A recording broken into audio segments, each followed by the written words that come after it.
Spearmint Chewing Gum. The refreshing, delicious treat that gives you chewing enjoyment presents for your listening enjoyment John Lund as Johnny Dollar. This is Maud, Mr. Dollar. Mr. Grant just stepped into the office. Oh, good. I'll connect you. Hello, Johnny. I'm sorry I was out when you called, Mr. Brandt. Your secretary mentioned a fire you wanted me to look into. Yeah, that's right. And we got the report about a half hour ago. If you hurry, you can be there when the fire inspector decides the cause. How serious is it? I don't know. I couldn't learn whether anybody was in the building or not. It's a recreation club on the outskirts of Waterbury. The Monopoly, TRIXIE. Okay, Mr. Brandt. I'll take a run out and let you know what I find.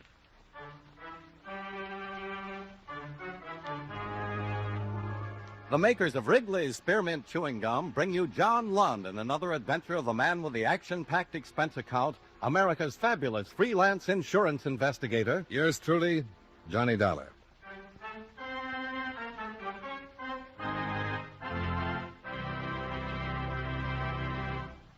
Friends, the makers of Wrigley's Spearmint Gum present these weekly adventures of Johnny Dollar because they know that millions of you enjoy Johnny Dollar. That's true of Wrigley's Spearmint Chewing Gum, too. It's enjoyed by millions, day in and day out. People find that chewing on a smooth, delicious piece of Wrigley's Spearmint Gum somehow makes time pass more pleasantly. Whether you're working, driving, shopping, or just taking things easy, that good, tasty chewing gives you enjoyment and satisfaction. So always keep a package of Wrigley's Spearmint Chewing Gum handy. And whenever you want a refreshing, delicious treat, chew a stick. You'll like it. You really will.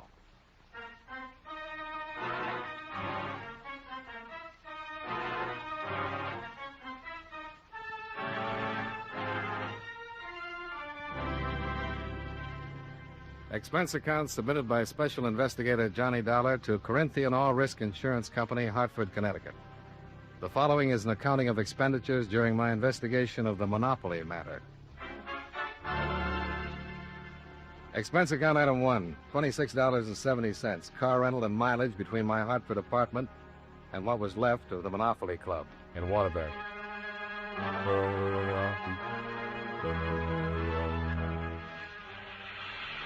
Where's Mitchell? Where's Mitchell? We need more men over here. Get Mitchell. We're losing pressure on number 3. Take the jump for number 3. Hey, you men that wall, son! Come out of there! Get out of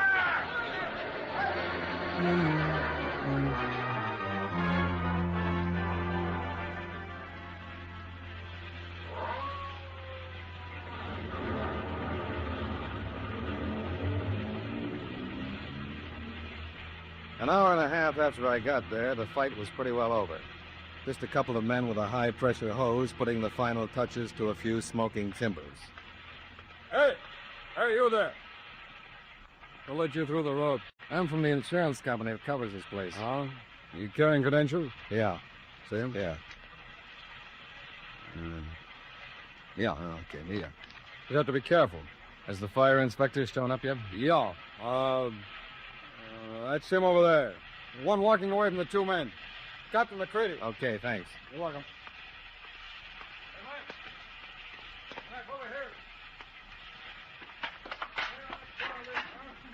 Captain McCready? Yes? My name is Dollar. I've been hired by the insurance company to investigate the fire. Come along. The men who answered the call first told me it broke out inside on the ground floor. Anybody in the building? Not that we know of. No report of anybody. Now, let's see. The window's over there. The smoke was reported coming out of there first. Owsler! Yes, sir. Have a couple of men bring actions over here, will you? Yes, sir. Timber. Do you specialize in fire cases, Mr. Dollar? No, but I've worked a few. Well, here we have a new building, not over 5 or 6 years old, that had passed all fire inspections when it got a license to operate as a place of public assembly. What do you want? Come. Oh, you'll find some sash weights over there at the base of the wall. That's where a window was. Clear the debris down to the cement in a triangle with that as the point. Treading this way. Yes. Have not through yet. You looking for anything special, Captain? Point of origin. Smoke was spotted first coming out the window. Was it open? And if so, why? Yeah, cold weather like this. Was the club operating? No. It didn't open till 2 in the afternoon. We got the alarm at 11 a.m. You know anything about this Gerald Hobson who owns the place? Nothing yet. He was here, but before I was, he went home. Let's go over here and see what the men find, if anything.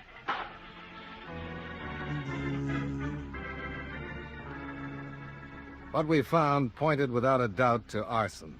Bits of broken bottles, the remnants of unburned cloth. Charred as the evidence was, the cause of the fire was fairly obvious. We used to call them Molotov cocktails, bottles filled with gasoline or oil with a piece of cloth for a wick. One or more evidently had been thrown in through the window, and the damage to the frame building was over 90%.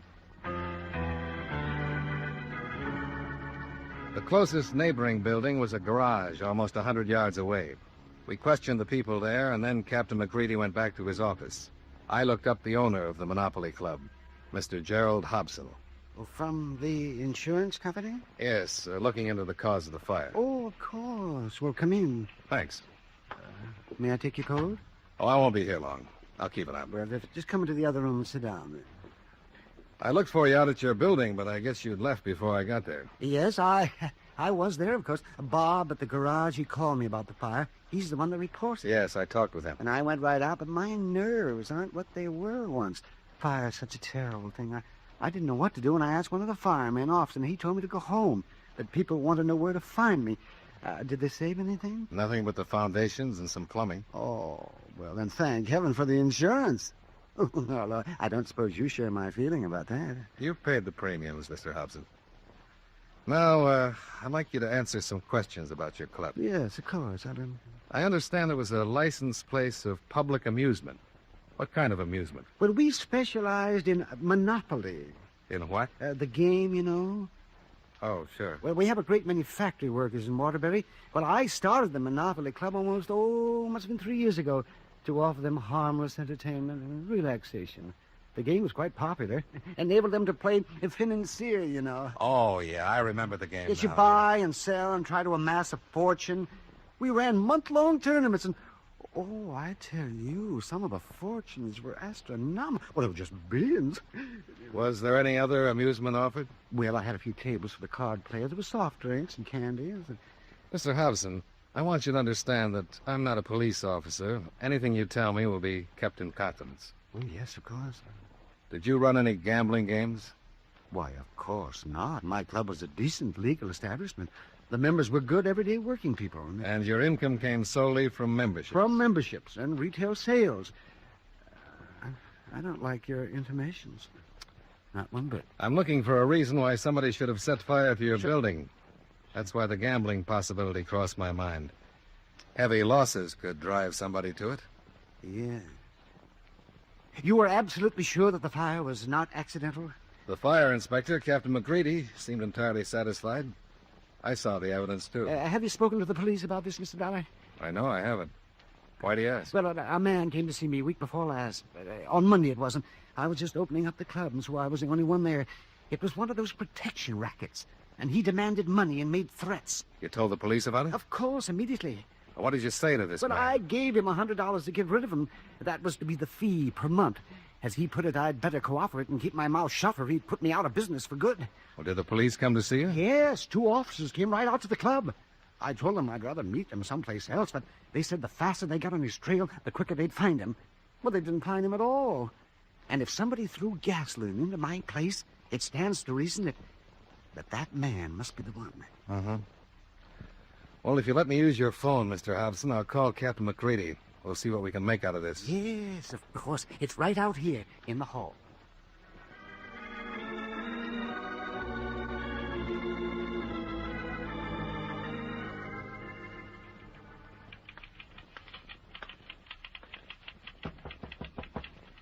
Yes? Oh, I'm sorry I missed your phone call, Dollar, but I had a meeting with Chief Blair. Oh, it worked out fine, Captain. Gave me time for a sandwich. Good. Oh, Sergeant Winnick of the police bunco squad came over. He just stepped out of the room for a moment. I'm naturally requesting an investigation from the city fire attorney, but now, with the possibility of extortion, the police can start their own right away. That'll speed things up. Do you have anything else? Well, the lab isn't finished with the evidence yet, but so far there are traces of 3 bottles. Oh, Sergeant Winnick, this is Mr. Dollar. How are you, Sergeant? Nice to know you, Mr. Dollar. Well, sit down. You talked to this Mr. Hobson? Yeah. How did the subject of this man in a strut come up? Well, I told him how the fire started. I don't know what to make of it. I got out the report on that call we made at his club. 2 of our men were there 15 minutes after he phoned, and Hobson's description of the man had been radioed to every squad car on the streets. You didn't get any place on it? No. We haven't had a complaint from anybody else in town on anything like it. If a protection racket was building, you'd think we'd get more than 1 call, wouldn't you? You think Hobson's report was untrue, then? Huh? We closed the investigation on the theory that a transition had taken him for $100 on a protection scam. Now I'm not so sure. You haven't checked on Hobson? Not yet. But I think we should. I'd be glad to have you along. Oh, thanks. And I guess we don't have to take up any more of the captain's time.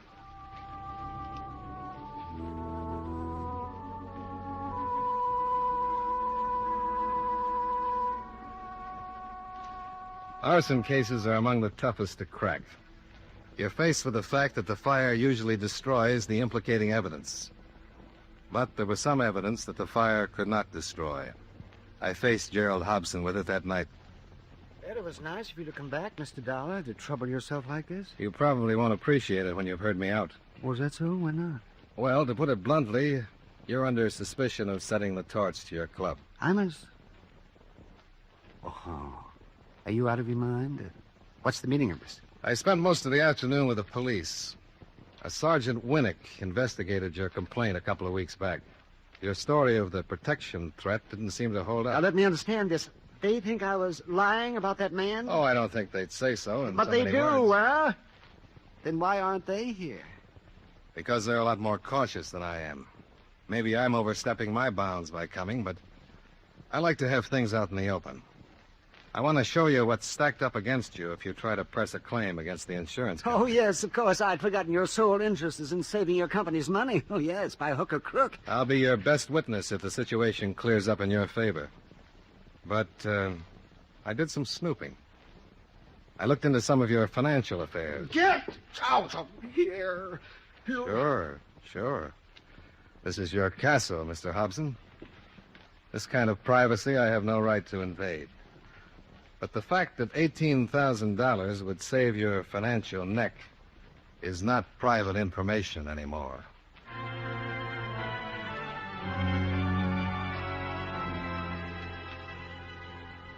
Well, that's where I left it and drove the 25 miles back to Hartford to my apartment. And that's where it stayed until the phone interrupted my first cup of coffee the next morning at 10:30. Johnny Dollar. Sergeant Winnick in Waterbury. Oh, yeah, Sergeant. What's new? Did you jump on Hobson last night like you said you were going to? Yeah, I needled him a little. You should have saved it. The picture's changed. Hobson's story is on the level. Oh. Well, I've been wrong before. Another protection threat. About 20 minutes ago in a bowling alley at 783 Sheridan. It ended in a shooting. 1 man dead, another wounded. Are you coming over? I'll meet you there. Yeah. Thanks for the call, Sergeant. I'll get started right away.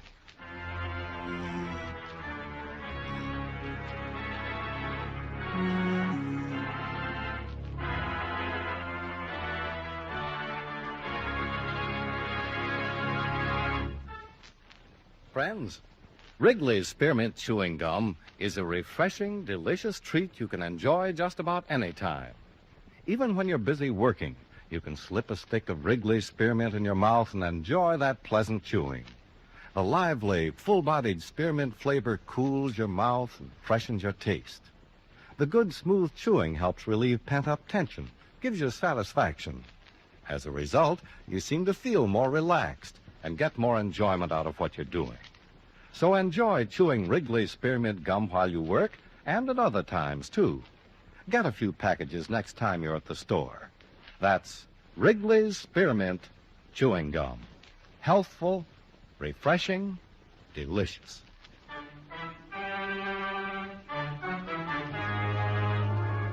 And now, with our star, John Lund, we bring you the second act of Yours Truly, Johnny Dollar.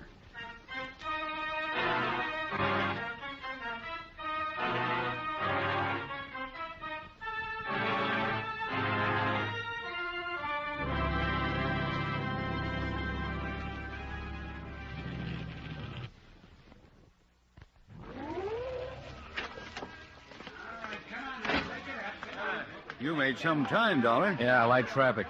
Any other developments? Come on inside. The dead man was a bystander. They just took his body down. The old-timer over there is Con Robleski. He owns the place. He shot one of the toughs. He's pretty upset. There were two of them? Yeah. The other one made a run. No, look. I am good man. Where is Officer Dubek? You don't have anything to worry about, Mr. Robleski. Who is this? He's not a policeman. He's Mr. Dollar, a friend of mine. I'm sorry to hear about your trouble, Mr. Robleski. So much trouble in the world. Why there be this in my city? But I have right. I shoot this man, but I don't do wrong. Yeah, that's what I understand. They were threatening you, weren't they? They say I am foreigner. They say I pay them to work in my city. I say no. He say he fix my place like he fix some other. The Monopoly Club? Was that the name? Yes, I do not know this place, I tell him. They say, you stupid old man, you get burned down. Then my friend Carl come in. He say loud, what is? He knew something was wrong. He see me mad. They turn to him. I open drawer for gun. Carl come close to fight. Then this other, he has gun. And he shoot Carl. Then this other, he turn to me, and I shoot. But the one that shot Carl got away. He run. Now they say Carl is dead for trying to help me. It's wrong, my friend, to be dead. Why this be? This be good world. Why so much trouble for people? Why? That's about Too it, fella. much trouble for people. Yeah. Why? I take it they came in while he was opening up. Yeah, that's right. He was alone, just about like Hobson's club. The wounded man, was he conscious? Yeah, suffering from shock. So he wasn't worth anything. According to his wallet, he's Paul Loner, with an address in Chicago, 21 years old. Anybody spot the other one? A newsboy across the street saw him come out and run south. Not much of a description, but it fit what Robleski gave us. Roads and railways ought to be covered by now. Yeah, they were stopping cars when I came in. Lieutenant Glass is in charge. The old warhorse can get things done in a hurry if he feels like it. I better get that car out of the middle of the street. Yeah. Loner's over at Central Emergency Hospital. We might as well go over there and wait till he can make a statement.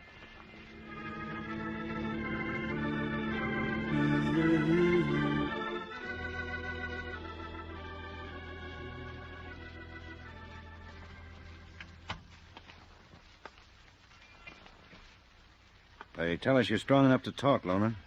Well, they told me to, but I don't see no reason to. You're doing plenty of talking in the bowling alley from what we hear. I don't remember. I don't blame him. Pushing an old man around like that must be something you'd really want to forget. Go start up a parish someplace, will you? How many times have you been arrested, Loner? Difference does that make? After hearing you blab while you were passed out, they want to see how many lies you'll tell now. I didn't pass. No, you just don't remember. You know what time it is now? I don't care what's in.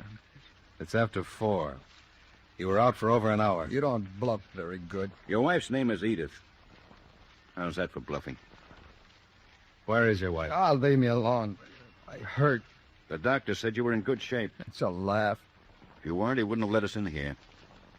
Where's your wife? I don't know. Look, you're wasting your time. I don't want to talk, and I won't. That old man you shot is dead. Did you know that? Didn't shoot nobody. What? I didn't have a gun. It was right there on the floor beside you. You're a dirty, stinking liar. I didn't have a gun. The guy that was with me, that was his gun. He shot the old man, and you know. The report says you were there alone. That's a lie. Who was with you? Guy I teamed up with. I don't know his name. If you can prove that, it might make a difference. Can you prove it? It's true. That old guy, that Robleski, he knows it. He said you were alone. It's a lie. You're lying. He said it, he's lying. Why should we lie? To frame me. I didn't kill him. Why should Robleski lie? I don't know, but he is. And if you guys want to, you can make him say he's lying. Maybe he wants to be sure somebody gets the electric chair for killing his friend. As long as we've got you, You all right? He knows I had a partner. My partner did most of the talking. Who was your father? I don't know. Robleski says you talked to him. I didn't, I tell you, I didn't. Bert Lucas did the talking? Yes, Bert. You dirty, rotten. Take it easy, Lona. You knew Lucas was with me. Now we know. Oh, Sergeant, that's a little more. Yeah? I'll get verification of Lucas' name and description over to the radio office if you hang on here. Oh, Mr. Hobson, come on in. Oh, I'm sorry to... Well, that's all right. Come right in. You remember Mr. Dollar? Oh, yes. I'll meet you in my office, Dollar. Yeah, I'll get there as fast as I can. Well, I owe you an apology, Mr. Hobson. Oh, no. Oh, please. No, it's your job to look into things. I shouldn't have lost my temper. Thanks. Now, will you take a look at this man? Well, yeah. That's correct. Is he the one you gave the $100 to? No, I've never seen this man. You're sure? Yes, I'm positive. Did Lucas do the talking at the Monopoly Club, too, Lona? They didn't have to talk much with this jerk. Oh, no. Never mind, Mr. Hobson. Who touched off the building, you or Lucas or both of you? What's the difference? I want to know. I don't see what difference it makes now, but we both did. We did it because this jerk Hobson here went to the cops.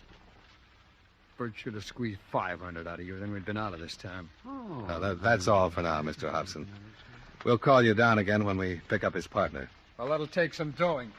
Bert's still on his feet. That puts him way out of your class. Oh, no, he's a vicious type of person. Yes. Here, this way. Oh. Oh, Mr. Dollar. Yes?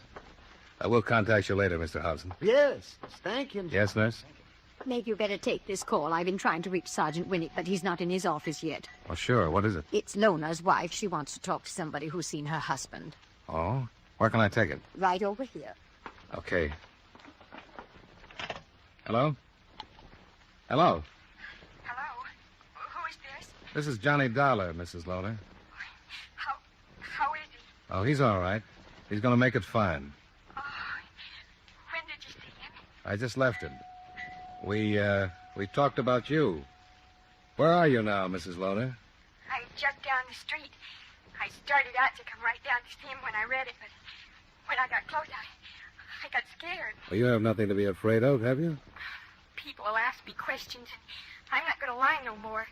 You think it's wrong, but I know it's right. Of course it is.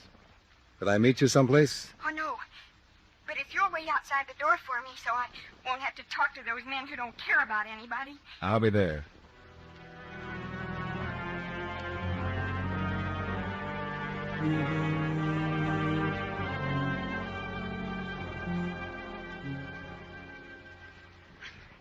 I'm so mixed up, Mr. Dollar. I don't know what I'm thinking. But I always knew that something as bad as this was going to happen. I always knew when it happened, I'd have to do something. The feller who was with him is named Bert Lucas. Yeah, we learned that. The police here phoned the police in Chicago and learned about him and about you. And about how you and your husband left. They weren't sure Bert Lucas was here, but we found out from your husband. I know where Bert Lucas is hiding. Where?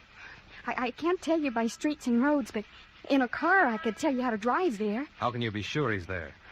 He came by where we live after he got away from that trouble this morning. He didn't know Paul was hit. He said him and Paul got separated, and he was going out to that place that got burned down. The Monopoly Club? I'm killing him when I tell you this. Not necessarily, Mrs. Lona. Oh, yes, I am. He knows he killed that man. He told me so. He said he'd never give himself up, but I don't care. He's in a cellar out there. That's where he is. He was going to wait till dark, but he's in a cellar out there.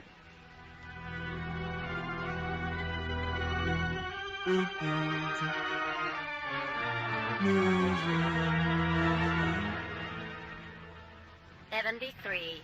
Calling car 73. Ignore previous call and return to your station. Car 50, 50. What is your present location? Car 50 proceeding west on Trent Street between Hudson and Pine. Proceed to the Monopoly Club and stand by." Monopoly Club. Roger. That's Burnett's car. Yes, 3 men with him. Lucas may be hearing these cars. Any more might scare him out. Yeah. I think we better move in. I'll leave one man here with the searchlights in case we need him. Hi, Burnett. Do you have a Thompson? 2 of them, Sergeant. Good. And it's dark. He may try to run for it. Leave one of your men here in case we need some light. Right. Hillary, get the search trained on the wreckage and be ready if we need it. Well, you've been here before, Dollar. I haven't. I didn't spot any cellar. Oh. All right. 2 Thompsons on each end. And we'll move straight in. Quickly until we get to the wreckage. He's armed.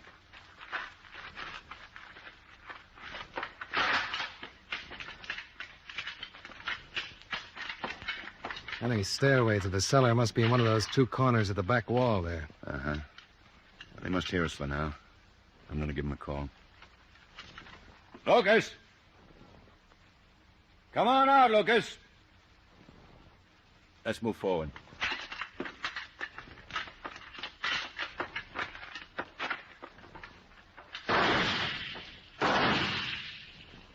He hit one of your men. Get down. Get down, Burnett. Really, he's hit, Sergeant? How bad? Quick. In the stomach, Sergeant. He's passed out. I saw the muzzle flashes, Sergeant. Back there. Where you can see that timber at an angle. I thought it was farther to the left. Hillary! Lights! Burnett! Cover me! Right. All right, Lucas. Come on out before you blast it out.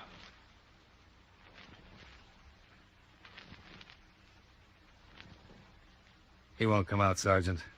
He's in too deep to... There he goes. Lucas, stop! You'll lose him. Burnett, stop him!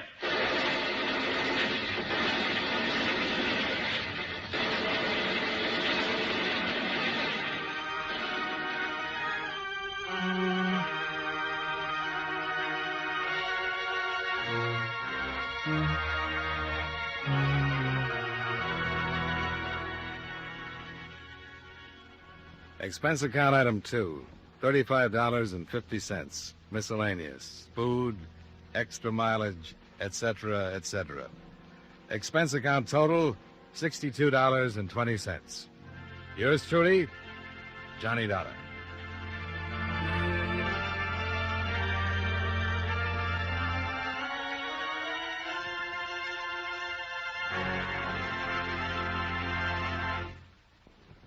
Remember, friends, Wrigley's Spearmint Chewing Gum is a refreshing, delicious treat you can enjoy just about any time.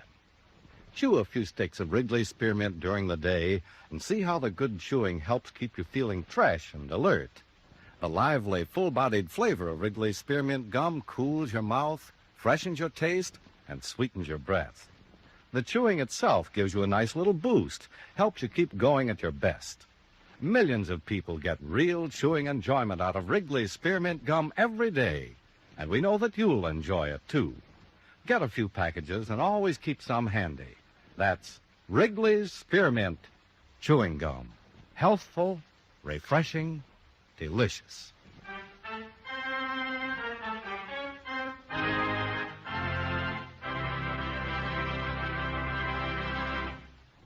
Yours truly, Johnny Dollar, brought to you by Wrigley's Spearmint Chewing Gum, stars John Lund in the title role and was written by Gil Dowd with music by Eddie Dunstetter. Featured in tonight's cast were Sammy Hill, Bill Johnstone, Stacey Harris, Parley Bear, Herb Butterfield, Howard McNear, Joe Duvall, and Jeanette Nolan. Yours truly, Johnny Dollar, is produced and directed by Jaime Del Valle.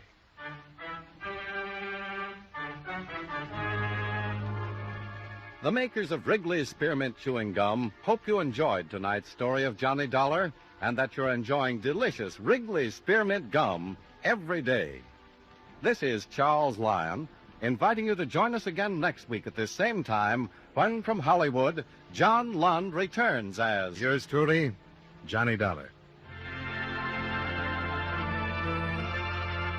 This is the CBS Radio Network.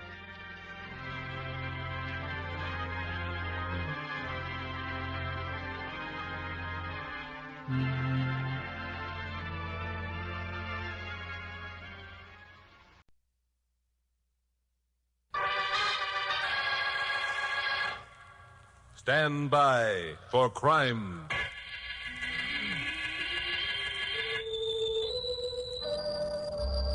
Hi, Chuck Morgan speaking. I'm a newscaster on radio station KOP here in Los Angeles. Like most newsmen the world over, I found it smart to have contacts in as many government agencies and among as many stratas of society as possible. You get tips on stories that way that might otherwise be on the wires the day before you become aware that it happened. Well, my contact with the local police is Lieutenant Bill Meggs. Bill is more than a contact. He's a personal friend, which is an added help. He's never given me a bum steer. So when I reached my office a couple days ago, my blonde secretary, Carol Curtis, told me Bill had called and wanted me to meet him at a certain address in Sereno, a small town north of Los Angeles. I smelled a good yarn. What's it about, Glamour-Puss? Did Bill say? No. He just said if we came out, it would be worth our while. Did he say we? No, but I did. Bill expects me. Oh. And what makes you think that? Well, because he always expects me to be along when you go after a story. I see. What's at this street address where he wants me to meet him in Sereno? I don't know. Has there been a murder? I don't know. How long will Bill be there? I don't know. Are you a parrot? I don't... Oh, funny man. Well, how can you expect me to answer your questions if I don't know the answers? I don't know. Now you've got me saying it. Get on your hat and shoes and we'll go see if Bill knows the answers.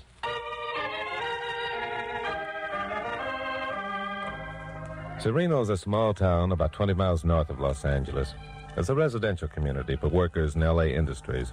There are a few large estates, but mostly the town is inhabited by small homeowners who take pride in their lawns and gardens and tree-shaded streets.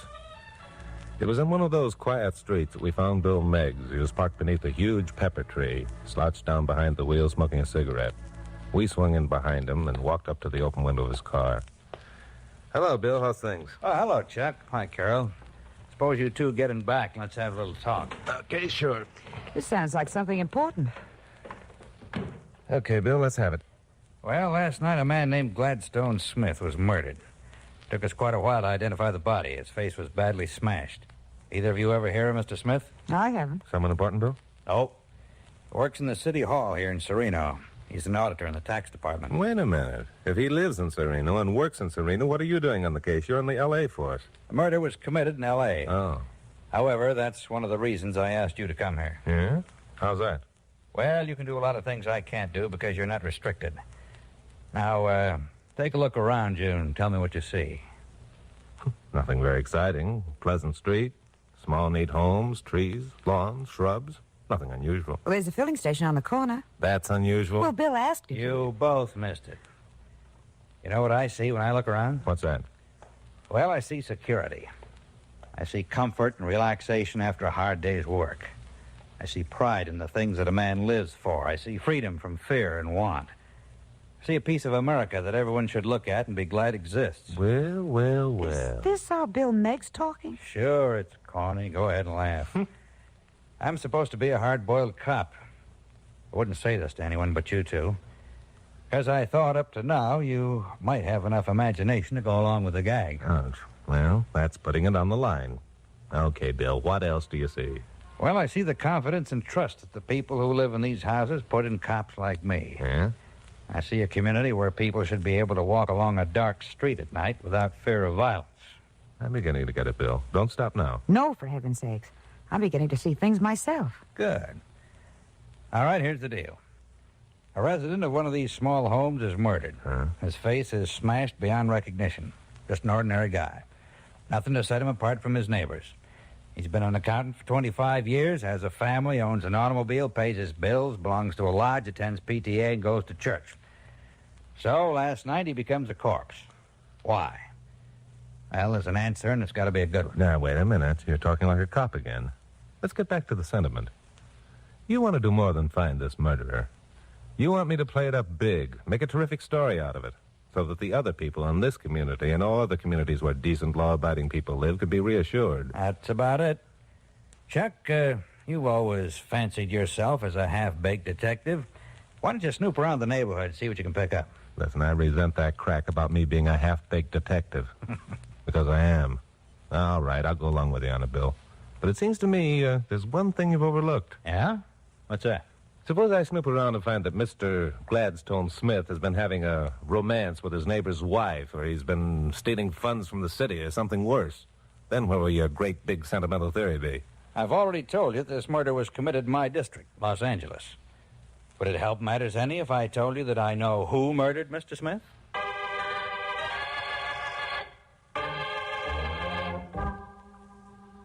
Well, when Bill Meggs announced that he knew who murdered Gladstone Smith, I didn't know whether he was throwing us a curve or not.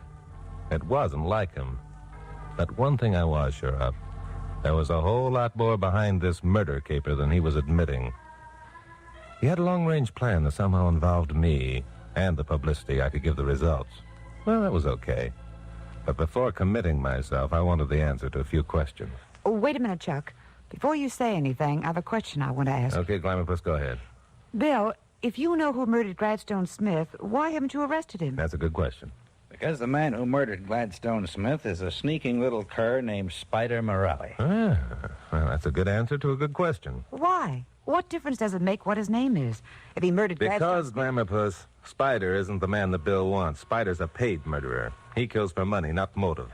Bill wants the man with the motive, the man who hired Spider. That's it. And he thinks that I, under the guise of a newsman looking for a story, can find that man. That's it. So we'll just drift around the neighborhood, talk to Gladstone Smith's friends, and see what we can pick up. That's it. Bill, do me a favor, will you? Sure, Carol.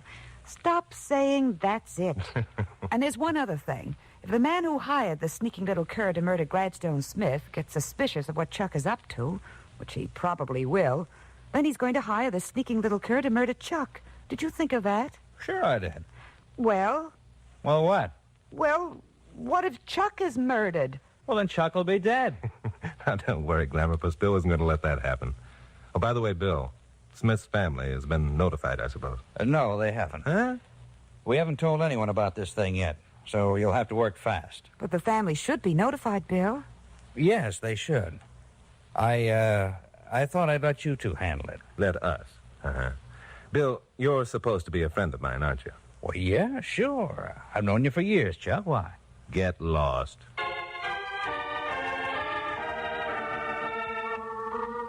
It wasn't an easy task that Bill had handed us. Ordinarily, I would have balked. But I was still convinced he had an underlying motive that he couldn't let us in on at the moment. Well, Carol and I found the Smith home a block from where we'd met Bill. It wasn't unlike any other house on the street, except that the small, well-cared-for lawn was enclosed by a white picket fence. We went up the flagstone walk and rang the front doorbell. Yeah? Hello, are you... No, I'm sorry. You wouldn't be Mrs. Smith. Is she in? There isn't any Mrs. Smith. If you want to talk to the lady of the house, I'm your pigeon. What are you selling? We're not selling anything. Are you related to Gladstone Smith? Yeah, I'm his daughter. Flo's the name. Why? May we come in? We'd like to talk to you a minute. What about? Oh, okay, I guess it's all right. Come on in.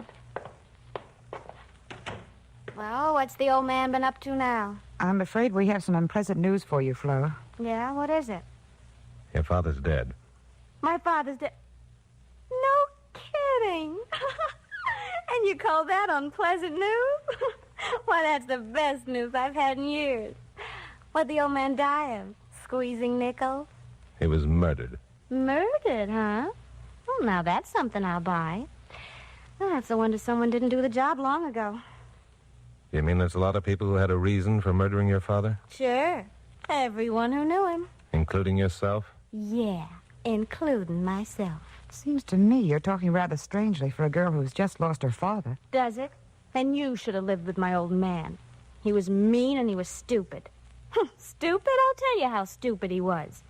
Last week, he paid the real estate tax bill. Paid it to his own office, and it bounced. How do you like that? It bounced. Oh, brother, did Barney get a laugh out of that one. Who's Barney? Oh, he's my boyfriend. The guy I'm going to marry. I should think you'd have married him long ago just to get away from your father. The old man wouldn't let me. He said Barney was too old. He used to get a big bang out of reminding me he was still boss. How old are you, Flo? 17. But don't get me wrong, Buster. I've been around. Yeah, I can see you have. Around the wrong places and the wrong people, I'm afraid. Well, I suggest you don't do anything as rash as to marry this Barney until the juvenile authorities have a talk with you. Also, I suggest you don't leave town until the police have learned just which one of your father's friends or relatives hated him enough to commit murder.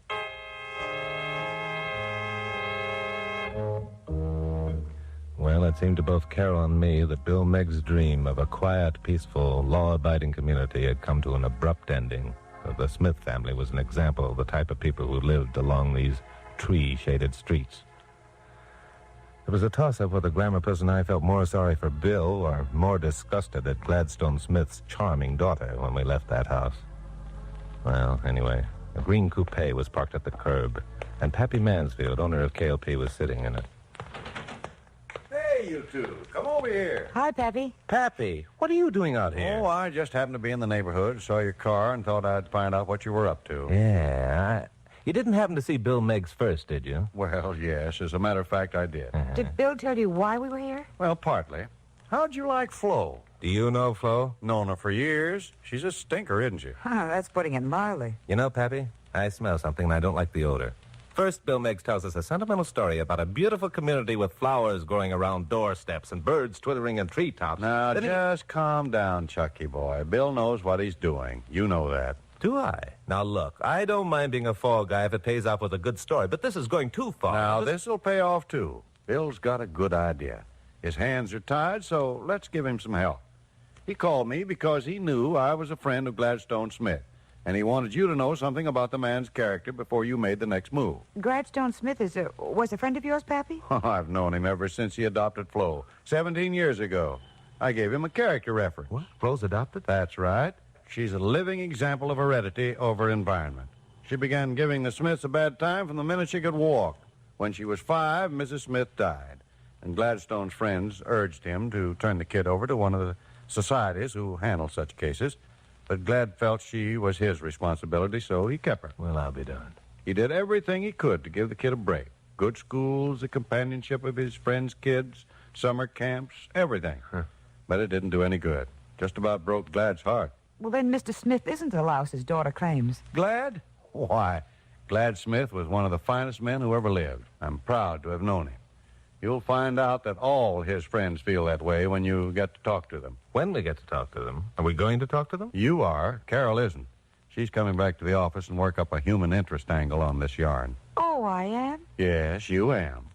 Chuck, the next man you're to talk to is B.L. Darcy. Who's he? He's the tax collector of Sereno, the man Glad Smith worked for. So, what am I going to talk to him about? Tell him Glad's been murdered. Ask him questions about Glad, about his work, about Flo.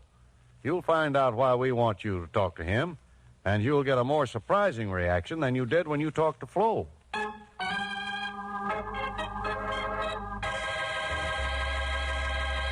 Now, the conclusion of Stand By for Crime.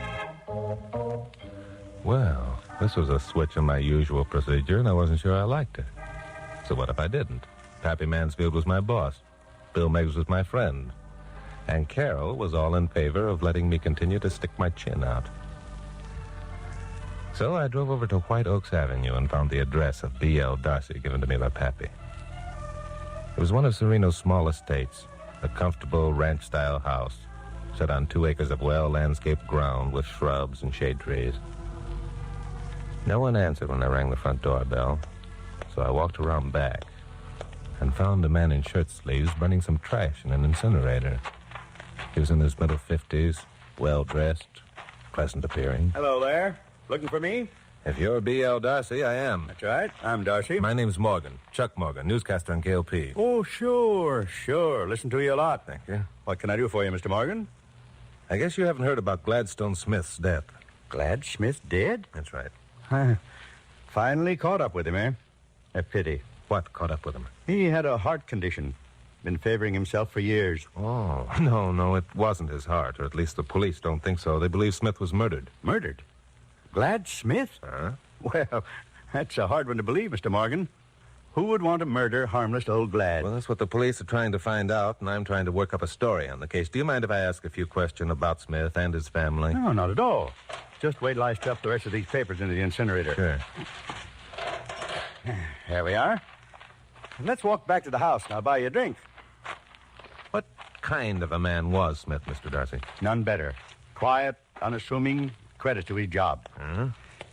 Sit down here in the patio, Mr. Morgan. I'll go mix us a drink. No, I'm afraid I'll have to skip the drink. Thanks, just the same. What member of your department will replace Smith as auditor? You could work up a good case there without half trying. Harry Thomas has been after Glad Smith's job for years. Now he'll get it. What kind of a man is he? Different type than Glad, but equally as reliable. No, Mr. Morgan, I'm afraid you'd be wasting your time if you tried to make a murderer out of Harry. He isn't the type. Well, I think I'll have a talk with him anyway. Thanks for your time, Mr. Darcy. I'm glad to be of help. Anytime you want a favor, just call on Barney Darcy. Well, I'll do that. And wait a minute. Yeah? Barney Darcy. You're not the Barney who's going to marry Gladstone Smith's daughter, Flo. Why, yes, I am. We'll be married as soon as Flo comes of age. Anything wrong with that?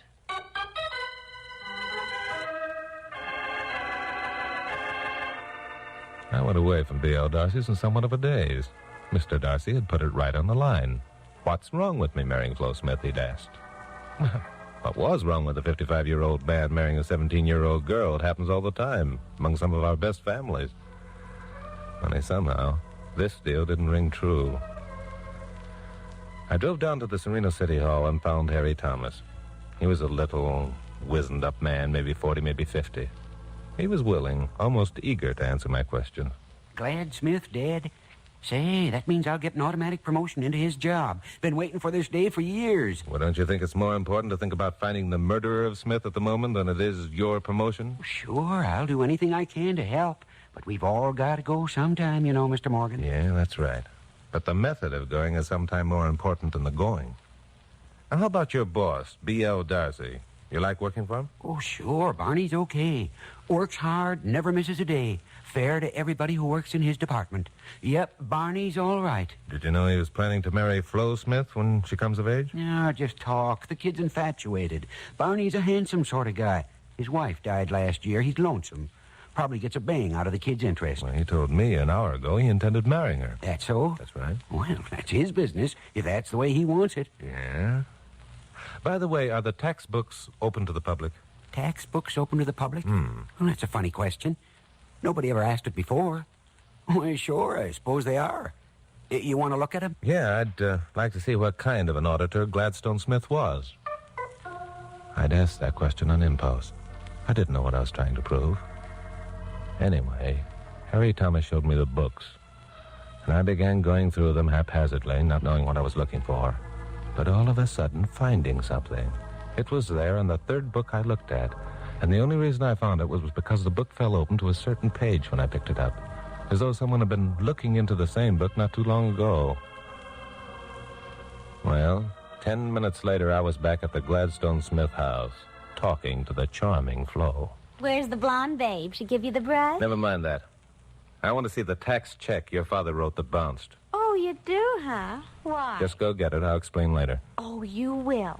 Look, jerk, who do you think you're ordering around? Play it for all it's worth, Flo. I happen to know you can't show me that check because there is no such check. What are you talking about? Didn't I tell you I saw it with my own eyes? Prove it. You gave that check away to protect the murderer of your father. Are you nuts? Okay, just to show you what a knucklehead you are, I will prove it. It's right over here in this desk. The old man kept all them things in this drawer. Well, Flo? It isn't here. Hey, what kind of a game are you trying to pull anyway? Look, I don't like you. I don't like your looks or the sound of your voice or nothing, so get out. Get out before I call the cops. Sure, Flo. Sure. I found out what I wanted to know. So long. Well, I was beginning to see the light at last. So I called my office, told Glamourpuss to tell Pappy and Bill that everything was going fine, and put a sub in on my 7 o'clock broadcast.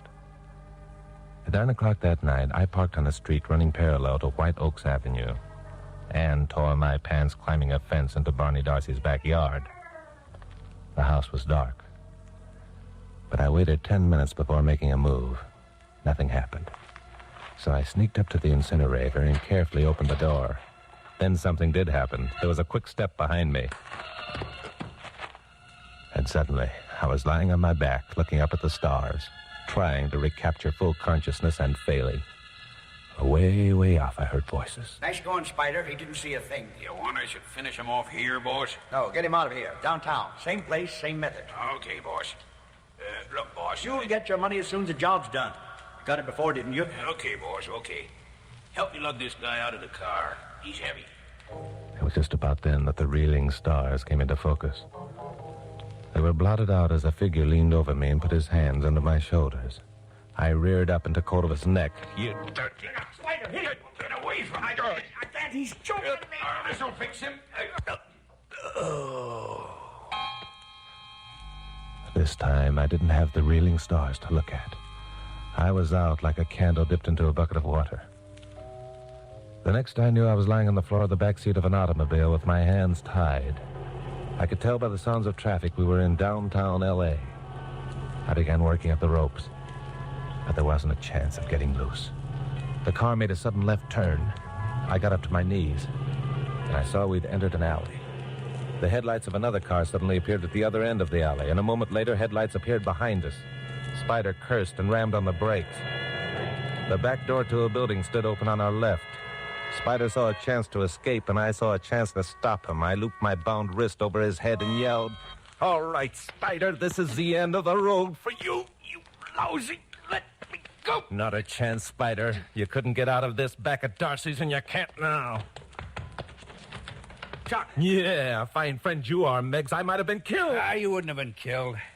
You haven't been out of our sight for the past 10 hours. You all right, Chuck? Yeah, sure, he's all right. He's just mad because he thought he was going to be murdered and because he's got a hole in the seat of his pants.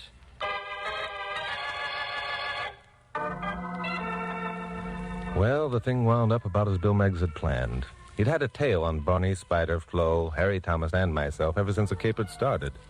They'd overheard the conversation near the incinerator, so all three members of Serena's police force had closed in on B.L. Darcy the minute Spider had driven me off. Bill wanted Spider for himself, which is why he let the rat back into Los Angeles.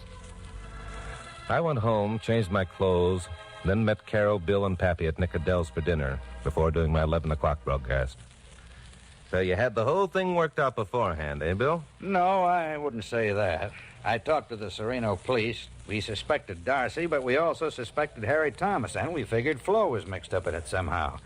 We didn't have any proof, which is why it was necessary to bring someone in from the outside. That's why I suggested you. You're not a cop, and we wanted to keep this as quiet as possible. Sereno's a nice town. Was Flo mixed up in it, Chuck? No, she wasn't putting on an act when she discovered that the canceled check was missing. You see, it wasn't a check that had bounced. It was a check that would prove that B.L. Darcy was guilty of juggling the Sereno tax books. Well, just how do you figure that? Because Gladstone Smith had occasion to check the books one day, Pappy, probably for some other purpose entirely, and found that his own taxes were in arrears. This bothered him because he knew he'd paid them.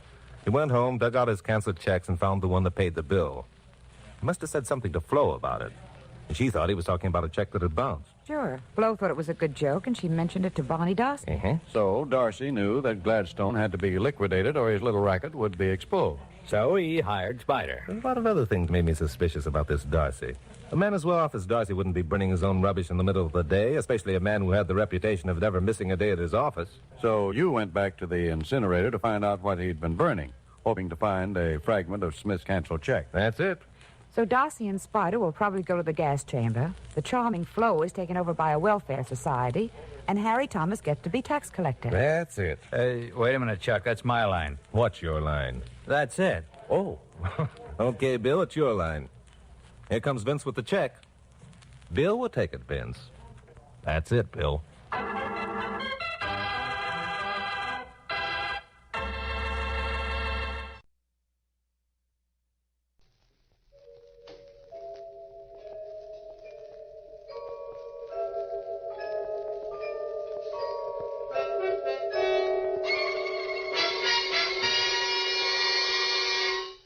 Murder by experts.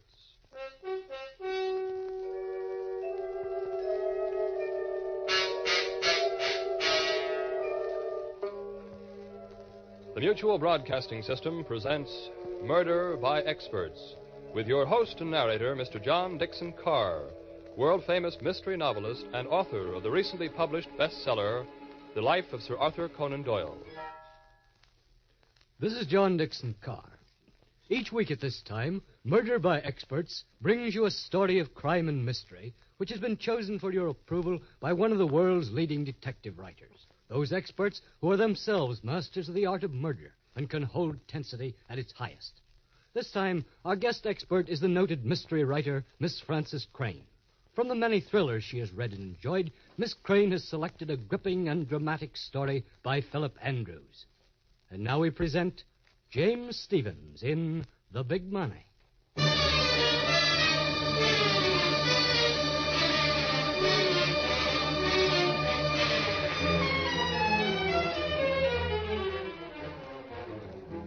The big money.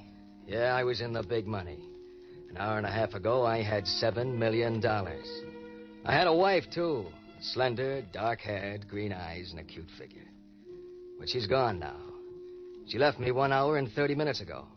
No, 1 hour, 31 minutes, and 20 seconds ago. And she took the money with her. That's not all she took. She took my life. I wish she'd come back. I want my life back. I don't care about the money. She could keep that. After all, it only took me a month to earn it. That's right, 1 month. 30 days to earn $7 million. What's the trick? You have to be born for it. Born for the big money. And I was. I always knew it. As far back as I can remember, even back in prison, even back before that in military hospitals while the docs patched up my face and tried to patch up my memory. I knew I was born for the big money. That's why I wasn't downhearted when they let me out of the big house with the usual 5-spot and a ticket to the city and no prospects. The warden tried to give me a pep talk, but I put him in his place fast, believe you me. George, I'm glad you're leaving us today. I won't keep you long, but I want to help you if I can. That's nice of you, Warden. Mighty nice. The prison psychiatrist says you only have a partial memory of your military service and no memory at all of the period before that. That's right. I remember coming to in a hospital and being told a shell burst had knocked me out and cut up my face. That's as far back as it goes. We've checked your Army career. You're a troublemaker. In fact, you were under arrest on charges of stealing government property when that shell hit the guardhouse. So what, Warden? You were dishonorably discharged. But still, it might be possible to get medical treatment for your condition. Now, if you want me to contact the proper authorities... Skip it. Suppose I could remember everything that happened to me. I don't want to. Growing up in a slum, being kicked around, who wants to remember that kind of stuff? But your parents, your family, don't you want to find them again? They probably forgot me years ago. I'm looking ahead, not behind me. Take the average guy with a memory. He can't concentrate. He's distracted by all the things he remembers. Me, I can look straight ahead and stick to business. And that business is getting myself into the big money. Well, if that's how you feel, I won't say any more. Good luck anyway. Thanks, Warden. Thanks. Anyway.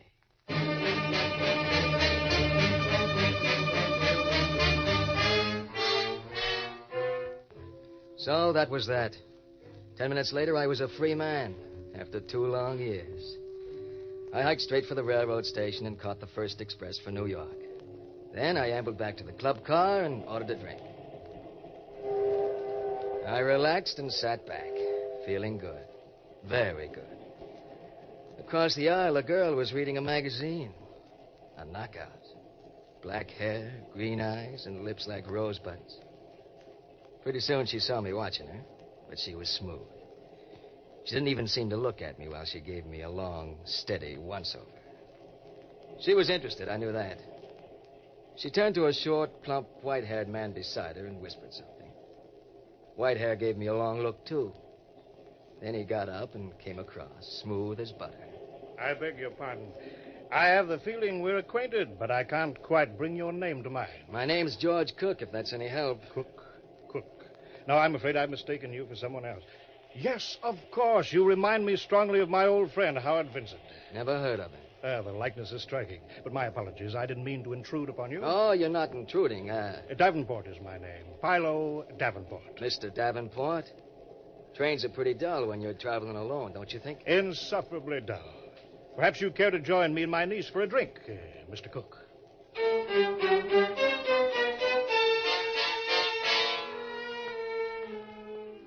He didn't have to ask me twice. In fact, he didn't have to ask me once. Because if they hadn't picked me up, I was going to pick them up. In 10 minutes, we were as cozy as 3 mice in a cheese factory. Marlene was her name. Marlene. Saying it was like tasting old brandy. Marlene and I got along fine. But I could feel them both sizing me up, eyeing my going away from prison suit. And I knew they were sharpshooters with some cute game on their minds. By and by, Marlene came to the point I knew they were interested in. You're very witty, Mr. Cook. What line of business are you in? Traveling salesman? Now, my dear, you mustn't ask personal questions. I don't mind, Mr. Davenport. The truth is, I'm a free traveler. A free traveler? What's that? Well, you see, they set me free this afternoon, and now I'm traveling. Very good, Mr. Cook. Very good. Such frankness is refreshing. And what business are you in, Mr. Davenport? Well, I'm part lawyer and part detective. I have a specialty all my own.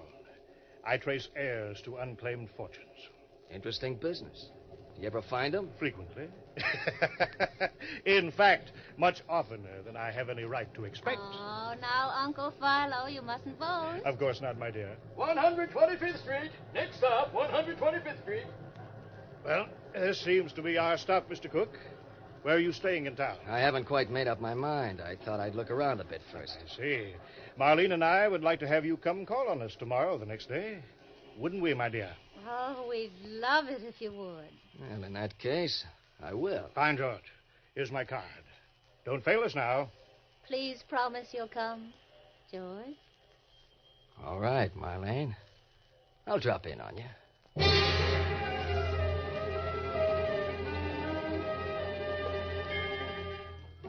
Sure, I was going to drop in on him. Philo obviously was up to some little game, and if I could find out what, it might pay me. So I dropped in the very next morning at 2 a.m. I didn't bother to wake Philo or Marlene. What kind of a friend would disturb them at that hour? I just let myself in with a pick lock, found the living room, and started going through it. I began with the drawers of a mahogany desk. And I was just getting going when the overhead light snapped on. And Philo's voice said... Good morning, George. So nice of you to come see us so soon. I turned, nice and carefully. And there was Philo in a dinner jacket and Marlene wearing a gown that started at the floor and stopped unexpectedly. Oh, now, Uncle Philo, don't make George think he isn't welcome. Put away that gun. Offer him a drink. Of course, my dear.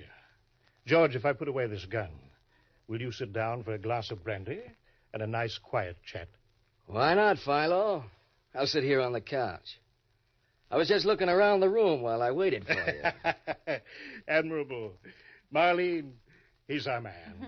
I know he is. Congratulations, George. I'll get the brandy, Uncle Philo. You know, George, I made a bet with Marlene you'd show up tonight. Philo, I underestimated you. So you were waiting for me? Yes, we've been waiting for you. Since we left you on the train, I've checked your entire career. Your Army record, your being wounded, your prison sentence for robbery after your discharge, your loss of memory, everything. That's fast work. Well, it's my business. On the train, Marlene and I were startled at your resemblance to a certain Howard Vincent. Yeah, you mentioned him before.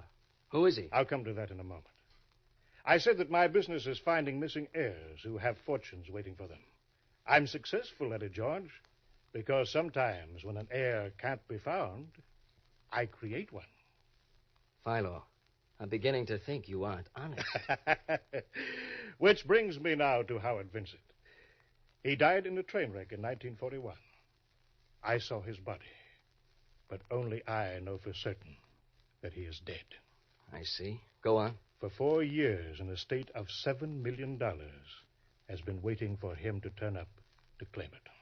$7 million? And a few odd thousands. Here's the brandy, Uncle Philo. Oh, thank you, my dear, thank you. Here you are, George. Right. Now I propose a toast to Howard Vincent, formerly George Cook, and to $7 million, divided 50-50.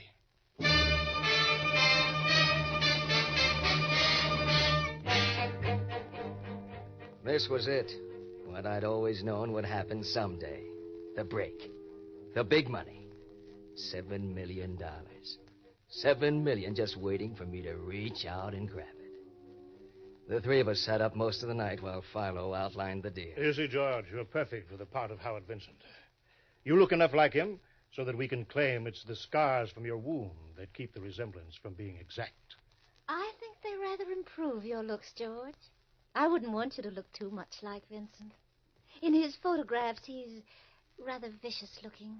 Well, thanks, Marlene. I never dreamed that shell burst was going to blow me right into $7 million. $3.5 million. Remember? Oh, sure. 3.5. Your loss of early memory is also very fortunate. Ordinarily, we would have to fake it to explain why you didn't remember little details of your past. And that's so hard to do. Uncle Philo tried it once, but the results were very bad, weren't they, Uncle Philo? Let's not dwell on that case, my dear. In this instance, George's Army medical history authenticates his condition, so he doesn't need to remember a thing. I told the warden that memories only handicap a man. Your prison record will have to be freely admitted. Naturally, you'll be thoroughly checked. Sure. But suppose they manage to trace me back to before the Army, to the time I can't remember about. What then? They won't. You see, I am in charge of the search for Vincent. You? How come, Philo? Howard Vincent was a typical rich man's son. Too much money, too much freedom. You know the story, George? Sure, I've read it a dozen times. Yes, back in 1941, he got mixed up in something really nasty and disappeared. Then the family got word he'd been killed in the wreck of the Western Flyer in Wyoming. You remember, 30 dead. Oh, but I forgot. You don't remember. I'll look it up in the papers. Go on.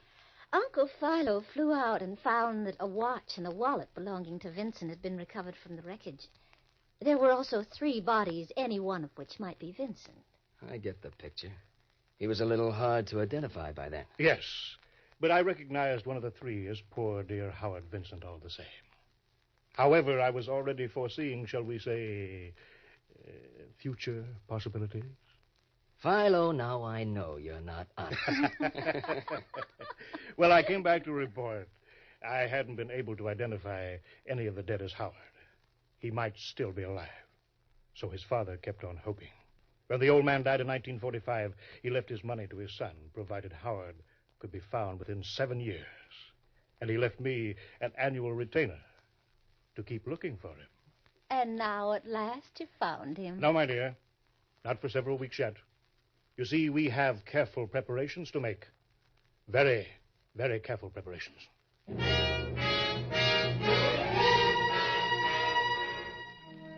Philo's plan was nice and simple. I went down to the Bowery and got a room in a cheap flop house. Next day, I found a job as a mechanic. Every day after that, I ate lunch in Battery Park near the Wall Street district. At the end of 3 weeks, Philo just happened to be walking through the park and saw me. Next day, he brought old Mr. Peebles, the lawyer for the Vincent estate, to give me the once-over. Mr. Peebles oohed and ahed, and I was discovered. As easy as that. Of course, it didn't end there. They asked me a million questions. They traced my record, prison, army, hospital, wound, everything. They had high-priced docs check me over to be sure my lack of memory was on the level. But at the end of the month, they hadn't proved I wasn't Howard Vincent. And then Philo and I gave little Mr. Peebles the clincher. The old one, too. Well, Mr. Peebles, are you satisfied that we've really found Howard at last?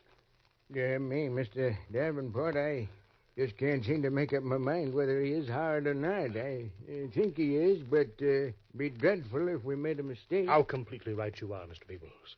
But I think I have the evidence that will settle our doubts for good and all.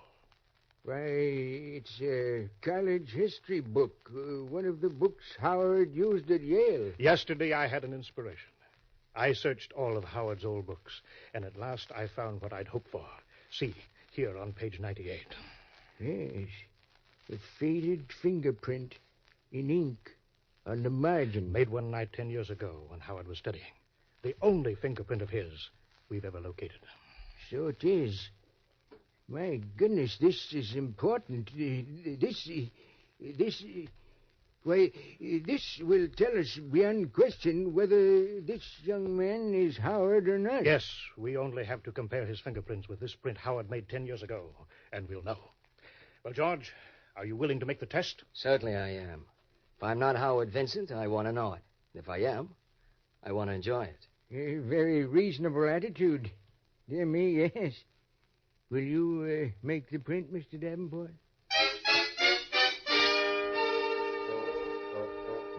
Well, Philo made a print of my index finger, and little Mr. Peoples squinted at it, then at the print in the history book. He spent at least 5 minutes doing it, mumbling to himself. This is an important moment. A very important moment. Dear me. Yes. Yes, I'm sure of it. The prints match. You are Howard Vincent. Congratulations, my boy. Congratulations. Of course the prints matched. Philo had faked that print in the history book a month before. I was in. The big money at last. $7 million. Yes, 7, not 3.5. I didn't have any more idea of splitting with Philo than of flying to the moon. Naturally, I didn't tell him that. Not yet. I sort of got the feel of things first. I settled into being Howard Vincent very, very quietly. You know how the big money works. Hush, hush. That's how I wanted it. But pretty soon I felt as if I'd been Howard Vincent all my life, and I began to enjoy it. But I couldn't put Philo off forever. And the showdown came one morning in my plushy private office at the very top of the Vincent building. Philo and Marlene were both there, and they got down to business fast. Well, George, you've adapted yourself to wealth very quickly. Enjoying yourself, eh? I certainly am, Philo. I always knew I was meant for this kind of life. It seems to come natural to me. I believe I could get used to it myself. Which brings up the matter of my split. Of course, Philo, but it'll take time. It has to be arranged. Very smoothly arranged. Oh, we understand that, George. It isn't that Uncle Philo distrusts you. He'd just hate to have a misunderstanding spoil our friendship. It's a big job, turning over half the estate without anyone getting suspicious. Of course it is, my boy. Of course it is. And I'm going to give you 2 years to do it in. 3, if you think necessary. But I will want monthly installments of at least $50,000 until the final settlement. $50,000 a month, but Philo... Oh, George, that isn't so very much. Out of all the millions you'd never have had but for Uncle Philo. Oh, all right. You win. $50,000 a month. I'm glad you're seeing it my way. And now that is settled, we won't be meeting again, George. We won't? Why not? Uncle Philo means he'll feel safer if he's where you can't try to kill him, George. Kill him? That's ridiculous. I wouldn't dream of any such thing, Philo. You know that. Of course I do, my boy. Especially since as soon as I leave here, I intend to write out a complete account of this interesting affair and leave it with a friend to be forwarded to the police if anything violent should happen to me. Now, that's not necessary, Philo. Nevertheless, I shall feel better when it's done. Marlene, my dear, shall we go now? In a minute, Uncle Philo. I want to powder my nose first. I'll be right back. No hard feelings, I hope, George. It's only good business, you know, to take precautions. Of course there's no hard feelings. I'm still making out pretty good. Here, let me ring for the elevator for you. You might as well ride down in my private car. A private elevator? Well, great wealth has its privileges, as I hope to find out. Funny. I push the button, but I don't hear the car coming. Perhaps it's already at this floor. Try the door. All right, I will. Well, how do you like that? The door opens, but the elevator isn't here. The shaft is empty. Oh, that's very odd. There's something wrong with the mechanism. The door shouldn't open if the car... George! George, what are you doing? What are you grabbing me for? Let go of me, George! No! No!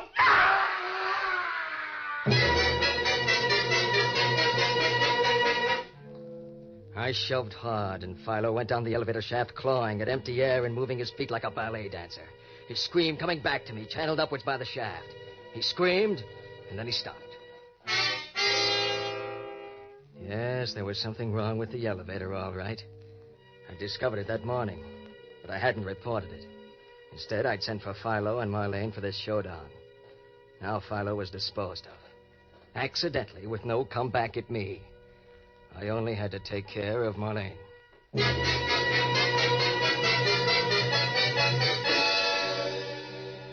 I closed the elevator door and stood there, trying to act calm, but the perspiration was popping out on my brow.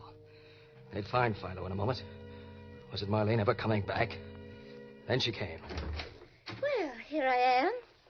But, George, where's Uncle Philo? Yeah, he's in the elevator. I'm going down with you. We'll stop at the bank. I'm making a small advance payment. In the elevator. Oh, all right. Open the door, George. Go on, open it. She wasn't close enough. I had to stall. Get her closer. Door seems to be stuck. Give me a hand, Marlene. No, thank you, George. I'd rather not. But, Marlene... Stay right there, George. Don't come any closer. You see, darling, I have a nice ladylike gun in my purse. Marlene, what is this? A gag? No, I didn't powder my nose, George. I found I'd forgotten my compact, and I came back. I was outside the door when I heard you talking about the elevator, and then Uncle Philo screamed. Poor Uncle Philo. I thought he was smarter than that. So did he. But he wasn't. A baby could have taken care of Philo. Well, go on. Grab the phone. Call the cops. I could. But what good would that do either of us? I don't get you. Uncle Philo is dead. I can't help him any. But you're not dead. And I can help you. Just what are you leading up to, Marlene? I know you murdered Uncle Philo. But you'd be safe. And I couldn't testify against you. If you married me, George. Maybe Marlene had a baby voice, but her mind was like a steel trap. Sure, I married her. She had the whip hand. She helped me cover up Philo's death as an accident. Then she moved in and took over. Oh, it's nice to be rich, isn't it, George? Poor Uncle Philo. How he would have loved all this. I thought we agreed to forget Philo. Oh, we did, didn't we? All right, I'll change the subject then. I saw a dream of a diamond necklace at Carter's today. No, I won't buy it. You're spending money as if I had all the dough in the world. Marlene, You'll do nothing, George. Please sit down and stop clenching your hands. You know you're never going to touch me. If anything should ever happen to me, and I mean anything, a friend will send a complete account of this impersonation of yours to the police. So you're going to take good care of me, darling. And that being the case, why don't we be friends? I'm not such bad company. Am I, George? No, Marlene wasn't bad company. She was very good company when she wanted to be. And that written account to go to the cops if anything happened to her protected her better than a bodyguard could have. So I made the best of it. We got along all right. Except that Marlene spent money like crazy. Until one night on our private terrace 20 stories up with a bottle of Napoleon brandy open between us, I began to feel sleepy. Very sleepy. Too sleepy. I tried to stand up, and I couldn't. I flopped back in the deck chair like a rag doll, and Marlene stood up and leaned over me. George? George? Huh? What is it? Why don't you go inside instead of falling asleep out here on the terrace? Go inside? Yeah, that's a good idea. I tried to stand up again. This time, with Marlene's help, I made it. She stood very close while I wobbled to keep my balance. And I knew she'd put something in the brandy. Liquor by itself couldn't have done that to me. Marlene. Marlene. Yes, George? What'd you put in the brandy? Just a few drops of something, George, dear. Steady. Mustn't fall, not yet. We're not close enough to the railing. What are you up to? You've never stopped trying to find a way to be rid of me, have you, George? But you'll never succeed because I can make plans, too. And I've made my plans to be your widow. That's crazy. You can't get away with it. Oh, of course I can. You're going to have an accident. You're going to fall 20 floors from this balcony to the nice, hard street. Now, come over here, George. Another step. That's right. No, I won't. You can't. Oh, but I can. What I put in the brandy has made you helpless as a baby. Matthew, the butler, will testify how drunk you were. George, can you hear me? Yes, I can hear you. George, let go of my wrist. You can make plans, George, Jenny. let me go. But you overestimated how far gone I was.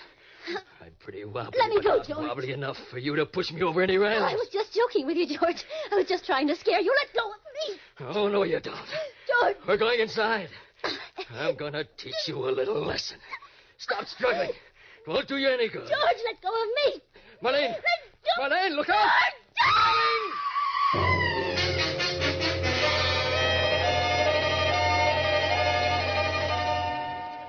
She was gone. She went the same route Philo had taken. But this time I'd have given both arms to save her. I stood there trying to get hold of myself, and behind me I heard the French door open. I turned. It was Matthew, the butler, gargling at me. Mr. Vincent. Mr. Vincent. Matthew, you saw her try to push me over, didn't you? You saw her try to push me and slip and go over herself? Saw her try to push you over? Mr. Vincent, sir, I saw you murder your wife.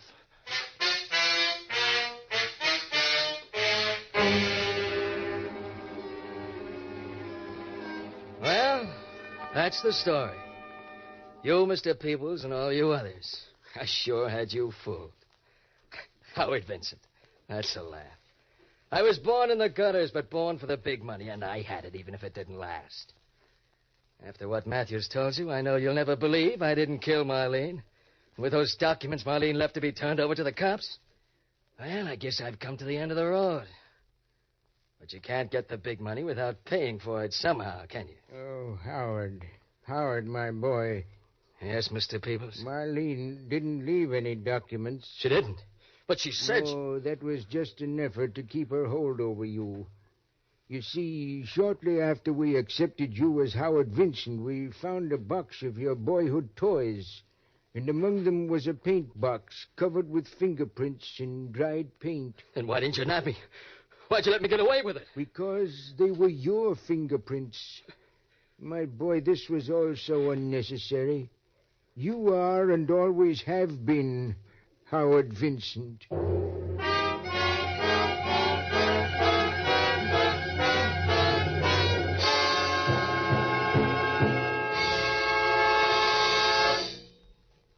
And so the curtain falls on The Big Money, which was chosen by guest expert Francis Crane, whose latest mystery, The Flying Red Horse, has just been published. Next week at this time, Murder by Experts brings you a story of a murderer whose victim refused to stay dead, selected for your approval by Cornell Woolridge. Until then, this is your host, John Dixon Carr, hoping you'll be with us next week at this time. The Big Money was written by Philip Andrews and adapted for radio by Robert A. Arthur and David Cogan. In the cast were James Stevens, Ann Shepard, Eric Dressler, and Wendell Holmes. Music is under the direction of Sylvan Levin and was composed by Richard U. Page. Murder by Experts is produced and directed by Robert A. Arthur and David Cogan. All characters in our story were fictitious, and any resemblance to the names of actual persons was purely coincidental. This is Jack Farron speaking.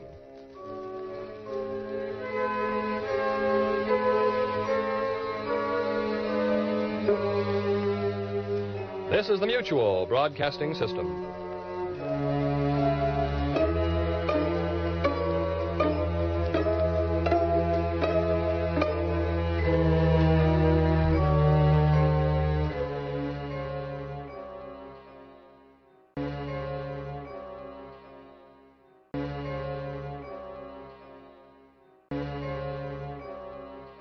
Stay tuned for Nero Wolfe.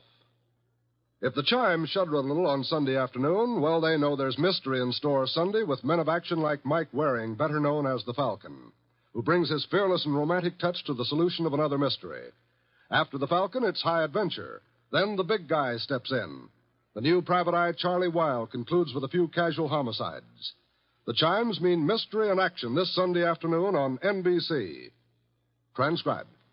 My boss is the smartest and the stubbornest, the fattest and the laziest, the cleverest and the craziest, the most extravagant detective in the world, Nero Wolfe.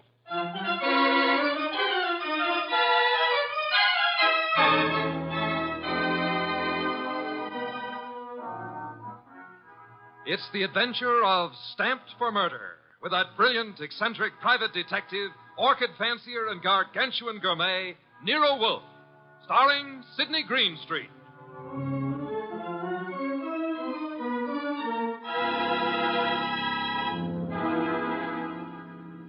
Instructions for this morning, Archie. Your notebook, please. First, Mr. Salinsbeck. Inform him that the Long Island peafowl he sent were most unsatisfactory. Peafowl's breast flesh is not sweet and tender unless it is well protected from all alarms, especially from the air, to prevent nervousness. Long Island is full of airplanes. Look, Mr. Wolfe, I shall want a dozen chickens that have been raised on bluebirds and a fresh-killed lamb for tomorrow. Mr. Wolfe, please listen. There's... Mr. Goodwin, be quiet, and then dinner on the following day becomes a problem. Mr. Wolfe, dinner any day is going to be a problem if we don't pay Sausenbach's bill. Then pay it. With what?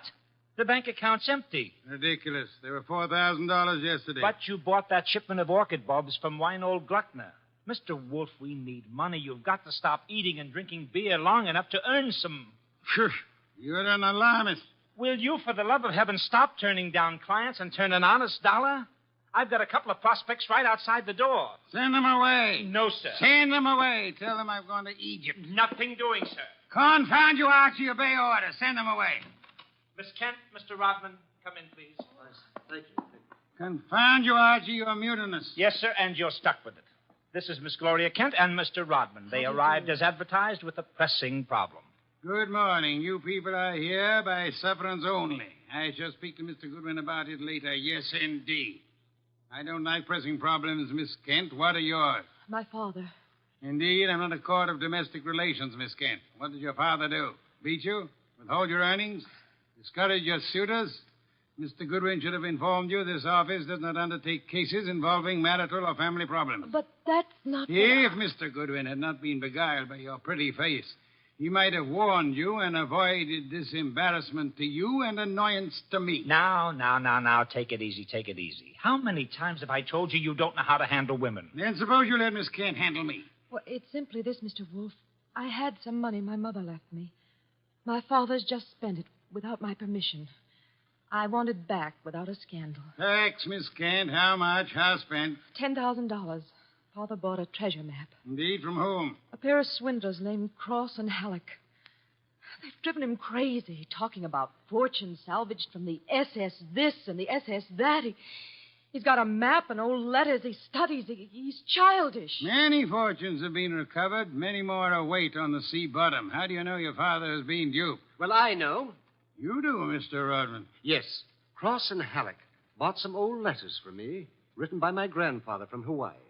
They used them to manufacture the map and evidence. And that's what they sold to Kent. Father thought he was being so clever. He had the paper analyzed. Of course, the document research laboratory said the letters were genuine. They were. But something new had been added. I'd have never known if Mr. Rodman hadn't told me. You're a party to the swindle, Mr. Rodman? I was not. I never knew what they were up to. Mr. Wolfe, you've got to help me. I can't do anything with Father. I can't convince him. Even Mr. Rodman can't. No, Miss Kent, I'm sorry. This is not for me. But you must. You must. Not in my office, madam. No tears. Please, Archie, stop her. Okay. Archie, when Miss Kent has finished her disgraceful exhibition, show them out. How dare he walk out on us like he was... Easy. I know him. You don't. He gets into a panic when women cry, or else he's curious about what Fritz is cooking for lunch. Now, just wait a minute, please. Oh, aren't you ashamed of yourself walking out like that on that poor kid? That hysterical gamma. She's lost all of her money. She needs help. I charge high fees, Archie. So charge a small fee. Do you want her to starve? Good heavens. Starve? How monstrous. I'm not kidding. While you'll be in here smelling your dinner, she and her father will be starving. I thought you were bringing me a paying client. Well, this is different. She's, Beautiful. Archie, you're impossible. Oh, very well. Go back into them. Get names, addresses, facts. I am not committed to Miss Kent's case, but we'll see. Be a tribute I pay for your weakness for a pretty face.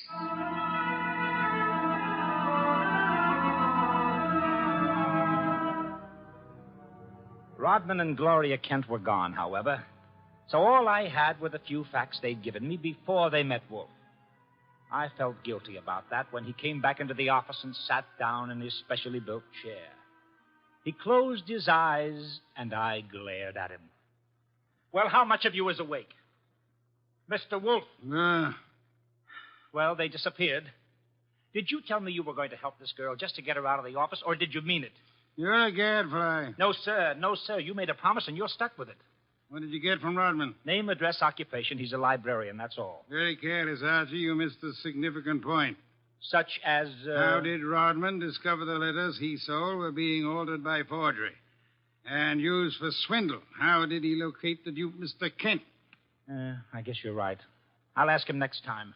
But what about now? Are you going to get Gloria's money back? I assume you call Miss Kent Gloria solely in order to annoy me. It does. Stop it.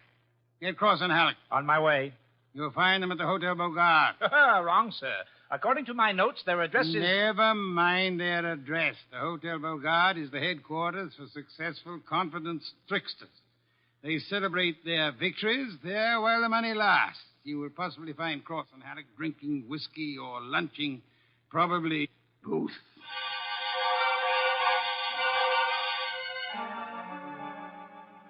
I located Cross and Halleck in the hotel bar and lured them back to our place on 35th Street. Wolfe was sitting behind his desk with his hands crossed on his impressive middle, at peace with his lunch and the world when I ushered them in. He sat bolt upright and scorched me with a look. Good afternoon, Mr. Wolfe. The tall one's name is Cross, the short one is Halleck. They want to help me invest my money. Gentlemen, Mr. NERO Wolfe. What? Who? Nero Wolfe. Hey, what is this? Confound you, Archie. How drunk are they? Not too drunk for business. Let's get out of here. Come on. Wait a minute. You want me to keep him here, Mr. Wolfe? Not by violence, Archie. Come back here, gentlemen. Unless you want 7 years in the state penitentiary. What? You got nothing on us, Wolf. Nothing. I have the Kent case. The Kent? That's a laugh. We're sitting pretty. You are not, sir. You imagine you possess legal immunity. Mr. Kent believes you are a grotesque balderdash and will not sue for fraud. Miss Kent cannot sue because she is reluctant to accuse her father of wrongfully obtaining her money. Ergo, you think you are invulnerable. Now, listen. But you forget me. I'm a detective with a fee to earn. A big fee. Quiet, Archie. I am determined to get that fee. Therefore, as Miss Kent's agent, I can and will bring action against you. I'm indifferent to her tears or her father's disgrace. I'm indifferent to anything outside of money. You will return the $10,000 to me at once, sir, or you'll be in jail by morning. You mean that? I do, Mr. Cross. Alec, come here.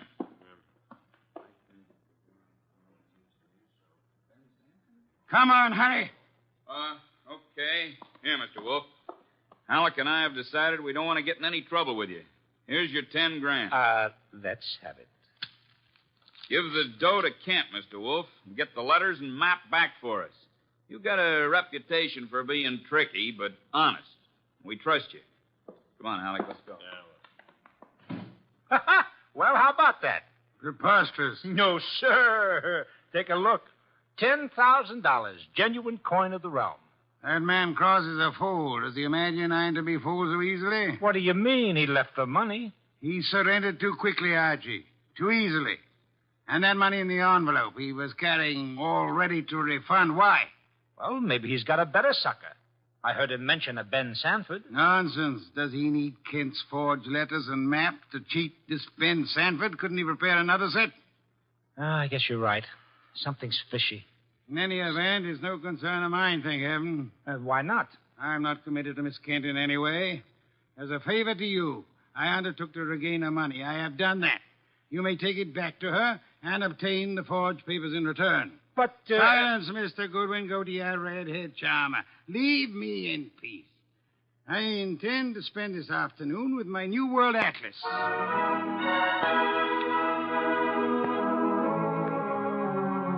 I left him 3,000 miles up the Amazon with his magnifying glass and drove up to East 69th Street.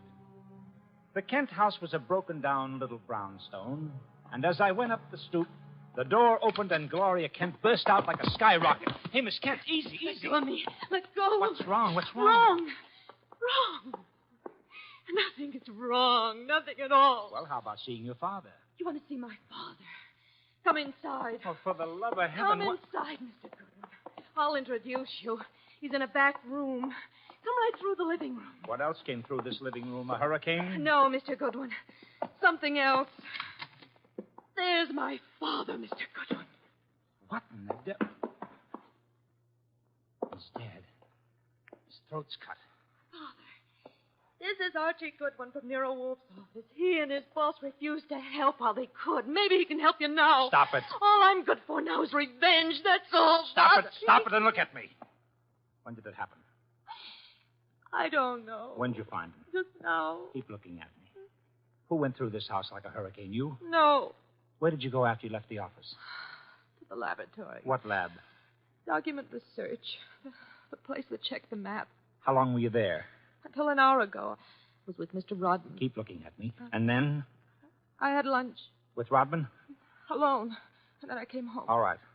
All right, now listen to me. I want you to go to Mr. Wolfe's house right now. Have you got cab fare? Yes. All right, take a cab. I've got to stay here, but I'll call Mr. Wolfe and tell him you're on the way. Now, get.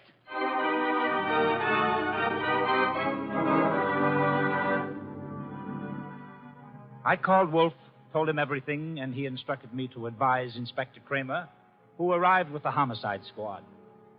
I gave the inspector everything while the squad photographed and measured, print dusted and detected. At 3:30, Kramer took me back to the house on 35th Street for a fight with Wolfe. It's a great story, Wolf. Great. Kent buys a phony treasure map. Everybody knows it's phony except Kent. But Cross and Halleck try to buy it back, and Kent gets himself murdered. Did you find the map and letters in the house, Inspector? No, I didn't. The killer was after the map. The phony map? Certainly. Why? Well, if we knew that, we would know why Cross and Halleck so willingly paid back the money and why Kent was murdered. Maybe it's not phony.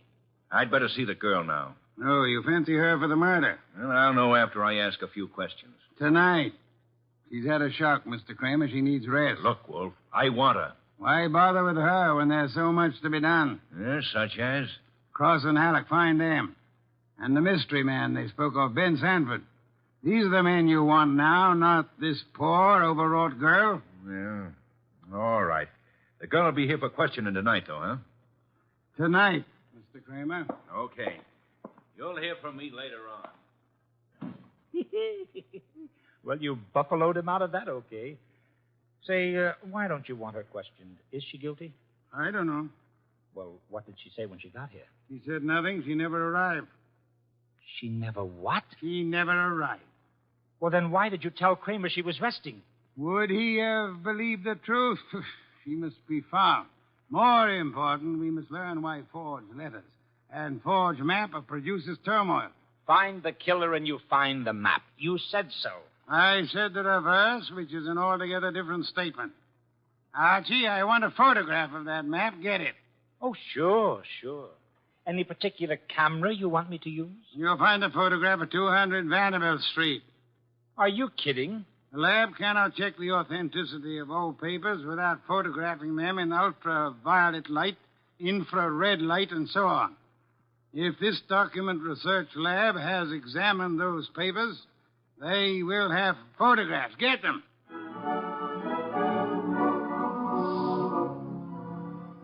He got out of his chair and waddled back to the house elevator. It was 4:00 and time for his regular afternoon session with the orchids. I drove down to the document research laboratory on Vanderbilt and got such a shock that I grabbed the office phone and dialed Wolfe at once.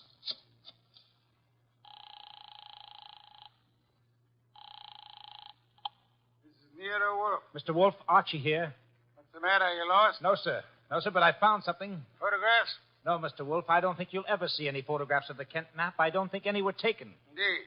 But guess who runs the document research laboratory? No, don't guess. You probably know. A man named Ben Sanford, and he's sitting right here looking at me. Bring him home with you. Home? But it's 4 p.m. This is the sacred hour when you pray over your orchids. And Mr. Sanford can join the ceremony.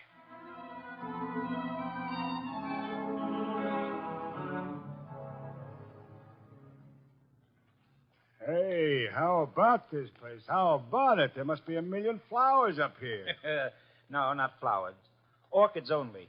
Mr. Wolfe has 10,000 plants. Never saw anything like it. And you never will again, brother. Hey, what kind is that on the bench?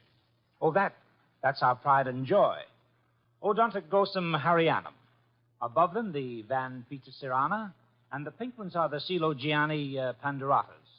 Now, the large object, mulching flower pots, is Nero Wolfe. Mr. Wolfe, Ben Sanford. Good afternoon, sir. Hi. I came along to be obliging. I've got nothing to say about anything. How much have you offered Cross and Halleck for their treasure map? No comment. Mr. Sanford, I'm going to make some assumptions. I assume that you are not, in fact, a document expert, but an accessory to the fraud of Halleck and Cross. No comment. That you actually prepare fraudulent maps for those swindlers, and then, in the guise of an expert, guarantee their authenticity. No comment. But this you must answer. You did guarantee the authenticity of the map and letters Kent bought. It's on record. All right, I did. Then will you admit they were forged? What are you, a comic? No. You guarantee the value of the Kent map? Yes. As an expert? Yes. Then you've convicted yourself of murder. Murder? What is this? Mr. Kent was murdered, sir. Evidently for the map and letters he bought. But of all persons involved, you alone believe in the value of the map. No one else does. Therefore, you alone would have murdered Kent for the map. For the love of... Now, wait a minute. Wait a minute. Chew it over, brother. Chew it over. Either way, he's got you. Okay, you want me to level? Here it is. Level, Archie. Okay, boss. Thief-type talk. It means tell the truth. It's like you say. The letters were bought from Rodman. I forged the map and evidence onto them. I guaranteed them to Kent. It was a swindle. The letters are without value? Oh, sure, they're old, that's all, from 1851. Just tired family gossip and stuff. Indeed. There we have the problem again, Archie. Mr. Kent is swindled with a map and letters that are known to be worthless. He alone believes the fantasy of the treasure. There isn't any treasure, never was. Yet Cross and Halleck refunded the swindle money so eagerly. It is obvious they want those worthless documents back badly. Someone else wants them so bad he murders Mr. Kent. Why? I don't know. Archie, we must find the girl. There's a chance she turned to Mr. Rodman for refuge. I'm sorry you'll have to go there at once. If the girl isn't there, bring Rodman.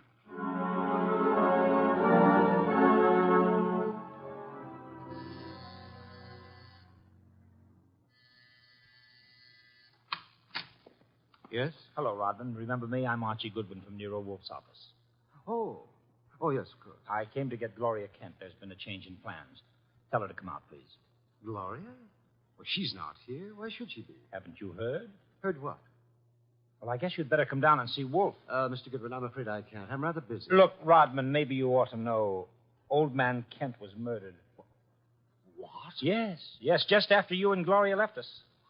Kent murdered? Well, this is awful, Mr. Goodwin. You want to see Mr. Wolfe now? Get your hat. Murder? Well, believe me, I never wanted this. I'm going to tell Nero Wolfe the whole mess. Every word of it. Okay, then. Come on, let's go. Yes, of course. Just a minute. I'll get my hat in the bedroom. Murdered? Kent? I never dreamed. Oh. Come on, Rodman. Come on, Rodman. Come on. What? I didn't hear you. Oh, Rodman. What the... Oh! Rodman. Oh, Rodman. Good. Oh, what next? Come on. This is Nero Wolfe? Archie here. We've had a tough break. Yes? While I was waiting for Rodman at the front door, he went into the bedroom for his hat. The killer was there. How do you know? He cut Rodman's throat. Tell. The back window was open. It's a ground floor apartment. He was out and gone before I had a chance. Archie, where were your wits? Let me alone. I've had a man murdered 20 feet from me. You think I'm cheering? Mr. Kramer is here, and he has news for us, Archie. He could not locate Cross and Halleck in their apartment. They had not been home all day. The maid informed him that she was waiting for her weekly salary. Well, so what? She was most angry and peppery, Mr. Kramer informs me. Red pepper? Exactly. Okay, maybe I know what you mean. I'll try to deliver the goods this time. Goodbye.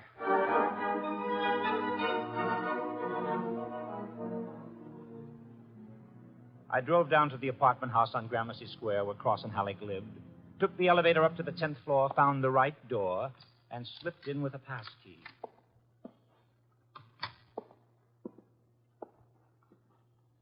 Come on out. Come out wherever you are. I know you're in here. You fooled Kramer pretending to be the maid, but you didn't fool Wolfe. You'd better... Gloria!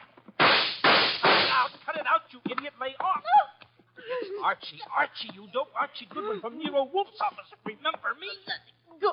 Give me the gun, Gloria. Give it to me. That's right. Who did you think I was? Alec. Oh, brilliant. So Wolfe figured you out, huh? Well, you are a brave girl. They killed your father. You came up here and waited for them. You were going to kill them right back, huh? Oh, that red-headed temper. And you bluffed Kramer into thinking you were the maid. I had to do something. It was the only thing I could think of. To come here and kill him. Well, you're coming home with Archie. And just remember one thing. When Wolfe's working for you, don't try to do any thinking. It only gets in Wolfe's way.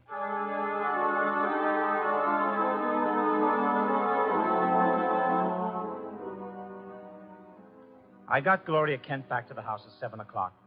I parked the car, brought her into the office, and got the shock of my life. There was a convention on. Wolfe was there, with Inspector Kramer representing the cops. Cross, Halleck, and Sanford were there representing the crooks. When Kramer saw Gloria, he scowled first at her and then at Wolfe. So it was a slick one after all, Wolfe. You didn't have the girl. You had no intention of producing her. Please, Mr. Kramer, that can wait. There are other matters more important. I dine at 8. That leaves me 1 hour to solve your murders. Murders? More than one? Yes, 2. Elmer Rodman. By heaven, Goodwin, if you... Please, Mr. Kramer, not now. First, Miss Kent. Good evening, Miss Kent. I presume you have met these gentlemen, Cross, Halleck, and Sanford?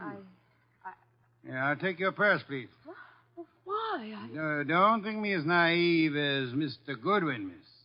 When you left your home after the murder of your father, you took the map and letters with you. They are in your purse Well, now. that's not true. Archie, the purse. Thank you. We have here an interesting situation. There exist some old letters and map, forged and fraudulent. They're worth $10,000 and more to Cross and Halleck, and worth 2 murders to a killer. Why? There must be something of great value in the letters. Yes, such as?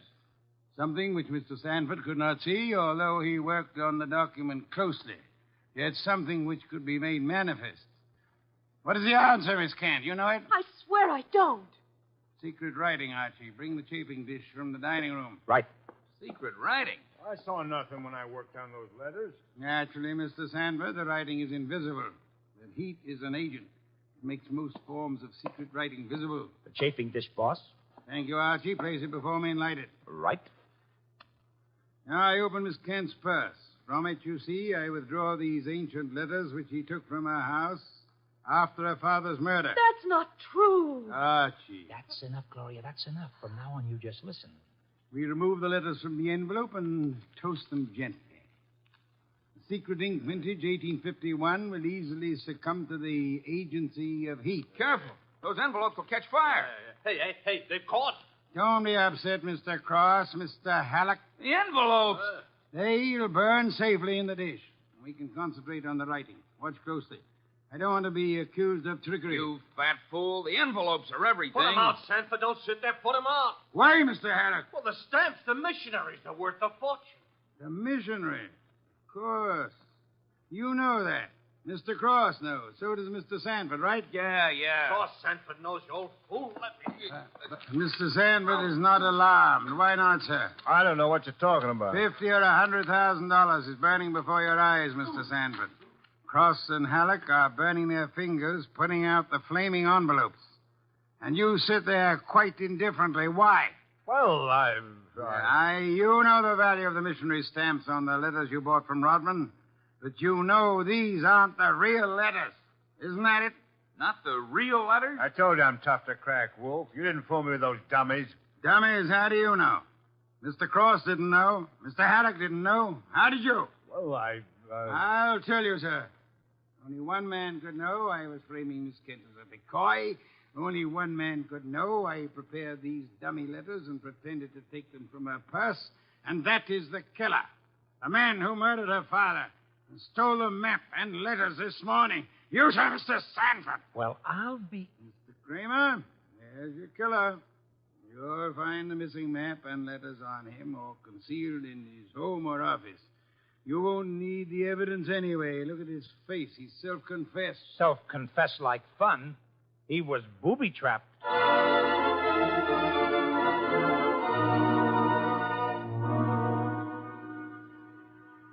No, Mr. Crane. Not a complicated case, really. Very simple. Elmer Rodman sold a packet of old family letters to the swindlers for a small sum. They used the letters to perpetrate their fraud on Miss Kent's father. And the stamps on the letters were valuable? They were a special Hawaiian issue 1851, Miss Kent. Nicknamed missionaries, because missionaries used them for writing home. They are extremely rare stamps worth upward of $25,000 each. Hey, no wonder they were worth 2 murders. We found 5 of them on Sanford. Excellent. Somewhere or other, Rodman discovered the value of the stamps after he sold the letters. In his effort to get them back, he communicated his discovery to the swindlers, Cross, Halleck, and Sanford. So that's why they refunded the money so fast. Precisely, in an effort to have the sale rescinded. Rodman sought out Kent and tried to convince him of the fraud. Alas, he would not listen to the truth, Mr. Kramer. Oh, I get it. And while the others were hassling around, Sanford tried to steal a march and quietly resorted to murder. There you have it. Ha-ha! Great job, boss. Great job. So Gloria not only gets her 10 grand back, but 5 times 25, which is about 125,000 worth of goodies.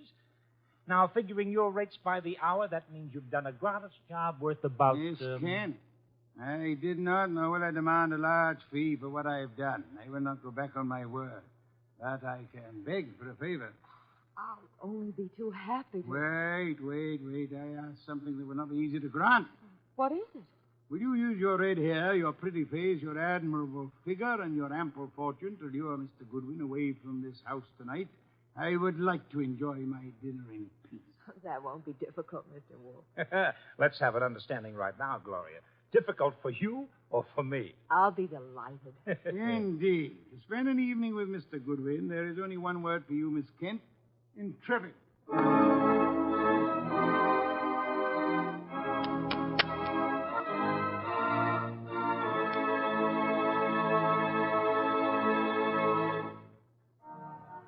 You have been listening to The New Adventures of Nero Wolfe, starring Sidney Greenstreet. Tonight's story by Alfred Bester was based on the famous characters created by Rex Stout, produced by Edwin Fadiman, and directed by J. Donald Wilson. In the cast were Wally Mayer as Archie Goodwin, and Gene Bates, Howard McNair, Jay Novello, Larry Dobkin, Bill Johnstone, and Herb Vigran. Music by Joseph Enos. Next week at this same time, Nero Wolfe and Archie will bring you The Case of the Careworn Cup. Don Stanley speaking. The preceding was transcribed. 3 chimes mean good times on NBC. The chimes ring for Dennis Day and Judy Canova tomorrow night on NBC. Also, Judy Canova prepares to go operatic tomorrow because her special guest is Ezio Pinza. This is Chester William Bendix Riley. The Man Called X follows on NBC.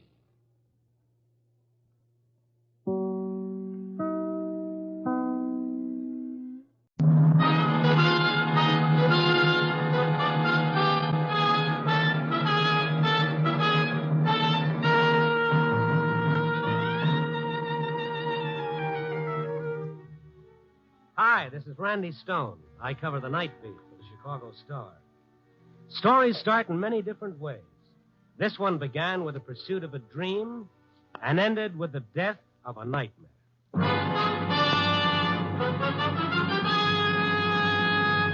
Night Beat, starring Frank Lovejoy as Randy Stone.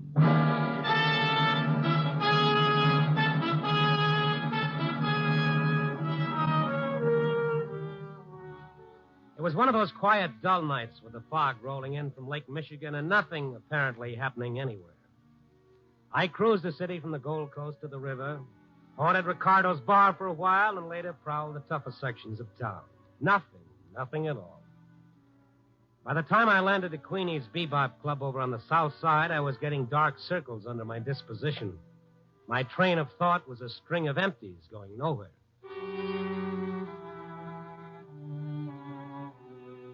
Queenie's place is a tired little bistro with bad food and a hungry floor show.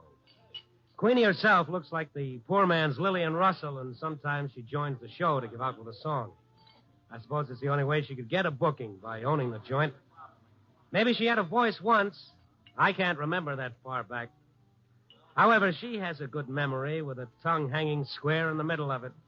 which makes her good for a story now and then. When she saw me, she ambled over to my table.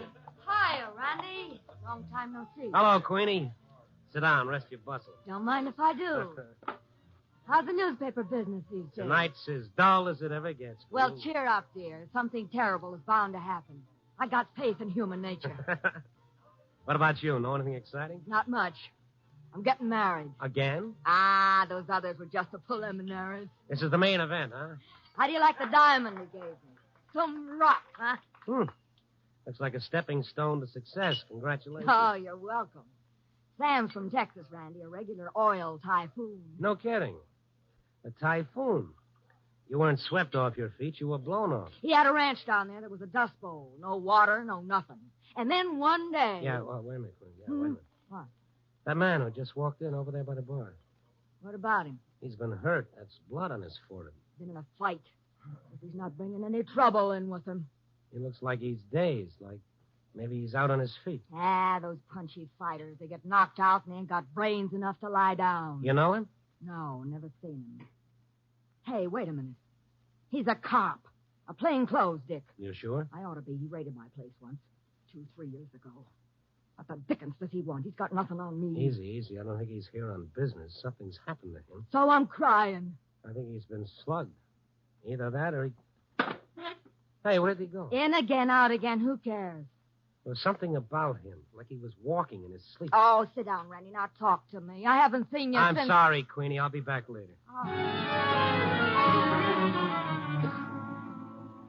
I went out into the street and looked up and down. The fog swirled about the street lamp on the corner like ghosts on a toot. And like a ghost, my boy had disappeared. He vanished as though he were somebody I'd seen in a dream. Then I heard a car starting up a little way down the block. It was parked at the curb, and I recognized it at once because I'd parked it there myself. It was my car. Hey, come back here. Hey! Well, I'll be a... Hey, taxi, cab, right here. Follow that car. Don't lose it. Hurry. What's up, Car thief. You got my car. Shake us. It's cutting down that side street. Not much chance of us attracting any cops around here. Can't you go any faster? Take it easy, mister. We're closing in. We don't lose him first. Not a chance. Yeah, we're getting closer. Crowd him to the curb. Oh, murder. He hit a left. That stopped him. Just clip the fender. Let me out of here before he gets going again. All right. Get out and don't try any... What? You. It was the guy with the blood on his face, the one I'd followed out of Queenie's place. Fellow she said was a plainclothes cop. He sat there, both hands still on the wheel, turned his head slowly to stare at me. What's the big idea? She'll die. I'll go get a cop, mister. Wait a minute. Who'll die? Got to get to her before she dies. Who? Can't let her die. I'll be a murderer. Who, man? Who is it? I can't remember. You can't remember? Killed her. I killed her. Wait a minute now. Just take it easy. What's the matter? Is he hurt? Yeah, but not from this. I gotta find her. She'll die. She hasn't got a chance. Who'll die? My wife. I gotta get to her. Now, look. I tell you, she's dying. Gotta get her out of there. Out of where?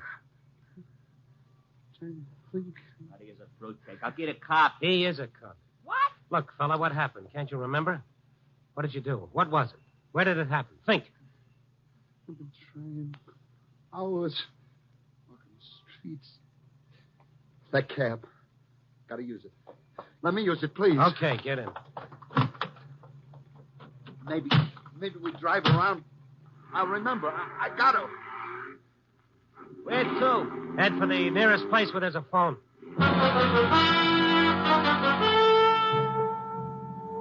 They say that a clear conscience and a poor memory usually go together, but in this case it was the other way around. This poor devil was tortured by a guilt he couldn't remember. The very fact that he couldn't seem to sharpen it and make it worse. He stared at me, his fist clenched, burning in a private hell of blind remorse. Well, if he were a cop, it wouldn't be hard to find out who he was. We pulled up in front of a drugstore, and I asked if he didn't remember being a detective. Now, after all, you wouldn't forget being on the force, would you? Detective. Yes, that's right. I am. City police. What detail? Promoted to burglary 1947. Let me see your badge. badge? Yeah, inside your coat. What's the number on it? I haven't any badge. You must have an identity card. Let's see your wallet. Wallet? Yeah, get it out, huh? Yes, I have one, yes. Here. All right, empty it. Your pockets, too. $7. Some change, a book of matches, nothing with any address on it. An IOU for $300, signed Hollis Rogers. That mean anything to you? Nothing, huh? This all? Did you look in all your pockets? All of them. No card here, nothing. A cop would carry an identity card. I had one. It was 1,000,000 years ago. Mixed up. Look, I've got to get to her, I tell you. Well, you can't if you don't know where she is. Stay here. I'll be right back. Stick with him, cabbie. Make it snappy, pal. This hack ain't no padded cell. I found a phone booth in the drugstore and called police headquarters. I got through to Sergeant Kalski and told him my problem. Yeah, blue eyes, sandy hair, about 28, 5'11". Okay. So that could be practically 6 dozen guys around here. I'm surprised at you, Stone, letting a nut sell you a bill of goods like that. Oh, now hold your horses, Kalski. You can check and find out what men were put in the plain clothes and assigned to burglary detail back in 1947, can't you? Waste of my time, Stone. The guy's a psycho just because he... Now, wait a minute, Kalski. You were in burglary in 47. I'm sure if you saw the guy, you'd recognize him. He's got kind of a scar over his left eyebrow. That mean anything to you? Scar. Well, describe it. Well, it's curved about 1.5 inches across, sort of like a new moon. Officer, I worked with a scar like that. Hit him with a baseball. A fellow named Kenny Day. Kenny Day? He fit the rest of the description? Yeah, he did. What do you mean, did? Why past tense? Because he's past history, Randy. Kenny Day resigned from the force 2 years ago. Oh. Studying law on the side, as I recall. One of those ambitious punks. You got his address? I can look it up in the file. Will you? I'd sure appreciate it. Okay, but look, Stone, one thing. This guy you think might be Day, the guy who says his wife's in danger? Yeah. Kenny Day wasn't married. He didn't have any wife.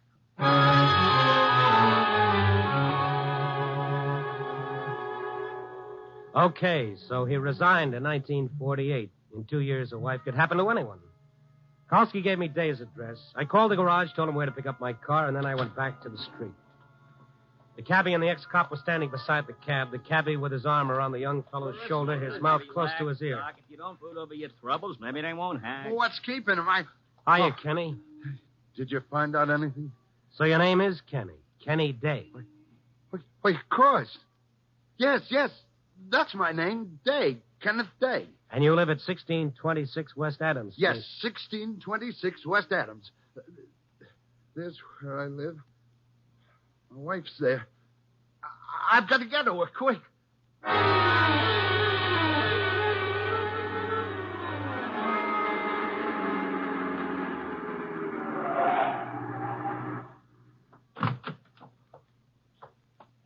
This it, you remember? Yeah. This is it. This is where I live. All right, come on, let's go up.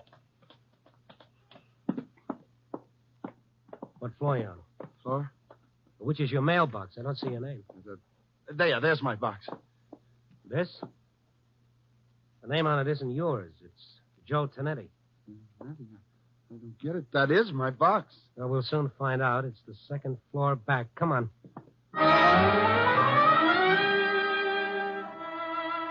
We ran up the dim-lit stairway and through a hall filled with the warm, moist smell of cooking. And another odor, sharper, heavier, unpleasant. Wait. What is it? Something's burning. Sounds like somebody left something on the stove. No. She's in there. Burning. Ann! Easy. Someone's coming. What's the matter with you? Who are you? Hi. I'm Mrs. Tonetti. What's the matter? You crazy? You bang on my door? I live here. Huh? What you say? Ann! I call a cop. Get out of my house. What you want? Wait a minute. Now, wait a minute. It's burning. Easy, Ken. My wife, you only see burn. So what? You crazy? Out of my way. No, you don't come in. You drunk. Help! Kenny, there must be some mistake. Get out! Oh, she's in there. I've got to get her out. I tell you, I've got to get her out. I've killed my wife.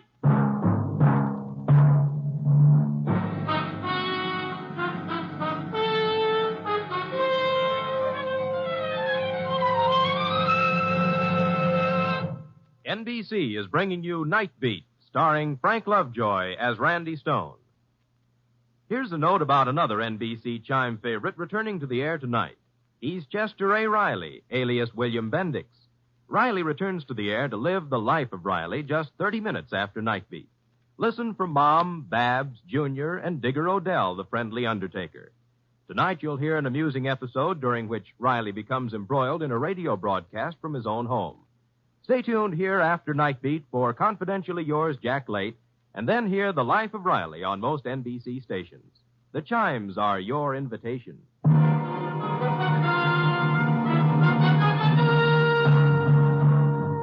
now back to Night Beat and Randy Stone. If I could believe Kenny Day, somewhere in this city his wife was in mortal danger and he was responsible. Dazed and confused, the ex-cop couldn't remember how it happened. All he knew was if we didn't find her in time, he'd be a murderer.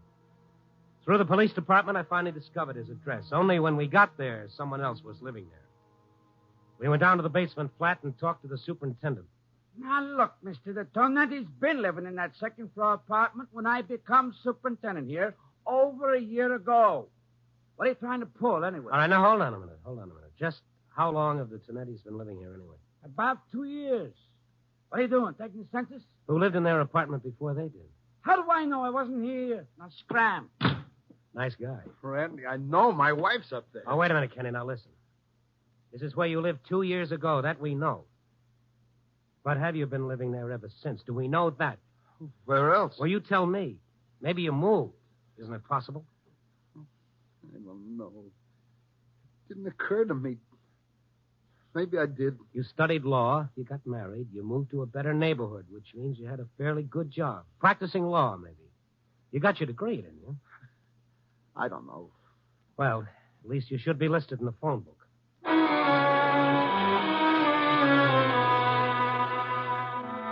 We stopped at a cigar store on the corner, went in, put our heads together over the phone book. No lawyers under that name, but there were lots of dates.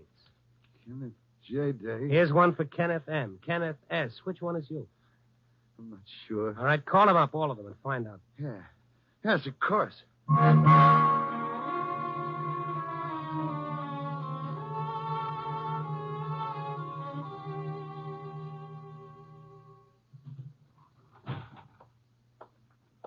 No dice, huh?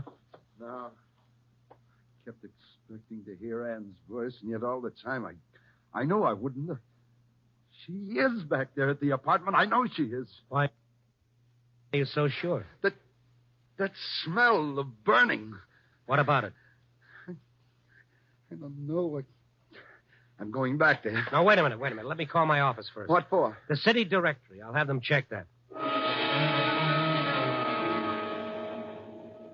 I called the store, and the librarian found a Kenneth A. Day, all right. But the only address given was the Adams Street one we'd already been to. As a detective, the only thing I was running down was my heels.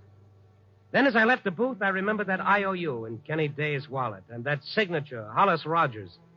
Called the office again and had it checked. Hollis Rogers wasn't even listed. We went back out to the street, and I reached for a cigarette, and then another thought occurred. Hey, you had some matches. Randy, the chime. It may already be too late. Listen to me. We've got to get back. She's in that house, Will you listen to me? Well, maybe it doesn't mean anything. Probably doesn't, but that book of matches you had in your wallet, it looked full, new. Matches? Let's see it. Yes, of course, but I... All right, let's have it. Here. Oh, came from the Cafe Petite. Think you got him there? I don't know. It's a little joint on Clark Street. Let's get back in the cab. Maybe you'll remember when you see it. Where to now, mister? Cafe Petite.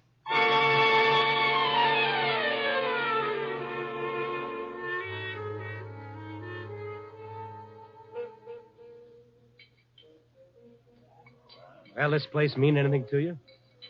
No. Nothing.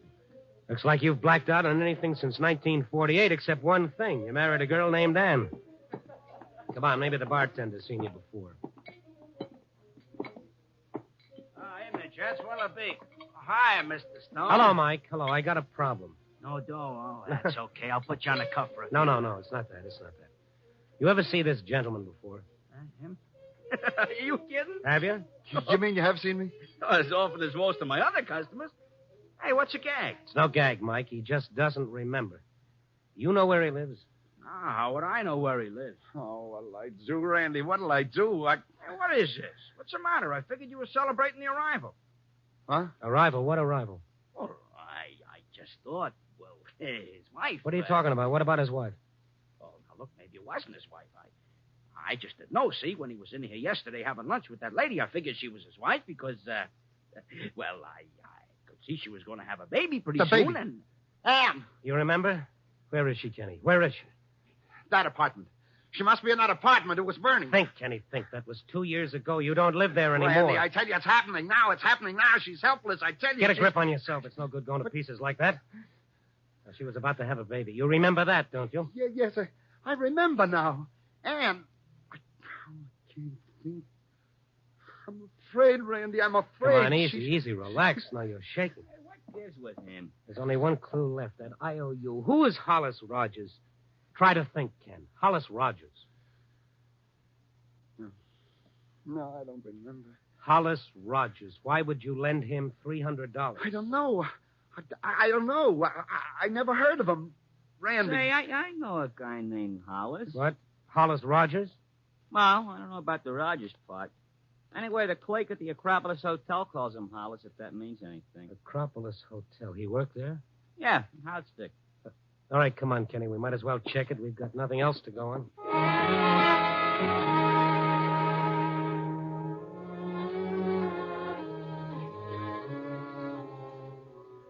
The Acropolis Hotel sported a grimy, worn-out elegance and included a big front window looking out on South State.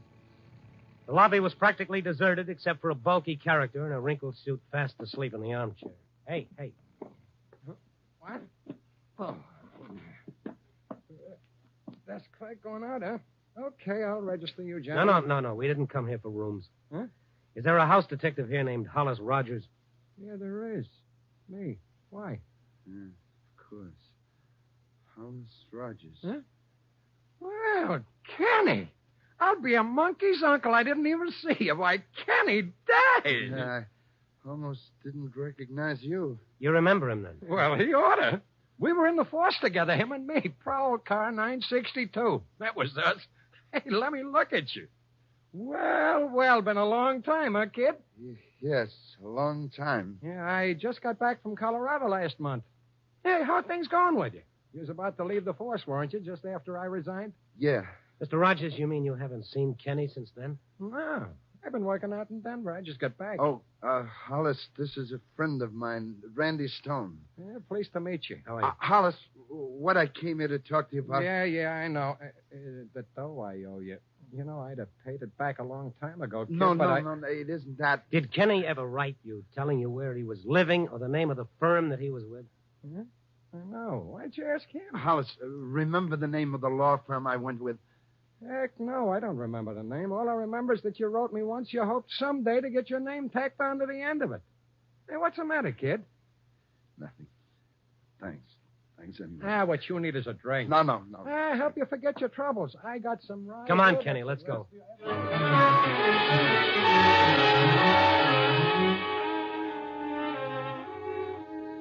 From the color of Hollis Rogers' nose, I imagine the only thing drink made him forget was when to stop.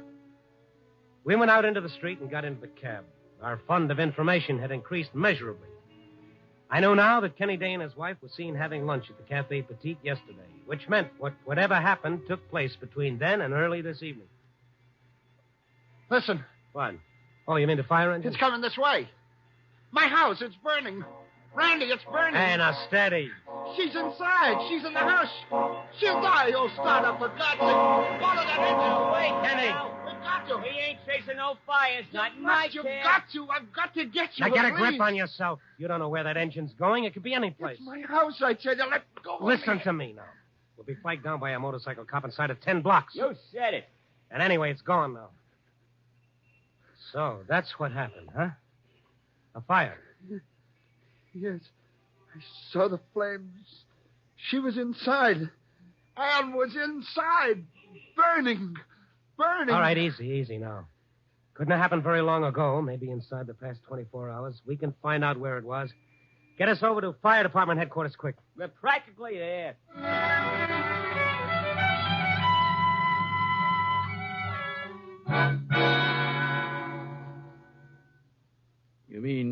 You don't remember where you live.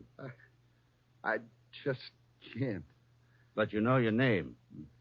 What about the phone book? Oh, we've already gone through all that, Chief.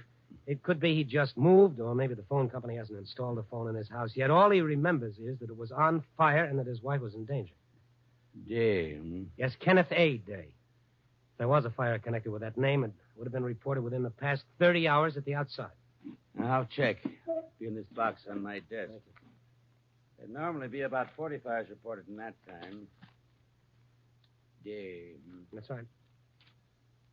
You own the property, Mr. Day. I don't know. I don't know. Well, of course, if there were any casualties, the names would be listed. Day.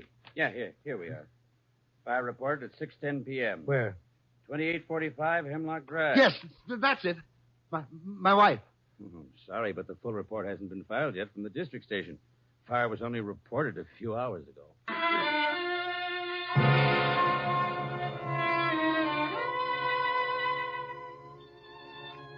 The 2800 block of Hemlock Drive was a neat parade of white stucco bungalows way over on the northwest side.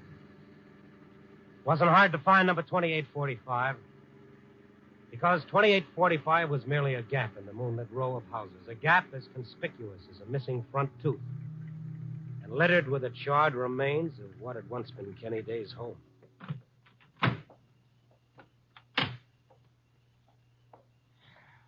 Burned right down to the ground. Nothing. There's nothing. There's nobody. Even the street.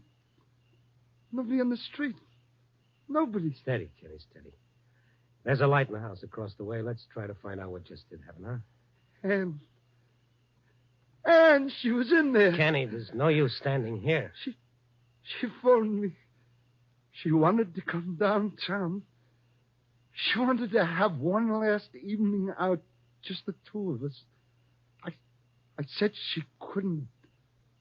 I made her stay home. I didn't want her to come downtown. I was afraid maybe if I hadn't made her stay, she'd be alive now. Yeah, I killed her. Kenny, it wasn't your fault. You were thinking only of her welfare. Here comes a cop, Randy. Hey, what are you doing? It's all right, officer. That used to be this man's house. Huh? Oh, why, hello, Mr. Day. I didn't recognize you in the dark. Too bad you're losing your house, especially with the baby coming. Should I be congratulating you now? What are you trying to say? Wait a minute. You were here during the fire? Yes. What do you mean? Should you be congratulating me? What happened? Tell me. Why, you... Say, didn't you go to the hospital? Hospital? What hospital? Good grief, man. When we couldn't find you, we thought you'd come to and headed for the hospital during the excitement of putting out the fire. The fire? Yes. I came home, and it was burning. And I tried to get Ann out. They wouldn't let me. They tried to hold me back. Yes, and he'd have burned to death, too, if one of the firemen hadn't given him a tap and knocked him out.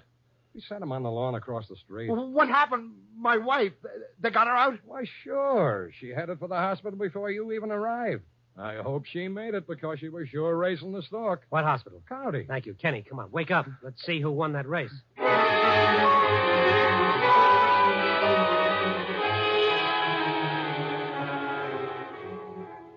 I don't know how many traffic laws our cabbie broke speeding back to the city, but they would probably have added up to a young fortune in fines.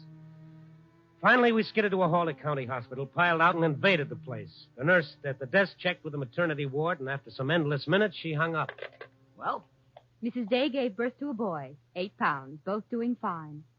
Boy. Well. What do you know? Which one of you is the father? The father? Oh, him. Yeah, take a bow, pal. Can I see her? I guess you can. Right this way. He's still in a daze. And you'll be in a daze, too, when you see what my meter reads. You trying to spoil my evening? Don't let it throw you, Doc. Charge it up to education. Travel broadens a guy, you know. Traveling with you does more than that. It flattens him. Take it easy, Pops. And here. What's this? I think you deserve this cigar.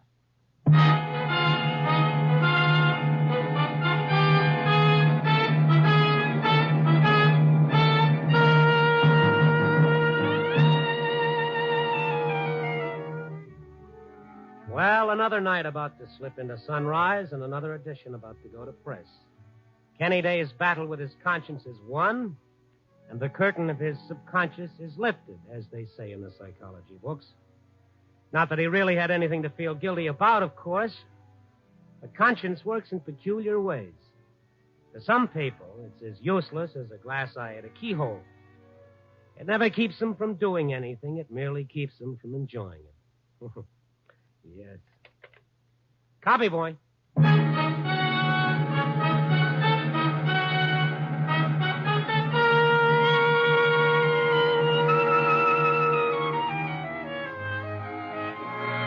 Night Beat, starring Frank Lovejoy, is produced and directed by Warren Lewis.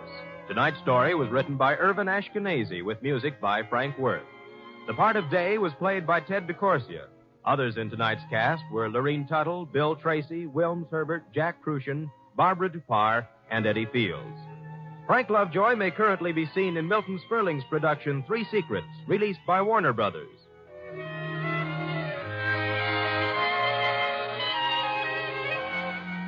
Listen next week at this time and every week as Randy Stone searches through the city for the strange stories waiting for him in the darkness.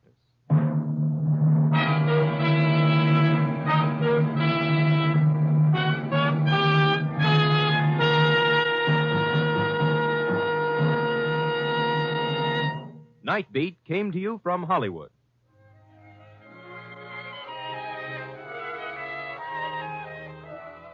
Three chimes mean good times on NBC. Mystery fans will enjoy the Sunday lineup of action-packed adventure shows on NBC. Sunday tune for The Falcon, High Adventure, The Big Guy, Charlie Wilde, and $1,000 reward. 5 thrill-filled shows packed with intrigue and mystery. Listen Sunday on NBC.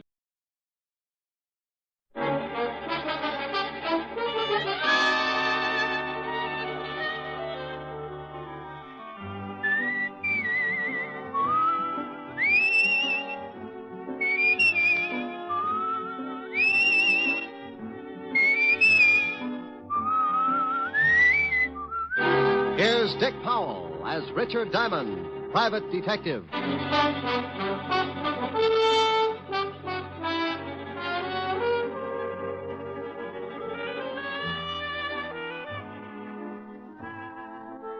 Hello there. My name's Diamond.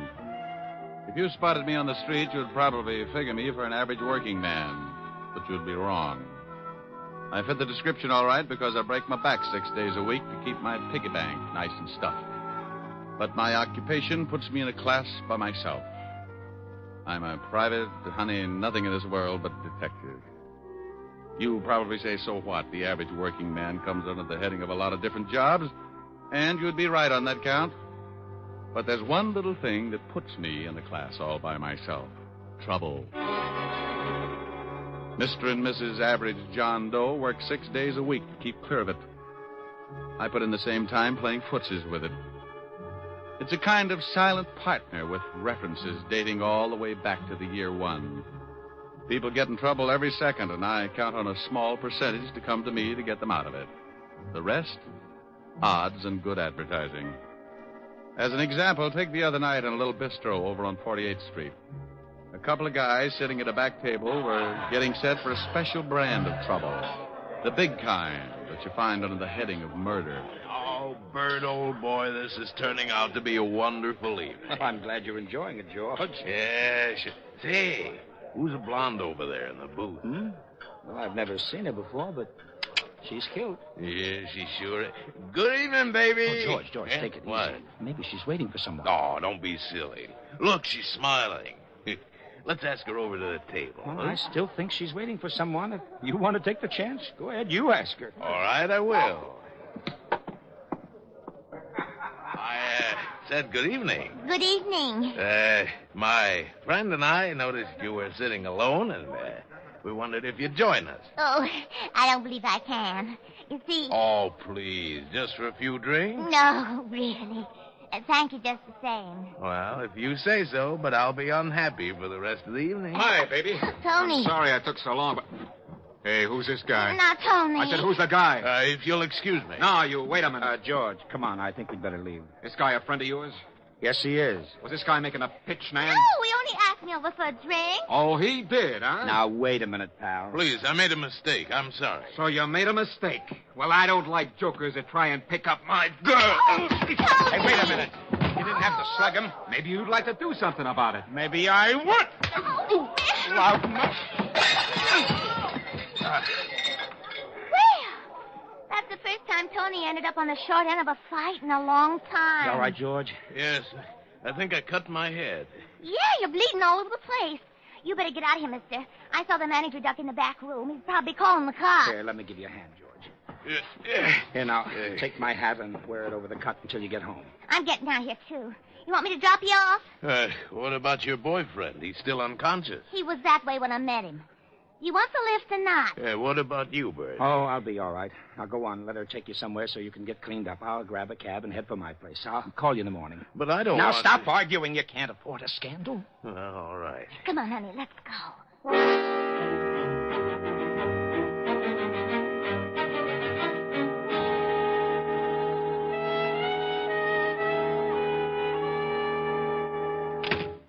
Well, this very nice apartment. You better go get cleaned up. Back to that room. I'll get a couple of drinks. I can sure use a drink. I won't be long. Take your time. Yes. Tony, get out of here. Where is that Go guy? on, get out of here. Why, you cheap little... I'll beat it out of you. Let go of me. Take your hands off me. Take your hands off her. Help. I'll kill the both of you. Help! There's a gun in the stairs. A gun? All right. I'll wring your little neck. Oh! You shot him. I did? You better get out of here. Yeah, but what about you? Go on, get out while you can. I'll think of something. Yes. Leave the gun. I'll throw it in the river or something. Huh? Oh, all right. Now go on, beat it. You just killed a man.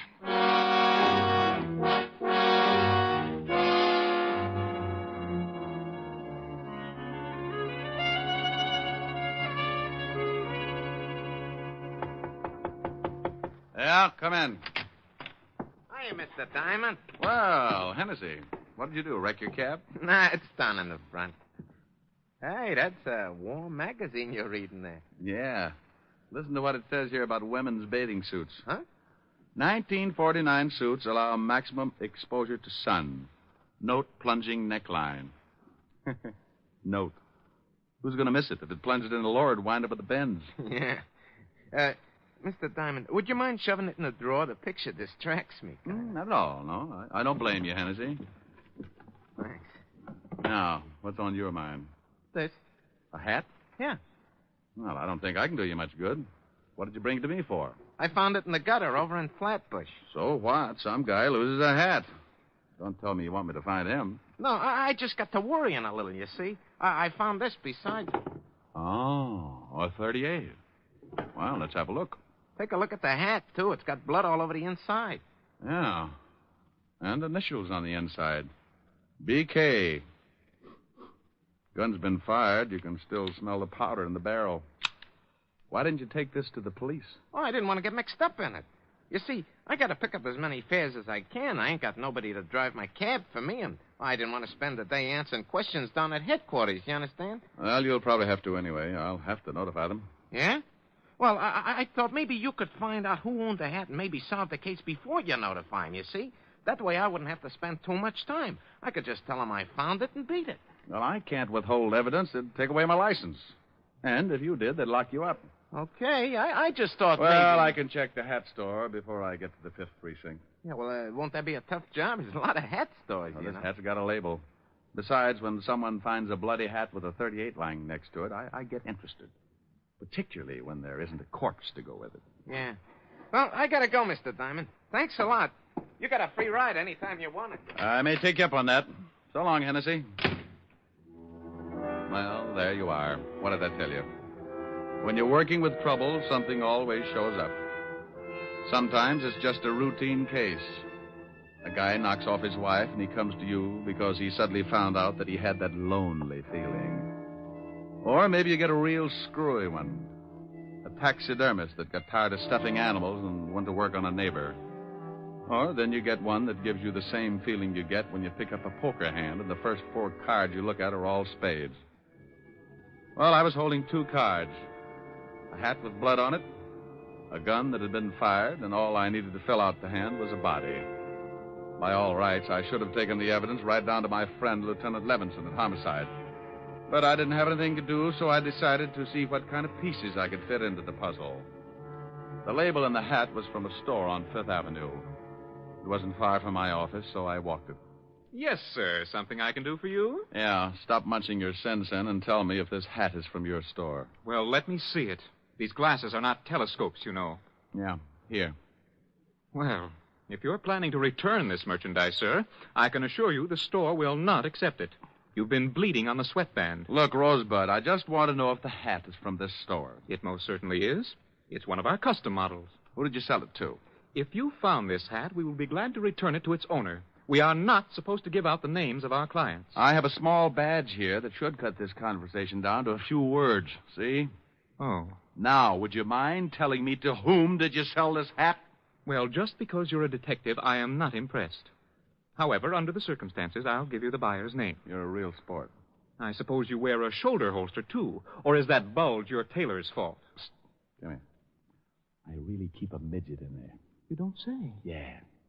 He spits through the lapel at stupid hat clerks. Oh, really? Now, come on, Bright Eyes. Who bought the hat? Well, if you'll just hold your horses. That's the new line, if I ever heard one. Come on, Bubbles. Yeah. Here it is. This hat was sold to a Mr. Bertram Calmus. We make all his hats for him. Well, bully for you. What's his address? 430 Sutton Place. Now, will that be all, sir? Yes, that will be all, and thank you. You've been a brick through the whole ugly mess. I left him watering his gardenia and headed for the residence of one Mr. Bertram Calmus. The apartment house was about 10 blocks away, and with the money I had in my pocket, all taxicabs started looking like iron claws with 4 wheels. I walked. Yes? How do you mean that? Yes, I don't want any. Oh, and I've got a pretty good sales stock. I never buy anything unless I have a demonstration. My middle name is Semper Paratus. Like the Coast Guard, I'm always prepared. I suppose I could top that, but I'm getting tired of trying to close the door on your foot. What is it you want? I hate to admit it, but I'm looking for Bertram Calmus. My husband. Good for him. Is he in? No, but he will be any minute. Into the boss. This hat, I believe, is his. What blonde's apartment did it turn up in? It was found in a gutter in Flatbush. Well, Flatbush is a little out of his territory, but the gutter sounds familiar. What's that stain all over it? Blood. Does your husband bleed a lot? Not recently. We've been getting along. Are you from the police? I'm a detective. Oh. Come in. I'd hate to be selling brushes. I'd have slammed the door on your face. Oh, well, then I made an impression. Perhaps. Let's just say you're waiting for a sacrifice to move you to second base. Won't you sit down? Thanks. What happens when I round third? That depends on your batting average, Mr. Diamond, Mrs. Calmus. That fits. Now, getting back to a very dull subject, does this hat belong to your husband? I don't know. It looks like one of his.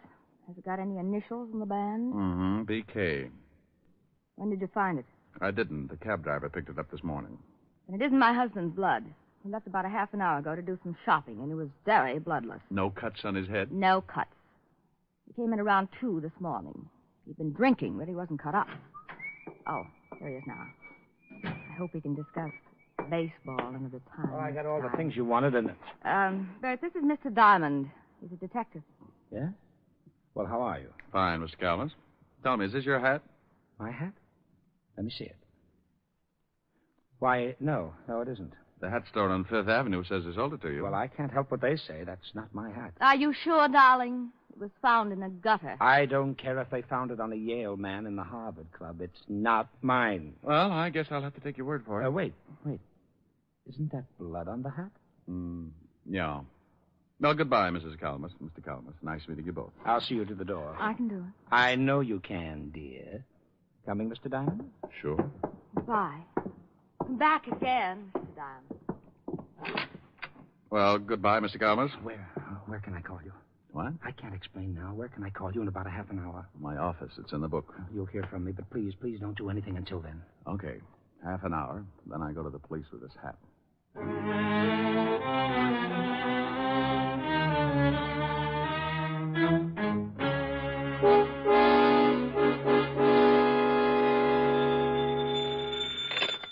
Puss. Mr. Diamond, this is Bert Calmas. Yeah? Yes, I couldn't say anything to you in front of my wife.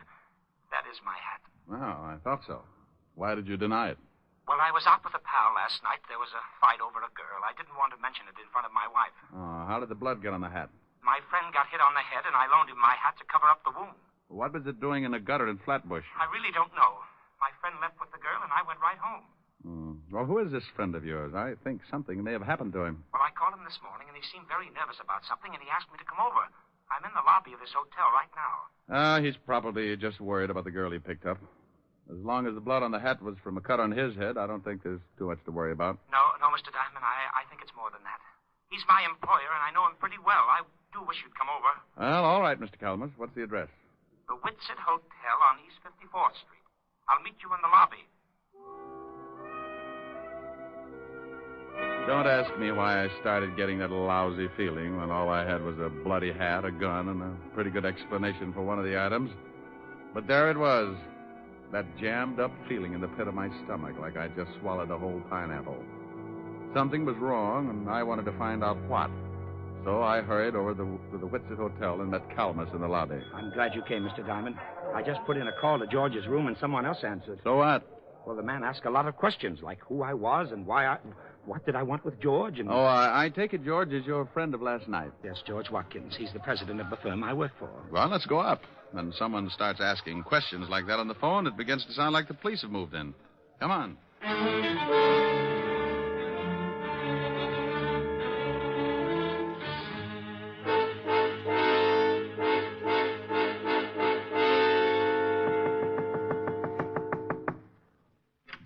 Yeah? Oh, hello, Walt. Rick, what are you doing here? Fair question. I'll answer yours if you'll do the same for me. I came up to see a Mr. George Watkins. So did I. Well, what's the matter? Is George in some kind of trouble? Who's this guy? Oh, he's a friend of Watkins. Works for him. Oh, yeah? Well, come on in. George, what's going on here? You better let the lieutenant tell you, Bert. I can't think anymore. What's the charge, Walt? Murder. Murder? We got a call from a girl last night who said a man named George Watkins killed someone in her apartment. When we got over there, we found the girl dead, too. Oh, well, you must have the wrong man, Inspector George. Lieutenant. And I'm sure you think George wouldn't, but he just confessed.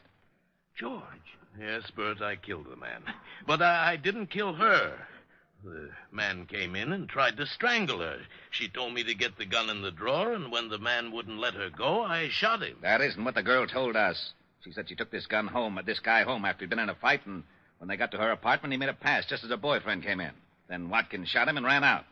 We figured he got excited, and when he had time to think about it, he went back and killed the only other witness. I didn't kill the girl. I never went back there at all. I came straight here. Walt, Mr. Calmas here was with him up until the time he left with the girl. Is that right, Mr. Calmas? Why, yes, sir. Now, there was a previous fight, and Watkins got that cut on his head. Mr. Calmas loaned him his hat to cover the wound. That's right, sir. And, by the way, Walt, what caliber was the murder weapon? .38, but we haven't found the gun yet. Here, check this one with ballistics. How'd you find this? Cab driver named Hennessy brought it into me this morning. Found it lying with a hat. Did you ever see this gun before, Watkins? No, I told you I don't own a gun. Walt, what time do you figure he killed the man and the girl? The coroner fixed the time of death about 1 o'clock this morning. How long were you at this girl's apartment, Mr. Watkins? Why, about 5 minutes before her boyfriend came in. I shot him and left immediately. And you don't remember taking your hat or the gun? What are you getting at, Rick? This is an open and shut case. He admits killing one of them, but he won't admit the other killing because he knows it was premeditated. Just a hunch, Walt, just a hunch. Mr. Watkins, would you mind telling me just what happened after the girl's boyfriend started choking her? Well, I grabbed a gun out of the dresser near the kitchen, and I shot him. And the girl told me to get out, that she'd take care of things, so I dropped the gun and ran. Did you hear anything else? Anything unusual? No. But, yes, now that you mention it, I did hear something that had slipped my mind until now. What did you hear? Well, I don't know whether I can describe it or not. It sounded like someone had opened a bottle of flat champagne. What are you getting at, Rick? Oh, wait a minute, Walt. When did you hear this noise? Right after I shot the man. I remember wondering if someone hadn't opened a bottle in the kitchen. Is that where the noise came from? Yes, I think so. All right, if I go over and case the scene, Walt? We've done that. Yeah, but you weren't looking for something. Why don't you come with me, Mr. Calamus? I'd like to talk with you. What's the address, Walt? 16 West 113th Street. Well, now, look, don't worry too much, George. I can handle the business, and in the meantime, I'll do everything to get you off. Thanks, Bert. Now, you wait a minute, Rick. If you think you know something... Walt. Yeah? Bye. Calamus and I went downstairs and took a cab over to 16 West 113th Street. It was a middle-class apartment house in Flatbush, a 4-story brownstone. I let Calamus pay the fare, and we went in. I wonder what floor it's on. Well, should tell on the mailboxes. Yeah, here it is. Nan Phillips, 206. Well, let's go up. Oh, what do you do for Mr. Watkins? I'm his vice president. That's why I took him out last night. I wanted to interest him in a new account. I just can't imagine him killing anyone, but I guess people do funny things when they lose their heads. Yeah. 206. Well, here it is. Yeah? Hello. Oh, no. Good afternoon, Sergeant Otis. What do you want, Diamond? I want to stand out here in the hall and count the hairs in your 5 o'clock shadow. Now, let us in. The lieutenant said it was all right. Okay, comic. Mr. Calamus, meet Sergeant Otis. How are you? Hello, Sergeant. Otis, make like a policeman and point out the circumstances in this killing, will you? Well, I don't know why I should, Shamus, but if the lieutenant sent you over, I guess I'll have to. 2 bodies was over there by the window, lying pretty close together. Uh-huh. The killer, that Watkins fellow, was standing about here in the center of the room. With his back to the kitchen door. Yeah. He shot them both from about here. Hey, what are you looking for? Oh, I like to get down on my hands and knees. It's cooler. Well, it won't do you no good to start looking for fancy clues. The guy already confessed. Well. Hey, what do you got there? Just a wad. So, you got some wadding from the murder gun. You better give it here. Sure. But hang on to it, Otis, and be sure to give it to the lieutenant. Maybe you haven't noticed, but murder guns don't throw this much wadding unless you can kill someone with a blank cartridge. What? Don't let it throw you. Mr. Calamus, I've got some things to do. Can I drop you somewhere? Well, no, thanks. Now that Mr. Watkins can't take care of the office, I'd better go down and check over some things. But I'll keep in touch with you, Mr. Diamond. You do that. Now, wait a minute, Diamond. Oh, stop trying to figure it out, Otis. You'll snap your wig. I was getting close to something. I wanted to tie the ends together before it caught up with me. I had a big, fat hunch that Watkins had been framed good, and the more I found out, the more it looked like a killer was still loose. The whole setup had been screwy from the first. Why would a guy lose his hat and drop his gun in the same place?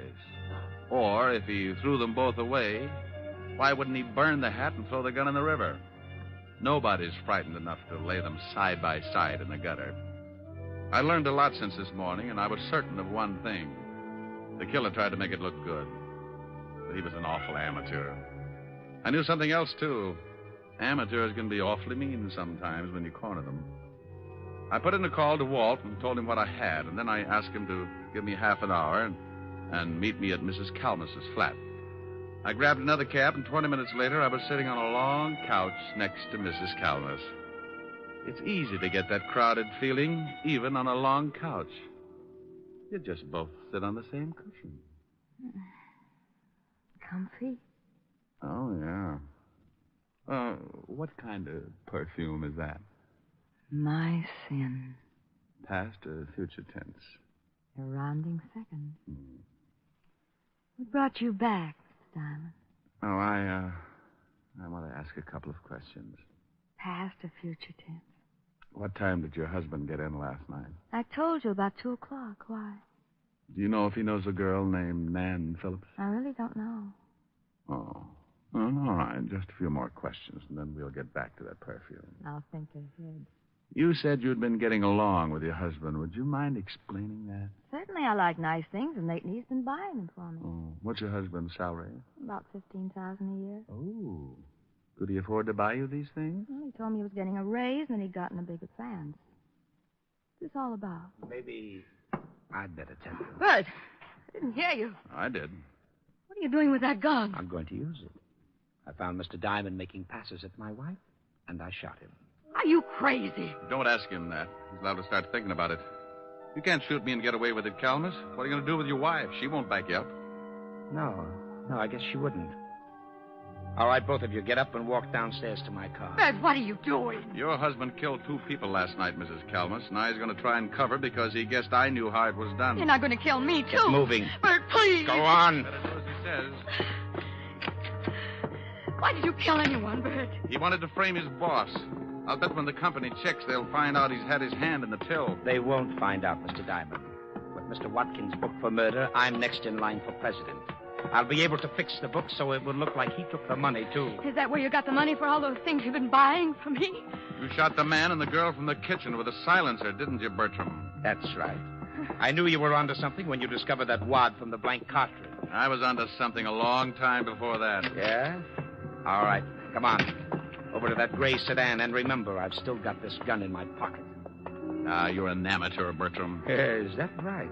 Sure. I knew you had something to do with it when we got over to the girl's apartment. I didn't know what floor it was on, and you looked in the mailboxes. That's the best way to find an apartment, isn't it? Yeah, but not once at any time did anyone mention the dead girl's name. But you knew it and found it on the mailbox. All right, stop right here. Open the door, Gene, and get in first. The front seat. Please. Get in. All right. Now you, Mr. Diamond, you're going to drive. You know, I left my license in my other suit. Stop stalling. I had to do something to stall for just a second because over Bertram's shoulder I spotted a prowl car sliding up to the curb, and good old Walt was climbing out. Bertram, would you mind answering just one question? What is it? The gun that Watkins thought he killed the man with was loaded with blanks, wasn't it? Sure. I killed the guy from the kitchen with a silencer. The whole thing was rigged, huh? The man and the girl were supposed to stage that fight, and Watkins was supposed to shoot the guy with the dummy slug. You said one question. Now get in the car. All right, Calamus, don't move. What? Why, you... That was a close one. You're so right, Walt. Take his gun. I think you'll find it's the one that Watkins fired the blanks from. How is he? On his way. Hey, Bertram. I'll go call the wagon. Bertram. Yes. You want to tie the ends together? I paid the girl and the man to stage the fight. I told them I wanted to frame George and blackmail him. So you framed him with a double murder instead. Why? I'd been stealing money from the company. How'd you know it was me? Well, knowing the girl's name, for one thing, and your wife told me you'd gotten in about 2. Oh. You told me over the phone you went straight home after the fight in the cafe. The killing took place about 1. Watkins said he'd been at the girl's for 5 minutes. About 15 to get to her place, so that meant you all left the cafe around 12:30. It doesn't take an hour and a half to get... Hey, Bertram. Diamond, Huh? I don't think Bert can hear you. Yeah. Well, it was a pretty dull story anyway.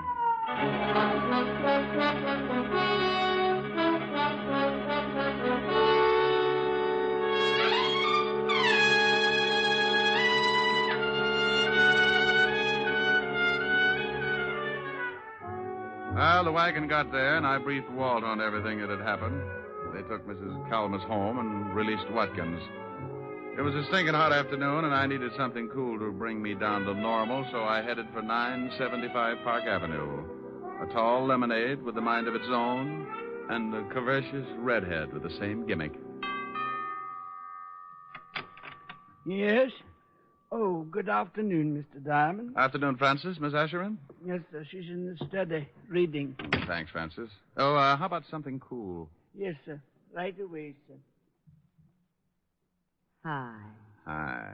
Wow, you look cool enough. That's a nice getup. You like it? It's the newest thing. Yeah, I saw it in the magazine. What do you do if it shrinks? Oh, silly. No, I'm concerned. You might get raided. Don't you like it? Yes, ma'am. What do you think of me? Oh, you're adorable. You're beautiful and you're cute. Hey, that sounds like a song. Mm-hmm. Come here. No, not sing it. It's cute. That's too hot. I'm rather cool. Well, I was only lukewarm until I spotted that play suit. Go on. A, you're adorable. Okay, but then I want to play. Get it? Play suit. That was dandy. Oh, yeah, I know. Go on. A, you're adorable. B, you're so beautiful. C, you're a cutie full of charm. D, you're a darling. And E, you're exciting. And F, you've got feathers on your arm. Oh, Rick. G, you look good to me. H, you so heavenly. I, you're the one I idolize. J, we're like Jack and Jill. K, you're so kissable. L is the love light in your eyes. Rick, M, do you want me to finish? I love you. Oh, you're sweet. Come here. Mm-hmm. Just one moment, sir. Yes, Francis? I'm not going to be embarrassed again. Here's your lemonade. Thank you, Francis. Oh, it's nothing, sir. A, you're adorable. B, you're so beautiful. C,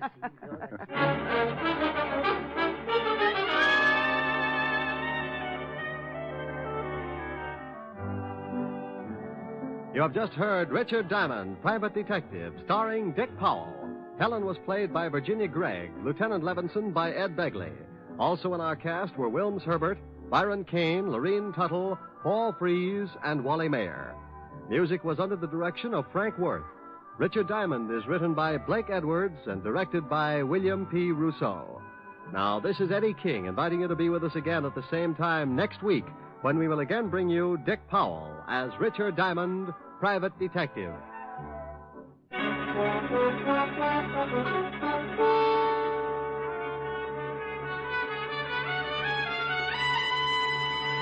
This is NBC, the national broadcasting company.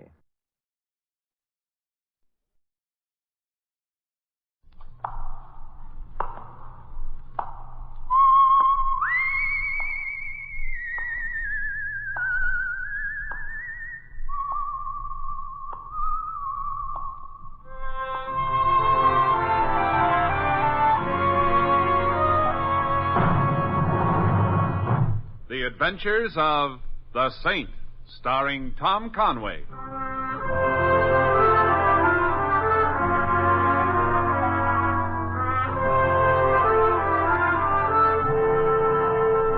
The Saint, based on characters created by Leslie Charteris and known to millions from books, magazines, and motion pictures.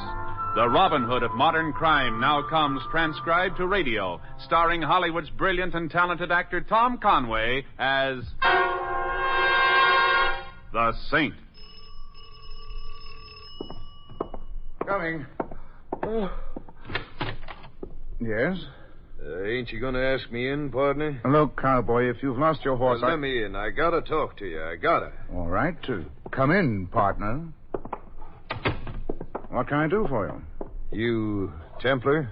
The man they call the Saint? That's what's engraved on my halo. Well, I'm McGowan. They call me Tex. Well, it fits. Born and raised in Texas and aiming to die there. Somebody's stopping you? Somebody, don't care where it happens, just so long as it's now. Here, look at this hat. A funny place for air holes. Not so funny when they're bullet holes, though. Run out of rustlers to shoot at? I was bushwhacked, partner. I was stepping out of a taxi, and some sidewinding bushwhacking polecat took a shot at me. Well, we'll head him off at Eagle Pass. Go on. Well, I came to New York to have fun, not to be killed. That's logical. You reckon you can ride shotgun on me? You've got me confused with the police department. I understand they've a special bureau that does nothing but protect visiting cowboys. I don't want the police department. I'll pay. I'm not in business. Look, money's money, and you're human. Oh, so you've noticed that, have you? And I ain't exactly a poor man. Raising beef's a big money business these days. Yes, so is buying it. What do you fellas fatten those cows on that makes a steak so expensive? Broccoli? You don't want my money? Oh, it's only money. How about a cow? Oh, that's an interesting thought. But the management of this apartment house is so stuffy. The only livestock permitted is dogs and cats. Oh, I don't mean a cow on the hoof, one for the broiler. I beg your pardon? When I get home, I'll personally airmail you once a week the best darn steak this side of Fort Worth. Oh, you interest me. Well? I'm bought. Go ahead and brand me. Good. You made me feel better. You made me feel hungry. Just see that I don't get killed, partner. That's all you're supposed to do. I always like to do a little more than I'm supposed to. I'll see that neither of us gets killed. Now, what's all the shooting for? In a couple of days, I'm going to Chicago to have a talk with the fella. The fella knows I'm coming, and he ain't hankering none to see me. Oh, so he sent someone to head you off with a gun? Yep. Hmm? Why? Oh, it's just a little business matter. You see, he... Oh, but come on, partner. Tell you all about it somewhere else. This is New York City. Let's go live it up some. And we can talk during it. And what have you got in mind? Heard about a saloon where a dozen pretty gals come out and dance the can-can. I'm fixing to cut one out from the herd. Yahoo!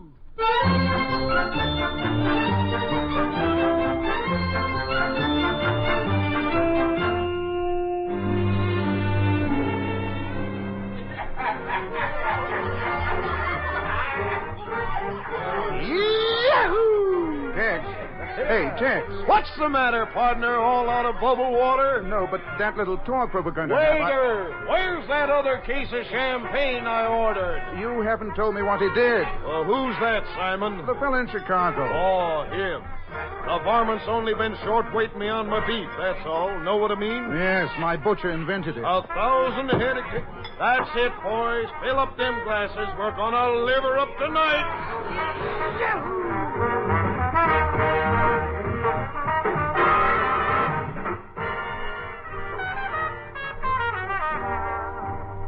Where are we now, Mr. Templar? Greenwich Village? 52nd Street. Now, about Chicago. Say, you know, I got a sudden hankering to see that old horse of mine. Uh-huh. Please, Tex, don't cry. Now, when you get to Chicago... He's just an old cow pony.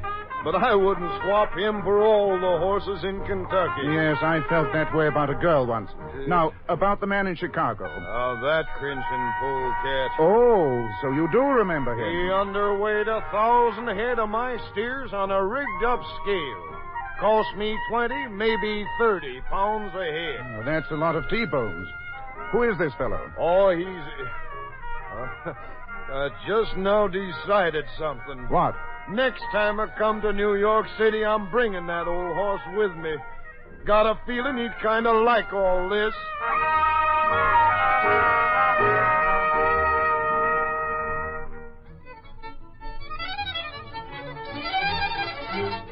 Where are we now, partner? 52nd Street. No, Greenwich Village. Who'd you say the man in Chicago was?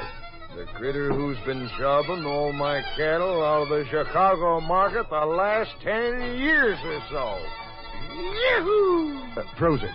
No telling how many pounds of beef he bamboozled me out of in all that time. So you're going to blow the whistle on him, huh? Huh? Meaning what? Tell the police. Nope. I ain't even telling you, partner. I want this critter all to myself, Texas style. Yahoo! That Yankee music is wonderful. Warms a Wattie's blood.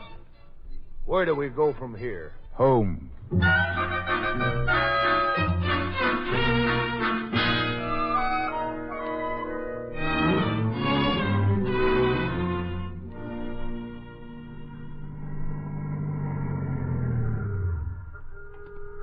Here you are, buddy.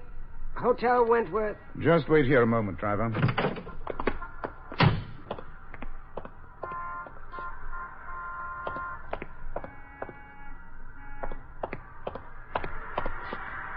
That's a new twist. You always take a little walk before you pay off the cab driver. Only when I'm playing bodyguard. How much? $140, it says. Who are you looking for? Brownies. Help me haul my cowboy friend inside, will you? I don't think I'll be able to wake him. Not wake him. He left.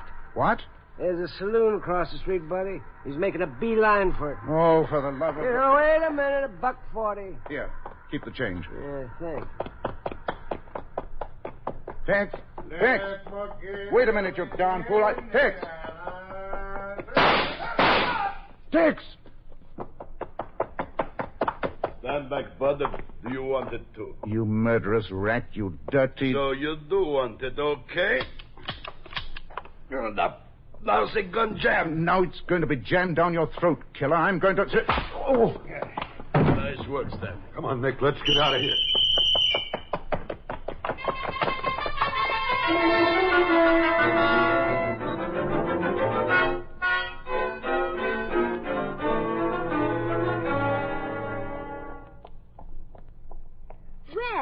Mr. Templar. Hello, nurse. And how are we today? You're fine. How am I? I'll let you know just as soon as I've checked your pulse. What are you doing for dinner tonight? I have a date. Too bad. Besides, you're not leaving the hospital until tomorrow. How can you ask me out? Oh, it's just a form of exercising.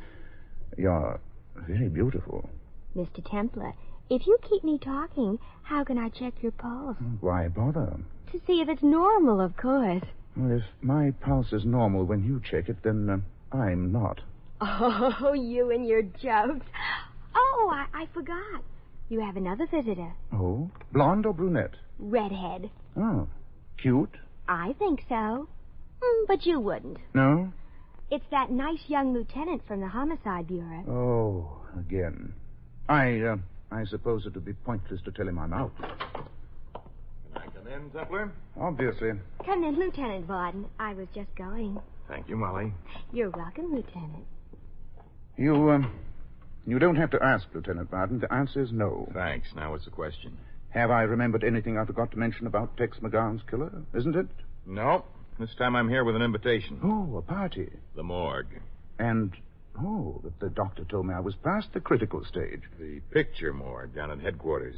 More romantically known as Rogues Gallery. Oh, you want me to look at faces? Yeah, as soon as you're strong enough. Might just be that the guy who dumped McGowan left his face with us one time or another. Well, it'll be a nice change in the routine. Now, what will? Getting out of here. Hand me my clothes, Lieutenant. Now, wait a minute. You're not due to blow this joint till tomorrow. Lieutenant Varden, are you a public servant? Well, I'm a cop, so I'm a public servant. Hand me my clothes. You sure? Positive.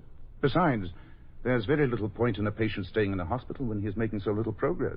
Clearing up a concussion in 3 days' time isn't progress? I mean with that nurse. I'm not getting anywhere. Yeah, I know. You know? Uh-huh. Because I am. Oh. Now, don't look at me like that, Saint. We public servants got to live, too, you know. Well, come on. We'll go look at pictures.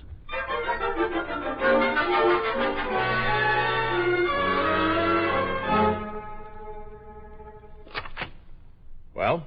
No. This one? No. Now, take a look through these. No. Oh. I'll take this one. Huh? Oh, how did a pinup girl's picture get in here? I don't know, but it certainly breaks the monotony.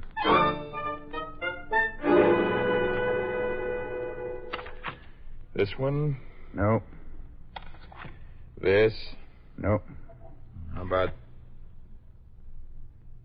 No. One of these? Well. The guy who killed Tex McGowan? No, my old geometry teacher.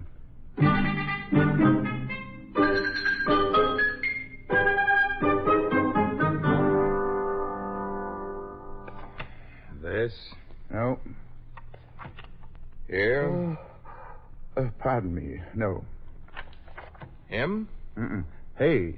Yeah, I know. The boy most likely to succeed in your graduating class. The boy most likely to get the electric chair for shooting down Tex McGowan. At last. You sure? Like Stanley finding Livingston.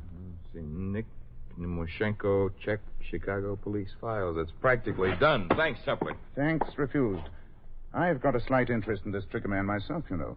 If you don't believe me, ask my head. I see what you mean. Will you stay until I check on Nemoshenko? I'll stay.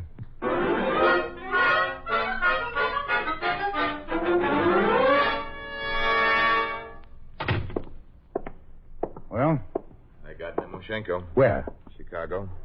Cops out there grabbed him when he came off a plane. Good. You going? Uh-huh. You want it? Delighted. Nice of you to ask. You can clinch the identification for us. When are we leaving? Well, there's a train at midnight. Enough time for you? I'll go home and pack a bag. Suppose I pick you up at your apartment in about half hour? I'll be ready. Thanks again for the invitation, Varden. And, Lieutenant. I think I'll forgive you. Forgive me? For stealing my nurse while I was unconscious.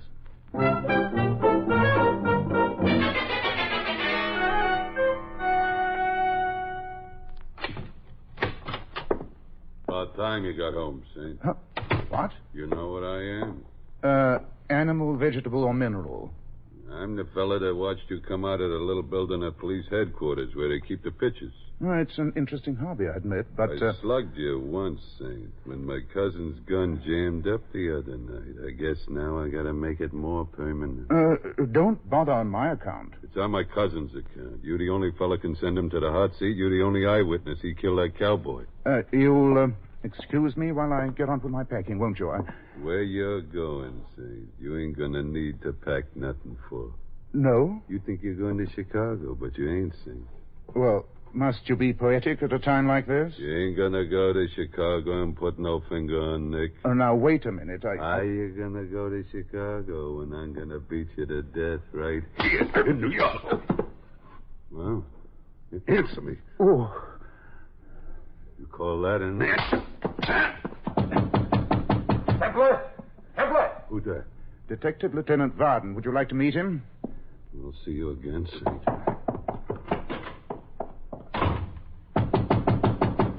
Come in, Varden. Templar? What are you sitting on the floor for? I've been entertaining. You know, company. Yeah? What happened to him? Oh, well, no use going after them. Out the service door. Practically flew. Shy? Only of policemen. So he belted you, huh? They caught me with my vitality down. Remember, I was a hospital case only the day before yesterday. Yeah. You need protecting. Come on, let's catch that train. You can tell me the whole sad story on the way to the station.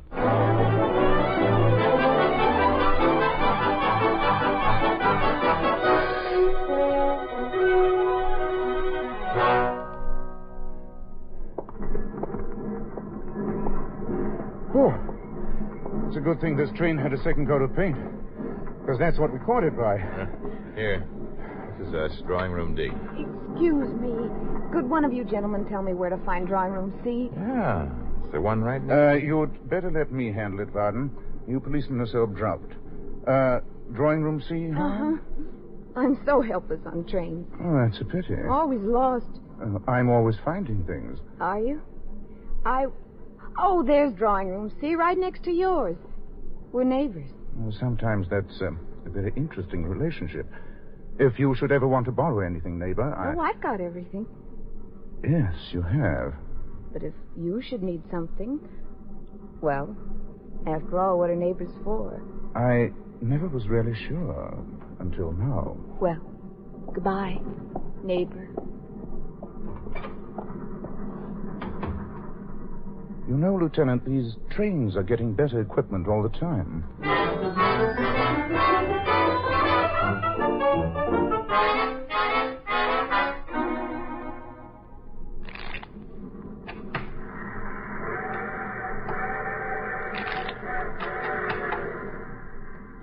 You deal, Varden.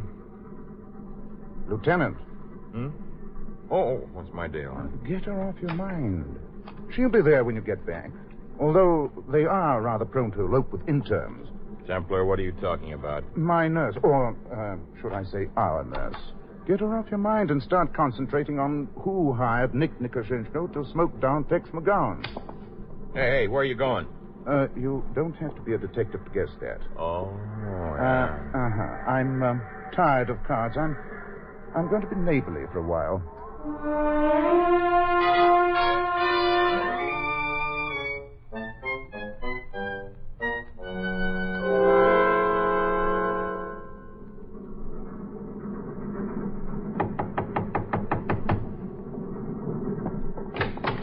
Yes?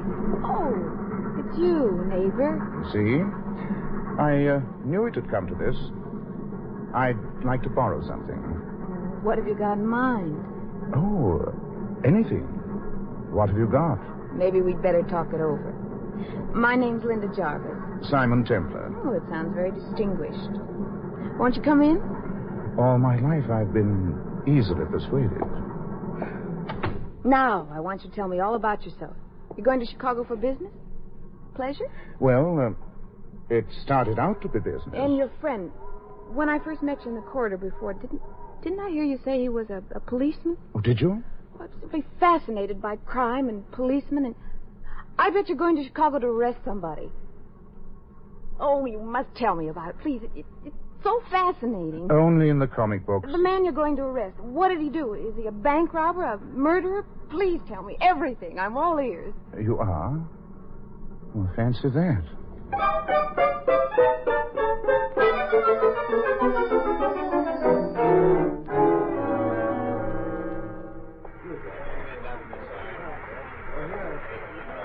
Oh, Simon.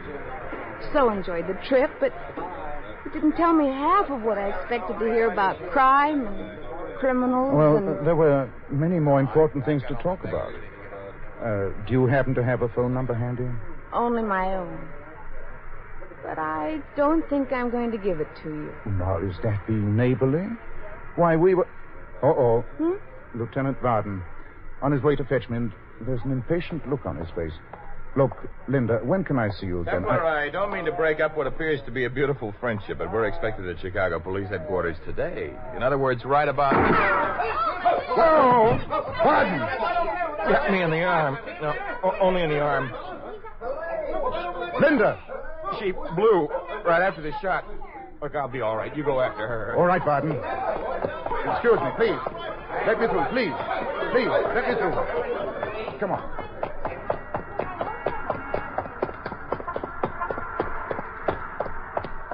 Cab, buddy. A girl, tall, brunette. You see her? In that cab. The one turning out up there. Follow her. Hurry.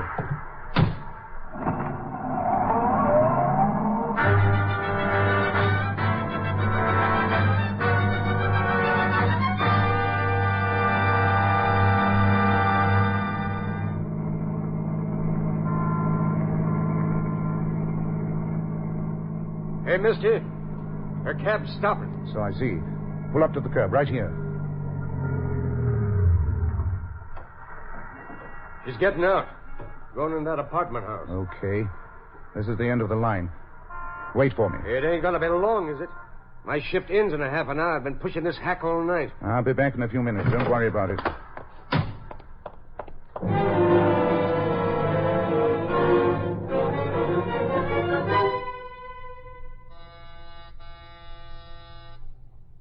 Who is it? Flowers for Miss Jervis. Flowers for... All right. So I'm not a rose. No, you can't come in. Sure I can, see? I'm in. How dare you? This is outrageous. Not nearly as outrageous as putting a finger on a fellow so that a rifleman knows who to shoot down. I haven't the slightest idea what you're talking about. Oh, sure you have, baby. Sure you have. That bullet was for me, wasn't it? Lieutenant Barton just happened to stroll into it. Simon, darling, why should I want to have you killed? I don't know you that well. But you know me well enough to know that I'm the only eyewitness to a murder. And that I should be eliminated, don't you? But what reason would I have? If I should fail to identify certain Nick Nemoshenko as the gunman who shot down Tex McGowan, then the possibility of Mr. Nemoshenko's telling who hired him to do the job is very slight. I still have no idea what you're talking about. Then suppose we go down to police headquarters and I'll tell you all about it. Well, it's about time. How long was I supposed to keep him talking before you were ready to swing that club? Oh, I thought I'd let him feel he was living for a while. You know, Linda, I told this sucker he hadn't ought to come to Chicago. Oh. I told him.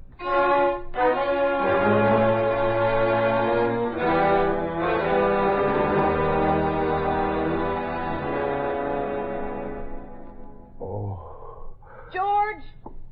Beginning to wake up, is he? Uh-huh. Oh, splendid. There's some questions I must ask him. He's beginning to flutter his eyes, boss. What? Oh, yes. What are you three staring at? Haven't you ever seen a man with two heads before? Feeling better, Mr. Templar? Not as good as when I was unconscious. It can be arranged, sucker. Making you unconscious is how I earn my pay. You had a better future when you were swinging through the trees. Huh? At least you were your own boss. That mean you're calling me an ape? If the fur fits, wear it. All right, wise guy. Now Never mind, Stanley. Stanley. Throw him a banana. Why? Stanley! All right, Better not irritate him. Simon, darling. He's hot-headed. And soon he'll be sitting in a chair that's going to make him hot all over. And so will you, Linda. And last night on the train, you said such sweet things to me. Remember? I remember. Next time I go anywhere, I'll ride a freight. you meet a better class of tramps. Georgie's grouchy. Aren't you, Simon, darling? Stop pestering him, Linda. Let's get on with this. Yes, let's. Tex McGowan was a talkative man, was he not? You tell me. It's hardly likely that you'd agree to interest yourself in this affair without knowing all the facts. Concerning me. Who are you? What do you do besides train apes? George Haggerty. I'm a cattle broker. Oh. I'll bet you haven't been called Honest Wait Haggerty much lately. So he did tell you. What you do to a scale could outmode reducing diets. What else did McGowan tell you? You've had it, No Springs. Stanley. Okay, boss. The pleasure is mine. All right, Stanley. Let's keep him conscious for a while, shall we? You needn't bother. Mr. Temple, I trust you don't think all this is just idle curiosity on my part. Oh, don't apologize. I want to know how much McGowan told you so that I'll know how much you might have told the police. Thanks for the blueprint. What I mean is, if certain facts are known to the police, then it might be, well, it's quite possible, that is, that they'll be able to... Stop stabbing yourself. You want to know if the police have anything that establishes you as Nimoshensko's sponsor. Well, have they? Next time you see your barber, get the top of your head shaved. The ones up at Sing Sing are so messy. You're lying. They don't know. Okay, I'm lying. Sweat it out, killer. Sweat it out. You mean beat it out, don't you? Stanley. How much? Once over lightly again? Not too lightly. But don't kill him until later. Oh.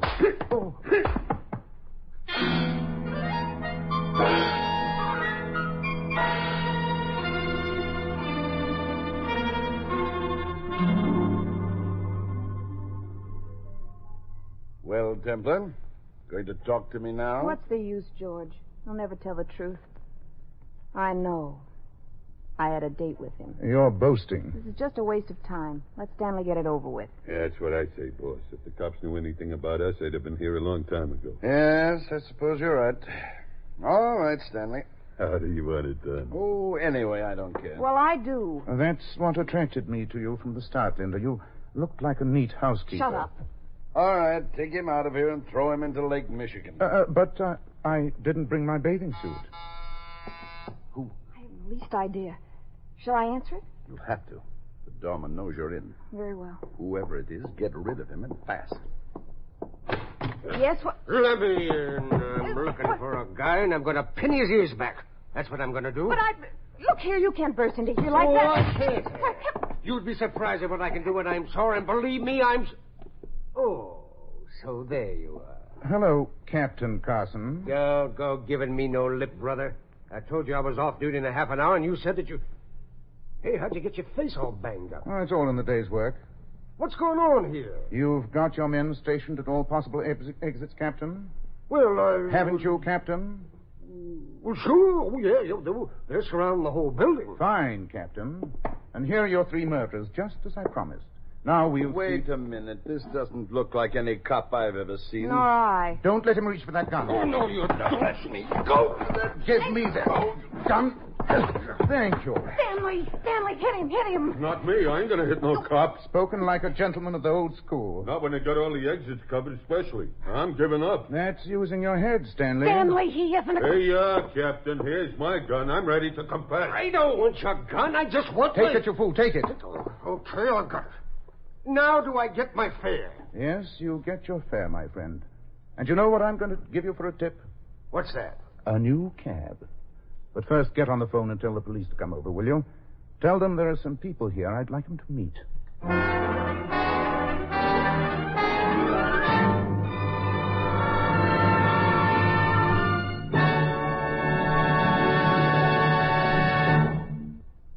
You have been listening to another transcribed adventure of The Saint, the Robin Hood of modern crime. And now, here is our star, Tom Conway. Ladies and gentlemen, in our cast you heard Joyce McCluskey as Linda and Sandra Gould as the nurse. Brooke Temple played Tex, Ted DeCorsia George, Lamont Johnson was the lieutenant, Ed Mack Stanley, and Howard McNear the cab driver. This is Tom Conway, inviting you to join us again next week at the same time for another exciting adventure of The Saint. Good night.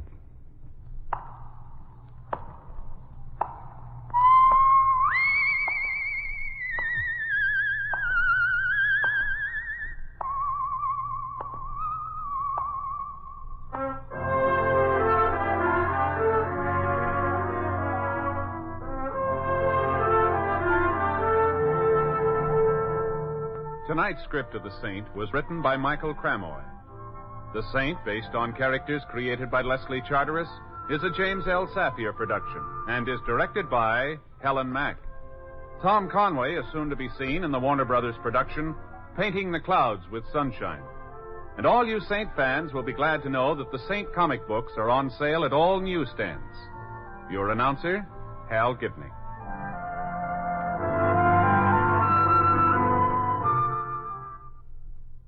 It's the Silver Jubilee on NBC. Now stay tuned for more great mystery entertainment as Lloyd Nolan stars in Martin Caine, Private Eye. Yes, now hear Martin Caine, Private Eye on this same NBC station. He's the daring private investigator who's become a popular hero throughout the nation.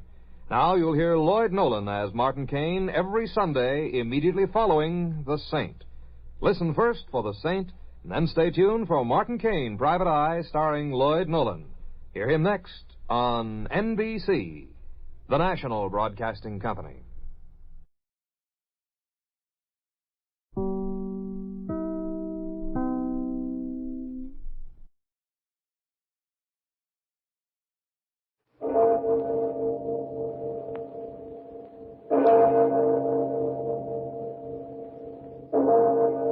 Murder at midnight. So lovely. Everything about you. Your eyes, your lips, your lovely white throat. I can feel it pulsing under my hands, throbbing. Don't, Frank, you're hurting me. You're choking me. No! Midnight, the witching hour when the night is darkest, our fears the strongest, and our strength at its lowest ebb. Midnight, when the graves gape open and death strikes. How? You'll learn the answer in just a minute in Till Death Do Us Part.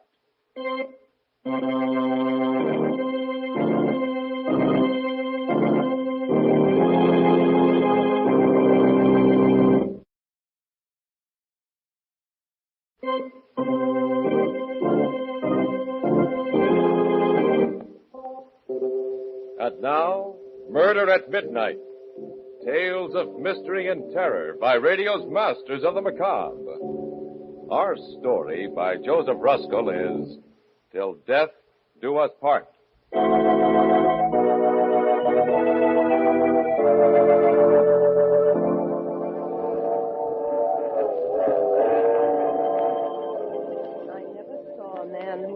Such a wistful eye upon that little tint of blue which prisoners call the sky. Ruth, I want to tell you something. Put down that book and listen. I love you.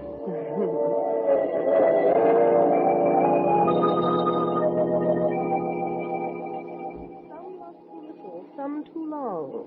Some sell and others buy. Some do the deed with many tears, and some without a sigh. You hear me, Ruth? I love you. Some do it with a bitter look. Some with a flattering word. Professor Clark. Yes, Professor Clark. Love me, darling. Wildly? Put the book away. Almost there now. Bridal suite waiting. Oh, Frank. Promise you'll always love me. Till death do us part.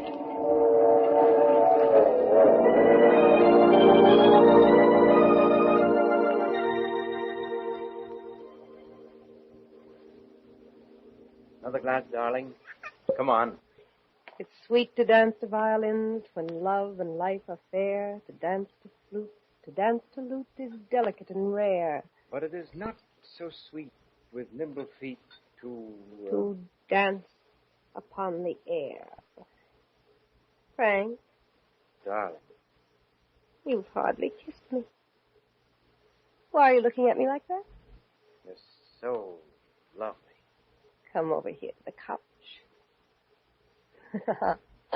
A shy bridegroom in this day and age? Darling, why are you acting so strangely? Well, if the mountain won't come to Mohammed...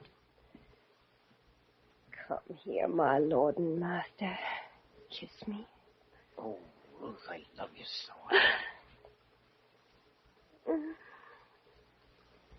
Darling, why do you keep staring at me like that? Frank. Ruth, no. Darling, what's the matter? I don't know. Please, Frank, after all. No, don't come near me. Don't touch me. Ruth, something terrible is happening to me. It's a feeling.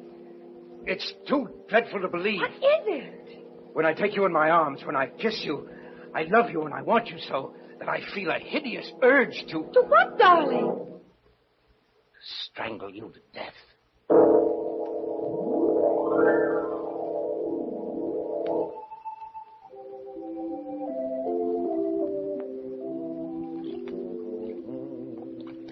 Darling? Hmm? Hurry, dear. The waiter just brought in breakfast. What are you doing? Shaving. Finishing up now. Morning, Professor. Morning, Professor. Life is wonderful. Wonderful. Towel? Thank you. Leave us enter the parlor, husband. Yes. Leave us eat, my bride. Ah! What feast is this that tempts me palate? Fall to, spouse. Ah! Citrus, my favorite ice squirt. I'm so happy I feel like dancing. It's sweet to dance the violin. Yes, that's right. How's it go? It's sweet to dance to violin. When love and life are fair. Eat, dear. What's wrong? I guess I'm not very hungry. Frank, you're thinking of that incident last night again. You are, aren't you? How could I have said that to you? I can't understand it. What got into me? Now, darling, you're to forget it. Don't talk about it anymore. Don't even think of it. It was just your little joke. Some joke. Wonder I didn't frighten you to death. Well... The funny thing is, the next minute I was laughing at myself, and so were you. But when I said it, Ruth, I can't explain it. I can't eat now. Frank. It was like an obsession. Yes, that's it. It was an obsession. Ruth, you're a psychologist. What does it mean? To have felt that horrible urge to do that to you. To you, I must have been mad. Now, darling, don't say that. Don't spoil our honeymoon with this nonsense. You'll be talking things into yourself. I don't know what it is. Your nerves are on edge from your accident, that terrible crash just 3 months ago. Please, Ruth, please, I don't want to think about it. I can still see it, that horrible, twisted wreckage. Well, you're lucky you're alive. Be thankful I am. She was hitting 80, showing off. I couldn't stop her, that daffy little sister of yours. Darling. I'm sorry, dear. I'm sorry. I dare say I felt as awful about it as you did. Brilliant student, could have been one of my best if she'd ever opened a book. The poor kid, what a way to die. Maybe if I hadn't accepted a lift to town, who knows, she might still be... Now, please, darling, let's forget it. It's not good for you. You haven't been at all yourself ever since then. No, I haven't. Have I? Well, everything has its compensation, dear. After all, that's what brought us together. Closely, I mean. Yes, that's right. In the hospital. What? You were an angel. Oh. Well, you were just an angel from heaven, the way you helped to nurse me through all that time. When I was only half conscious. Nursed me and read to me. Read to me? Yes. The way you read to me. Why do you say it like that, Frank? Well, I don't know. There's something you read to me over and over when I was barely conscious. I've heard it ever since, deep down. I can't seem to recall it, but I feel that it had something to do with my crazy behavior last night. A line. It's still with me. It never seems to leave me. Seems to make me want to do something horrible. Now, Frank, stop talking. You're ill again. You're pale as a ghost. What is that line? I've got to know. Please, darling, please, stop shouting. I'm with you. Your love is with you. Now kiss me, dear. Hold me tight. Oh, so lovely. Everything about you. Your eyes, your lips, your lovely white throat. I feel it pulsing. I can feel your throat pulsing, darling, in my hands. Pulsing. No, Frank, you're hurting me. Oh, you're choking me. No!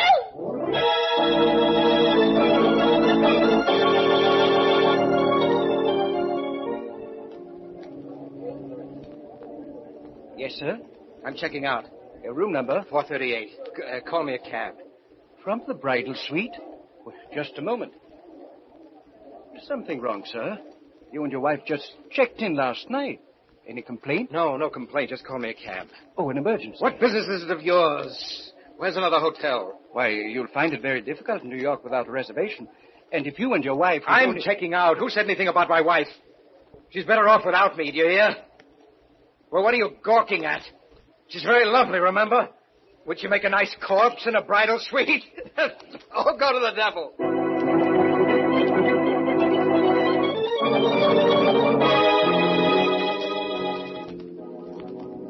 Where to now, mister? Where now? Just shake off that other cab. I did 3 hours ago. I told you 10 times. What now? Just drive around the park. We've been around and around and around. How long can this go on? That line. What was that line? What was it? Huh? What was that line? Look, pal, we going over that again, too? What line?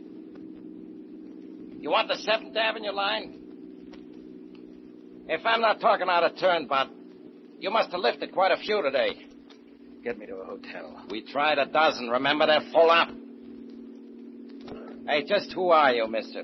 What's your racket? What's that to you?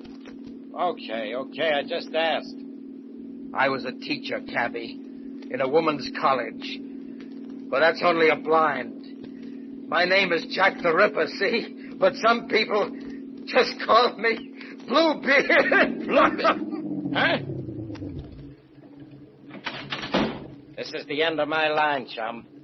Pay up and get out. No, I won't. You can't make me get out. You can't. I can't, huh? No, because if I do get out, I may go back.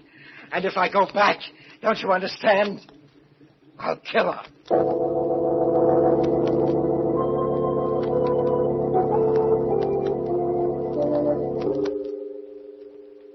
For richer, for poorer, in sickness and in health, till death do us part. A bridegroom, dazed and obsessed, standing on a city street, fearing to return to his bride, because he knows if he does, it will mean murder at midnight.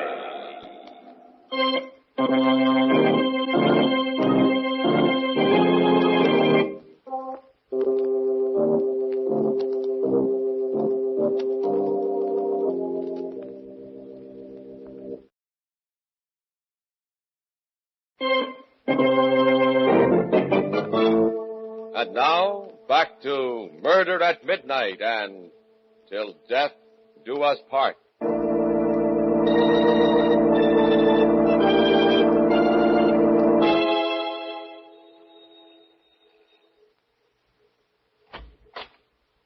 Yes? What do you want? Good evening, sir. My name is Bluebeard. You're the proprietor of this charming boarding house. You're drunk.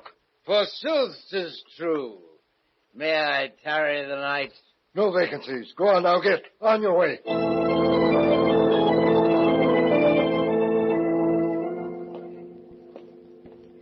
Where's his room? Top floor, rear, Mrs. Clark. He came in about an hour ago, drunk as you please. He asked for a single. I'm not one to rent to drunks, mind you, but I can see he's really educated. And a gentleman, though a queer one, if you ask me, with his eyes all bloodshot.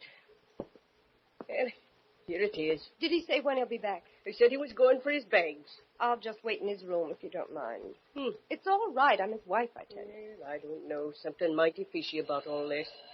Well, excuse me, there's the hall phone. If it's not one thing, it's another. All right.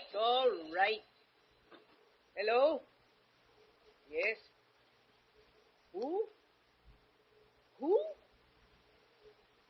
Oh, just a minute. It's him, ma'am. He wants to talk to the lady who just came in. Let me speak to him. Hello, Frank. I saw you go in.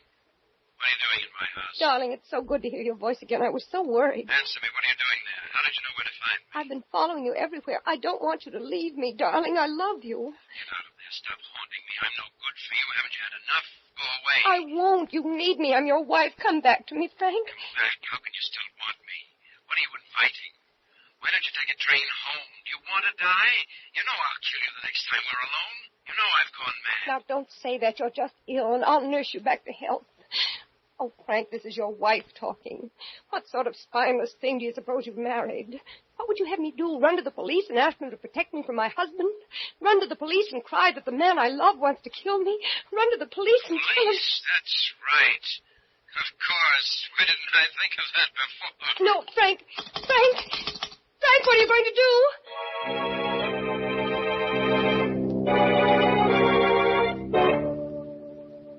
Have a seat, Mrs. Clark. What is it you want of me, Inspector Wade? Why was I called here to the police station? You've no idea? No. Oh. Is he here, my husband? He told you? But I thought he was just drunk. Oh, I told him not to come here. I told him not to. Then it's all true? Yes. This beats anything I've ever heard. Man loves wife so much he wants to strangle her. Kisses her. Gets an irresistible yen to choke her to death. And on their honeymoon. You want to prefer charges? Prefer charges? What for? Well, attempted homicide ought to cover it. I won't. He's my husband. I love him. I'll stick by him no matter what. But he ought to at least be sent to Bellevue for a mental... Oh, no, you won't. There's nothing mentally wrong with Frank. Nothing at all. It's simply nerves, the result of an accident he had recently. This really takes the cake. Mrs. Clark, another thing that puzzles me. Yes? He kept raving about a line when he staggered in here, as if it were life or death. A line of poetry he couldn't remember. Wanted me to tell him what it was. Confidentially, I've only read one poem in my life. Now, what's that all about? I haven't the vaguest notion, Inspector. Just part of his neurotic state, I suppose. When we get back to our hotel room... What? You want him back after what happened? Yes. Don't you see, I must cure him of that awful obsession. Who else can do it but me? I'd like to see him now, Inspector. Please release him to me. I'll take the consequences. He's not here. Not here? No. We held him overnight just to let him sober up like we would any other drunk. Thought it was just all boozy eyewash. Well, this morning he seemed a new man and laughed it all off. So we released him. Just a few minutes ago. Oh, wonderful. But then I had a hunch I ought to warn you anyway. Just a hunch. Warn me? Yeah. He said he was going to call on you tonight at the hotel for a little reunion. Oh, how marvelous. Maybe he's all cured. I don't know. I didn't like the way he smiled when he said it. Mrs. Clark, after what you just told me, I think I ought to have him picked up again. You'll do no such thing. It's taking your life in your hands. I think he's got wheels in his head. I don't care. I love him. You die just as dead when you're in love. I'm not afraid. I'll never leave him. Certainly not now when he needs me more than ever. Is that all, Inspector? Okay, lady. You're 14 carat. He sure doesn't deserve a wife like you. And don't say I didn't warn you. It's your funeral. Thank you, Inspector. Goodbye. Oh, Mrs. Clark, there's one more thing perhaps I ought to tell you. Yes? When I released him just a while ago, he said something else that puzzled me. That being in jail had suddenly given him revelation. He smiled very queerly when he said it. Oh? I think maybe he found that line of poetry, Mrs. Clark.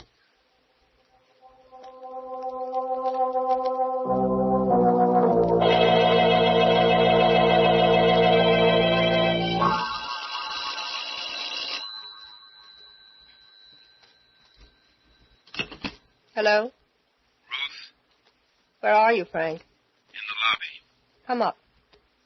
I don't know exactly what your game is, my sweet bride. But I'm warning you. I've had a revelation. I know. It's high time. I'm going to finish it, Ruth, this time. You asked for it. Come up, Frank. Sure? Sure. Your funeral.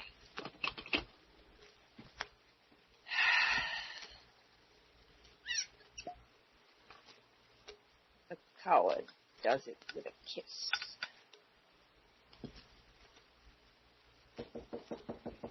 Come in, Frank. The door's open. Throwing a party, my dear?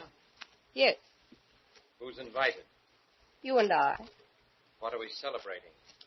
An uninvited guest at our honeymoon. Death has come with you, hasn't it, this time? Yes. Shall we drink to him? Why not? Do you still love me, Frank? Yes, I still love you. But I love you better when you're dead for what you've done. How much do you know? Not enough. It came to me in jail last night. The jail had something to do with it. How, I still don't know, but enough to make me remember something you whispered in the hospital when I was just coming to. You said, "I'll get my revenge, Frank. Do you hear me? I'll get my revenge." Splendid. Hey, from memory. What else? Enough to make me realize that you hate me and have always hated me, although you pretended otherwise. Brilliant. Say loved and hated you. Go on. And that somehow, I don't know myself in what way, but I'm sure it must be a very clever way, as your psychology students would agree. You've been coldly, deliberately torturing me, trying to make me think myself a maniac, or have others think so. Close enough. Why, what I can't understand is why you did it, or why you weren't afraid that I'd really murder you. You'll soon find out. And I'm convinced now that you've done it all with a single line. A single line of poetry. In my jail cell, I was sure of it. The very walls seemed to tell me, I don't know why, that it was a line that you kept reading to me at the hospital, over and over and over again, that made me think I wanted to kill you. And what was that line? That's what I'm going to find out. Right now. Don't come any closer, Professor. You know, it's perfectly ridiculous. Looking at you now, close to you where I can almost touch you, that crazy obsession is still with me. I laugh at it intellectually. I know that you've tricked me into it by some very obvious power of suggestion, but I still feel that way. Don't come any nearer. I'm warning you. Isn't it eerie?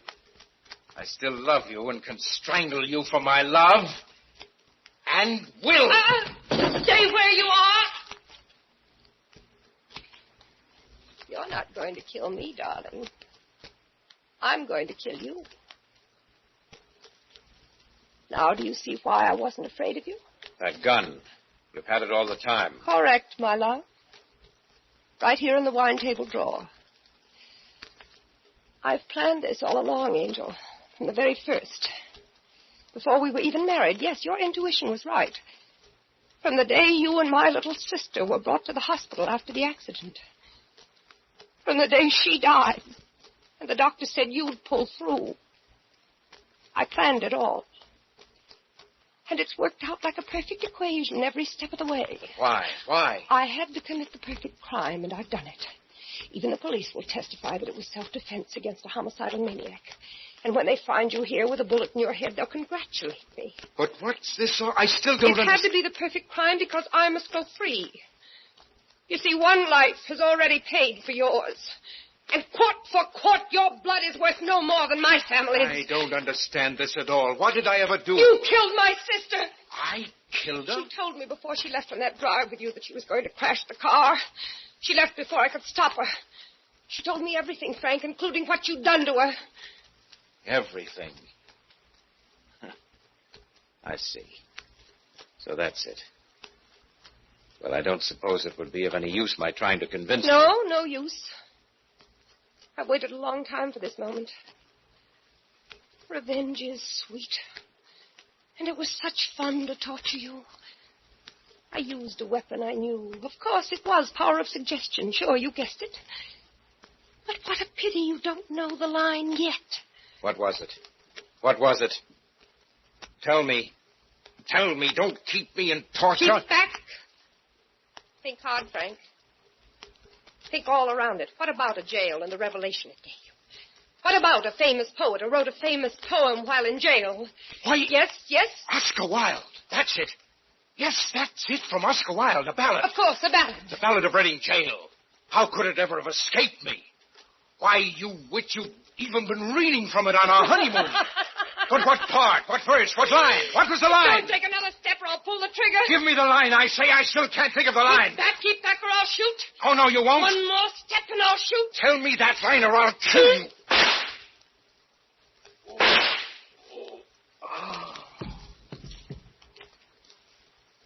All men kill the thing they love. Remember, Frank? How's the next line go, Mrs. Clark? By all, let this be heard? So I heard. Too bad I was a little late. Inspector Wade. You know, ma'am, like I said, I only read one poem in my whole life. But ain't it the darndest thing? It happened to be the Ballad of Reading Jail.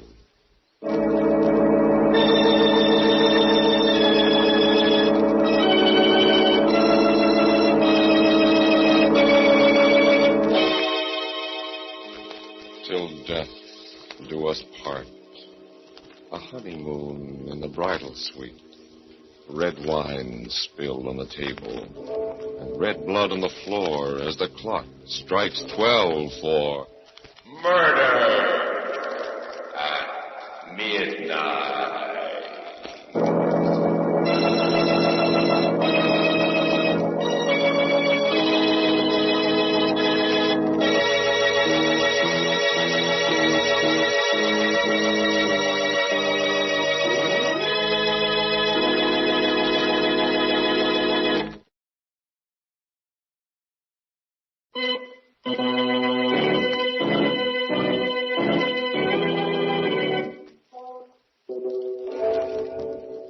Remember to be with us again when death's key turns in the lock and the clocks strike 12 for murder at midnight.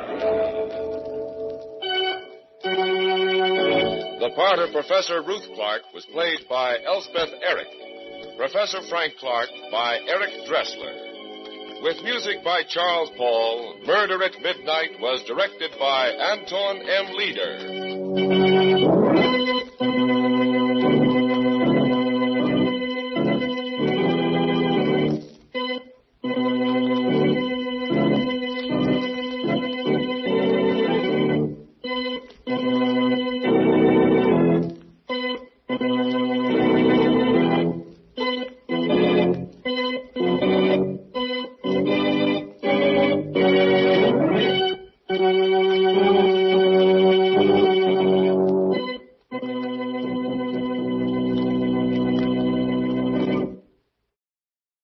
Stay tuned for Nero Wolfe.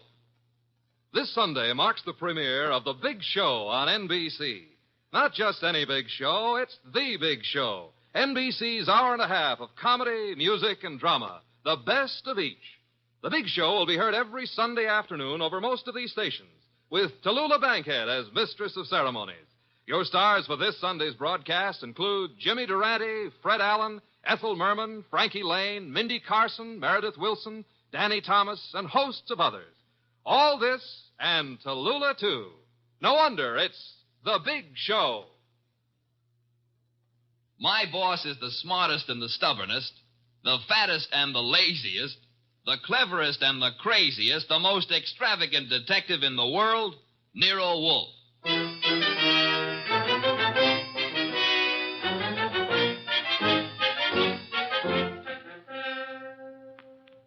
It's the adventure of The Case of the Dear Dead Lady, with that brilliant, eccentric private detective, orchid fancier, and gargantuan gourmet, Nero Wolfe. Starring Sidney Greenstreet.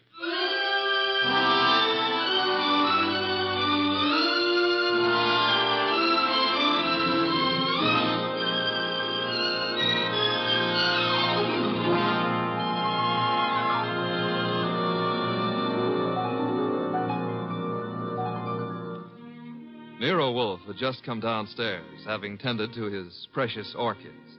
He was, as usual, seated in the library, which served as the office.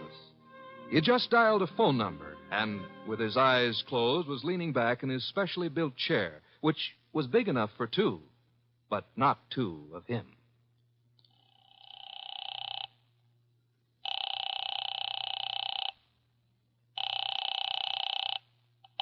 Halsbrecher's Market, domestic and imported delicacies. Mr. Halsbrecher, this is Nero Wolfe. Oh, yeah, Mr. Wolfe. I was just about to ring you. Well, I have need of 2 pounds of duck liver. I do not, of course, refer to the commercialized Strasbourg pate. Well, I appreciate the order, Mr. Wolfe, but... Next, my cook Fritz informs me that we require 3 fine fat geese. Look, Mr. Wolfe, There's a little matter of an unpaid You bill. might add 12 cases of beer, a bushel of Vermont apples, green for stuffing, and a gallon of Marquesa Patricia Roman oil. Mr. Wolfe. In addition, Fritz has listed 6 dozen eggs, 4 braces of Sussex woodcock, and a few pounds of Westphalian ham. You have all that? Well, I can get it, Mr. Wolfe, but my bookkeeper... Thanks very much, Mr. Halsbracker. That will be all. Now, now then, Archie. Yes, boss? You seem to be worried. Oh, I am. This means naturally that I'm supposed to handle Halsbrecker's delivery boy when and if he shows.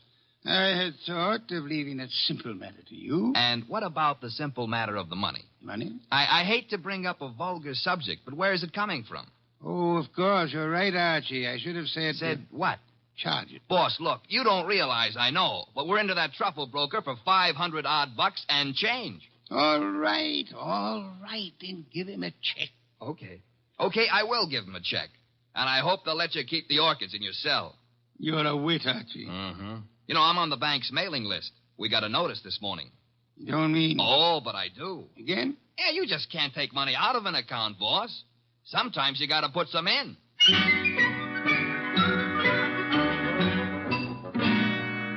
This is the only way to deal with the man I work for, and if I hadn't thrown him that scare, he wouldn't have been willing to listen when the door buzzer rang, and a prosperous-looking young guy in the kind of clothes that don't grow on trees came in and stood in front of the boss's chair, fiddling with the brim of his pork pie.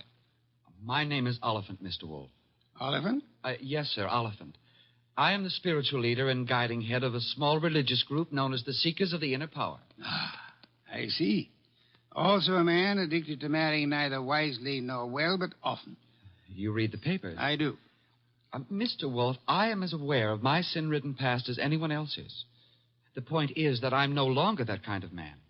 Even a person such as I can see the light in time. Good. Might I ask why you've come to see me, Mr. Oliphant? I need your help, Mr. Wolfe. Concerning? A certain young lady with whom I'm deeply in love. Oh, I beg you not to confuse the present emotion with any of my earlier escapades. What I feel for Miss Dana is the pure and righteous glow of an upright seeker of the inner power. I promise to look on you as thoroughly redeemed, Mr. Oliphant. Proceed. Oh, by the way, do I recognize the name of your young lady as a Park Avenue socialite, an amateur swimming champion? Yes. But she's sweet, wonderful, beautiful. I've asked her to marry me, and she's given me some hope. In time, I fully expect to make her my wife. Well, then where's the problem? The problem is the presence of another man in her life.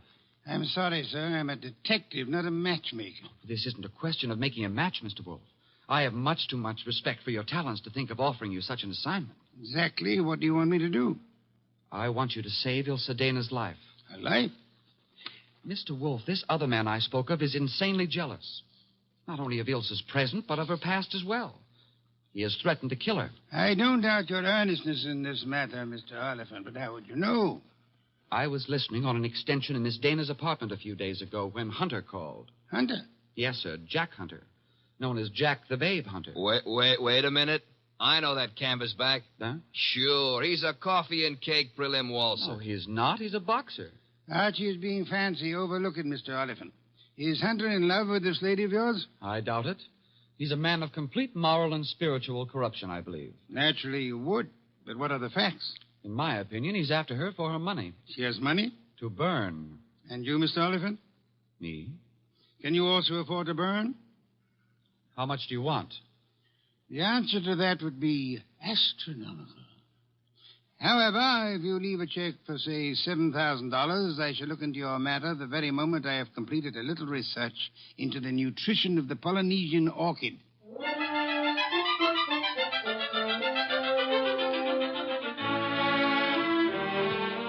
Oliphant's check gave our bank account a slight blood transfusion. I think it was the boss's plan to spend a week or two in the plant rooms before he got busy on the case. And he'd have done it, too, if that phone call hadn't come in about a little after 9, just after Wolfe had polished off one of Fritz's dinners and was settling back with a stein of beer in his hand. Don't disturb yourself, Archie. I'll get it. Now, well, look out you don't strain yourself, boss. You got to straighten out an elbow to reach that receiver. You have an unfortunate flair for mixing humor with impertinence, my friend.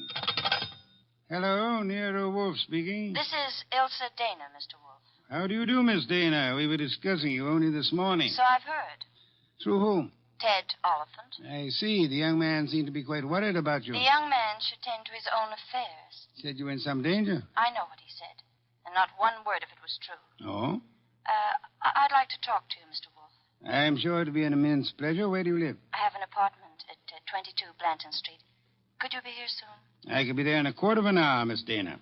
By proxy, of course.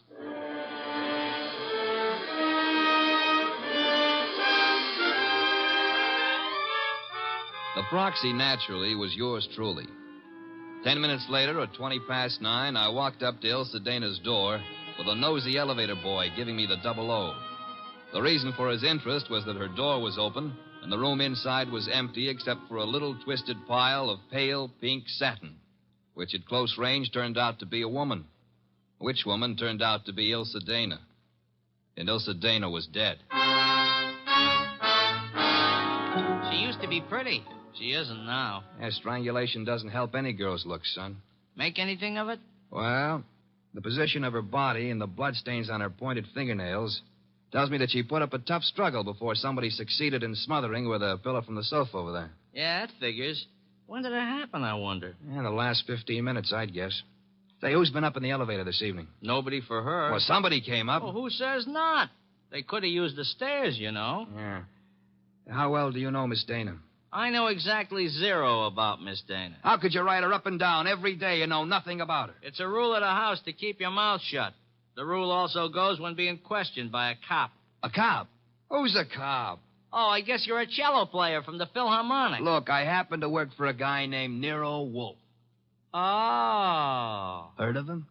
Maybe. Well, if your memory comes alive, son, I might see my way clear to spend a few dollars with you. Understand? I'll keep you in mind. Going down, mister?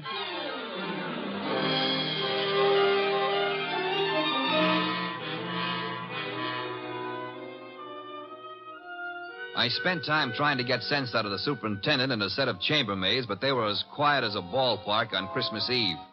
Then I called the cops and told them about Oliphant and Hunter. By the time I got home, the house was dark and Nero Wolfe was sleeping. Next morning, I gave him the details while he drank 3 bottles of beer. When I finished, he sat for a long time and then started another bottle. The prize fighter. What about the prize fighter, Archie? Hunter? Well, I phoned the hotel he lives in before you got up. And? They told me he wasn't in. You know, I begin to think that Mr. Oliphant brought us a more absorbing case than he suspected. You know, I'm glad you like it. I don't like it. I don't like work of any variety. But this thing has its points. Well, what do we do next? Next, we investigate my client. What? Merely because the reformed playboy employs a detective doesn't exempt him from suspicion, Archie. Oh, now who's that? I'm afraid we have no choice but to open the door and see. My name is Young. Barstow Young. It's nice meeting you, Mr. Young. What do you want? I want to see Nero Wolfe. About? About a certain young lady with whom I am deeply in love. What? Will you repeat that? I want to see Mr. Wolfe about a certain young lady with whom I am deeply in love. Her name, please? Ilsa Dana. Is it possible that you entertain plans of making her your wife? Why, yes, but there's a problem involved. Another man? Yes. Well, do come in. Do come in. I think we've been waiting for you. Oh, Mr. Wolfe. Here's another one. Ah, Mr. Wolfe. You've come to me about Miss Ilsa Dana, sir? I have come to you, more specifically, about a man who has threatened her life. How unusual. He's the treacherous kind. Mild-mannered, you know. As we say in my profession, he underplays it. Your profession, then, is the stage. It is, sir. Go on, you interest me deeply. I was present recently when he told her that he would certainly kill her unless she mended her sinful ways. Sinful? No one denies that Ilsa has had, shall we say, a checkered career. But the man's attitude is totally fanatical. What's his particular brand of fanaticism, Mr. Young? Theodore Oliphant is a religious maniac. Well, what do you know? He's come to give Theodore a bad report card. I don't understand. I've come to ask Mr. Wolfe to prevent his murdering Miss Dana. Am I allowed a direct question, sir? Why, of course. Where were you between 9 and 9:20 p.m. last night? 9 and 9:20. Why do you ask? You said I was permitted a direct question. Oh, well, I was walking in the park, as I remember. Do you make a habit of walking in the park? I have lately. I'm preparing for an important role in a forthcoming production. What's so important about last night? From your point of view, a great deal, sir. Well, what do you mean? Last night, Miss Ilsa Dana was murdered. What? Mr. Goodwin here discovered the body. No. I'm afraid I must insist, Mr. Young. Why are you looking at me like that? Are you accusing me of... I have accused you of nothing, my dear sir. Well, now, look, you're making a mistake. Oliphant killed her. You may be sure of that. I have your word. I know him. He was trying to reform her, wanted to make her a devout follower of his cult, the Seekers of Power. I heard him tell her to her face that if she refused redemption, he would see to it that she didn't live on in her wickedness. You could produce other witnesses? Do you know, in your own smug way, you're as detestable a character as I have ever had. All right. Let's everybody take 5. Yeah? NERO Wolfe? He's busy. This is Archie Goodwin. You'll do, Goodwin. This is Jack the Babe Hunter. Oh? How are you? Great. Except the cops seem to want to talk to me about some murder fandango because, as I get it, you named my name. You got it wrong. I doubt it, and I'm coming over there to set you straight.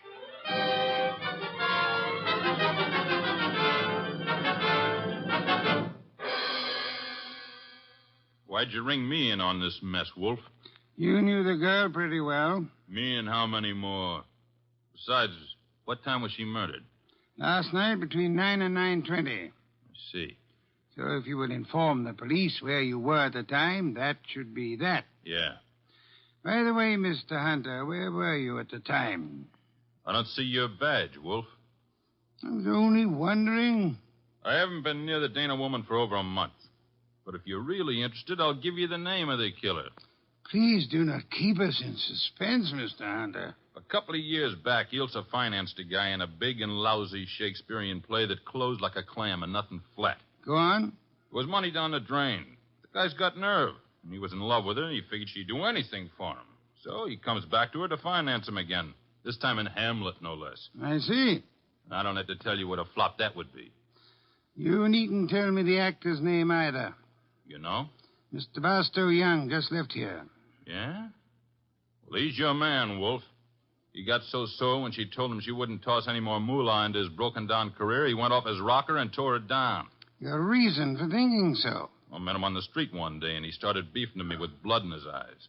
It's all I could do not to punch him. The results might have been less fatal if you'd followed your instincts, sir. I couldn't. Guy's built like a broomstick. He's weak as a cat. Hit him once, he'd crack like dry plaster. I see. What's on your mind? This man you're accusing of Miss Dana's murder, Mr. Hunter, he was very much in love with her. She was thinking about marrying him, he said. He said? Yes, he did. I heard him, too. He was talking through his skull cap. Ilsa wasn't going to marry anybody. No? No, she couldn't. Why couldn't she? Well, but she just couldn't, that's all. So long.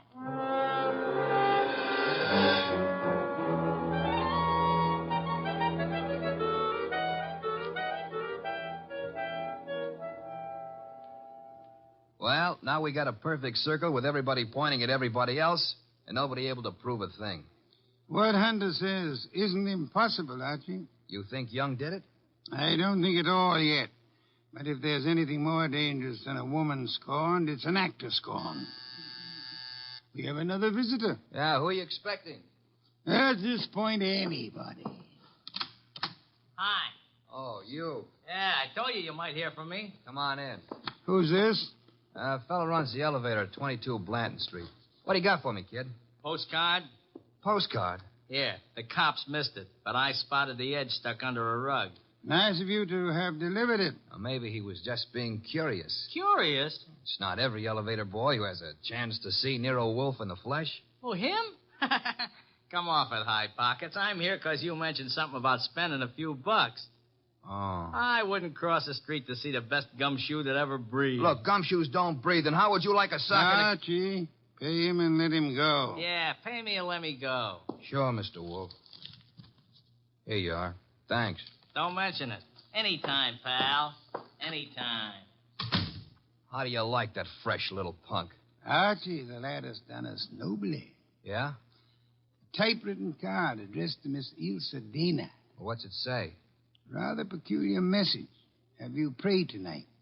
It's signed with a single letter O. Have you prayed tonight? Yes. Signed O? Exactly. Weird, isn't it? Well, what's weird about it? What could be plainer? Have you prayed tonight? Now, I ask you, who is the man in this deal who's interested in praying? All of us, I hope, are God-fearing. All right. But I ask you again, what does O stand for? It could stand for O'Brien, Obituary, Omaha. What about Oliphant? Oliphant, too. Look, what's with this indifference? The case is cracking and you slough it off. You remember what Young said? Oliphant threatened to kill her because she wouldn't join that cockeyed movement of his. Don't exhaust yourself, Archie. We have a hard night ahead. Yes, but I don't understand. But I don't mean to stifle your imagination, my friend. But if you'd reserve your deductions for a little while, you could lend me some much-needed assistance. What do you want? I want you to become a burglar. A burglar? I want you to hurry over to the dead woman's apartment on Blanton Street and ransack it. For what? How do I know? We need help. Anything may help us. Go through the place with a fine tooth comb.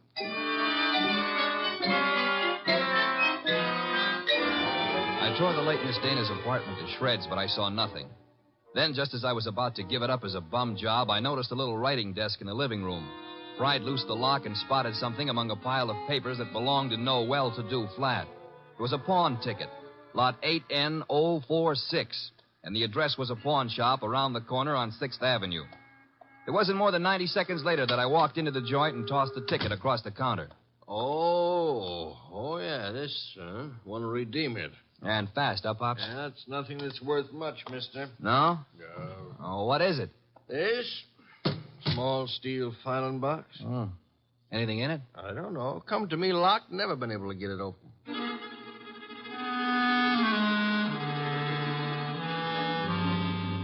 We got it open, Wolf and I. Smashed the front end with a poker. There were some odds and ends inside, old earrings, some thumbtacks, a cigarette lighter, just trash. Then the boss stuck his fingers in and pulled out a plum. This is it? What do you mean, this is it? You fail to recognize this classic document? Huh? A marriage license, Archie. A marriage license. Yeah, well, whose marriage license? The wording is self-explanatory. Listen. This is to certify, etc., thus licensing on this 3rd day of May, 1946, the marriage of Miss Ilse Dana to Mr. Johann Jaeger.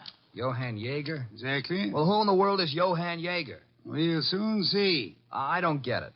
I can understand. It's a befuddling little puzzle. It'll be very easy for one to make a fatal mistake here. But, of course, you won't.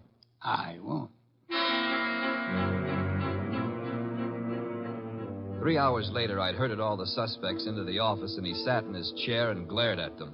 Oliphant, Young, and Hunter.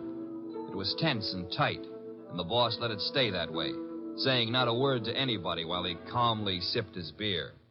It was Oliphant who cracked first. I didn't kill Ilse. I couldn't have. Jealousy is a very compelling motive, Mr. Oliphant.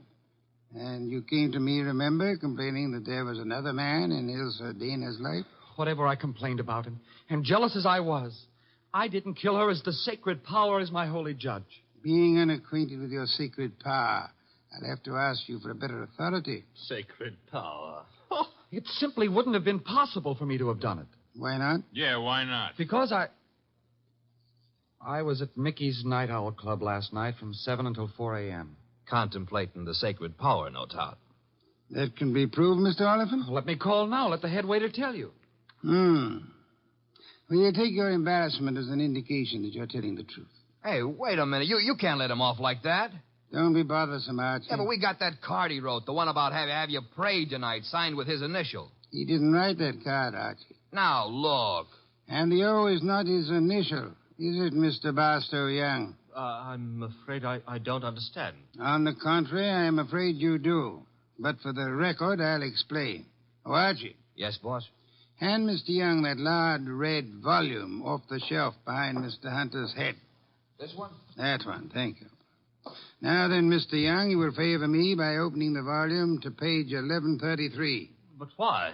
Open it, sir. Good. You will now count 6 lines down from the top and read what you see. Have you prayed tonight? Thank you, Mr. Young. What the devil is going on? Mr. Young has just given us a reading from a tragedy. The line, "Have you prayed tonight," is spoken by the hero to the heroine just before he murders her. The name of the heroine is Desdemona. And the hero, as I'm sure you all know, is Othello. Othello? Yeah, the O was not Oliphant, Archie. Othello, I think, was a Shakespearean play which Miss Dana financed for our Mr. Young. And knowing she would recognize the quotation as well as the threat behind it, he sent it to her to warn her that he meant to murder her. You won't have the unmitigated gall to deny that, will you, Mr. Young? No. No, I don't deny it. Do I call the police? But I didn't kill her. The fact that I sent the car doesn't mean I killed her. Well, it'll do for my money. But not for mine, Archie. What? Mr. Young couldn't have killed Miss Dana. Why not? Because he lacks the strength to strangle such a healthy young woman, a champion athlete. Wide awake and full of fight. He's rather a frail person, as we know, and smothering Miss Dana with that pillow was no easy task. She struggled. Therefore, she clawed the wrists of the murderer. I'm sure that if you examine Mr. Young's wrists, you will find no scratches or scars. Here, let me see that. Go ahead. Well, Archie? Yeah, you're right. Nothing. I was sure there wouldn't be. The person who actually killed Miss Dana was a powerful physical specimen. Yeah? Yes, Mr. Hunter. In all probability, a professional athlete. A muscular man in good condition. You pointing at me? Seems quite likely, doesn't it? You're out of your head. Am I? Yeah. Ilse Dana war Ehefrau. Nicht wahr? Jawohl. I mean... You said yeah, Mr. Hunter. And you meant yeah, yes. I asked you in German if Ilse Dana was your wife, and you, in the heat of emotion, answered me yes in your mother tongue. Look, what's going on here? Allow me to present Mr. Johann Jaeger, Archie.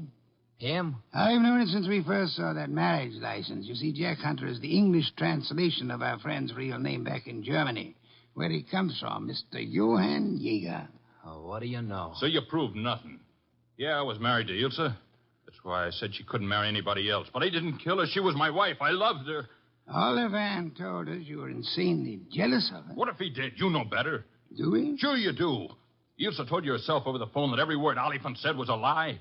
Interesting. What is? How you could possibly know what Ilse Dana told me over the phone. I haven't mentioned it to you or anybody else. Oh, well, you see... I see most clearly, Mr. Jaeger, that you must have been in the apartment with her listening on the extension phone, or you couldn't possibly have that information. And it was only a few minutes after that telephone call that Ilse Dana was smothered to death. And I see it's about time I said good night. Wait a minute, Jaeger. Wait a minute. Good work, Archie. I advise you to sit still, Mr. Johann Jaeger Hunter. I was right. I told you he threatened to kill her. But why? I've only guessed at the story. Reconstructed it, so to say. But I think you and Mr. Young ought to be congratulated. On what, sir? On not having won your fair lady. You've always thought of her as a sweet, demure society girl. But actually, she was a vicious person, as bad as the man who killed her, if not worse. She tortured him cruelly for 4 long years. How can you say that about her? How can you doubt it, Mr. Oliphant? There must have been a great many men in her life. We know at least 2 definitely, you and Mr. Young. But she was in love with me. She was in love with me. I'm sorry to shatter your illusions, but she was not in love with either of you. She was using you for her purpose. What was her purpose? Tormenting the man she married. That was her preoccupation day and night. She delighted in tyrannizing over him, as one might in breaking a bull or taming a wild mustang. Do I come near the truth, Hunter? Yes. Until I couldn't stand it any longer. May I ask then why you married her? Why? Because I couldn't help myself. I crawled for her. I married her on the terms that nobody should ever know I was her husband. She was too good for me, she told me that to my face over and over. But we belonged to different worlds. But I was crazy about her, so I took it. What I've taken you wouldn't believe. Oh, I'm sure I would, Mr. Hunt. I'm a very understanding man. The question is, will a jury believe you? And that we must begin to learn immediately. Archie. Yes, sir? Phone for Inspector Kramer.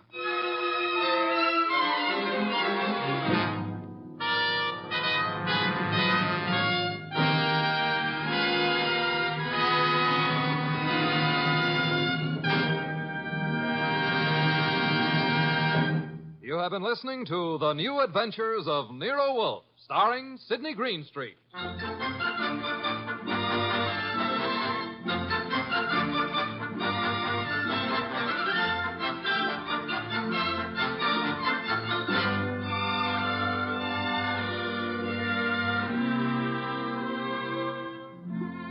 Tonight's transcribed story by Peter Berry was based on the famous characters created by Rex Stout.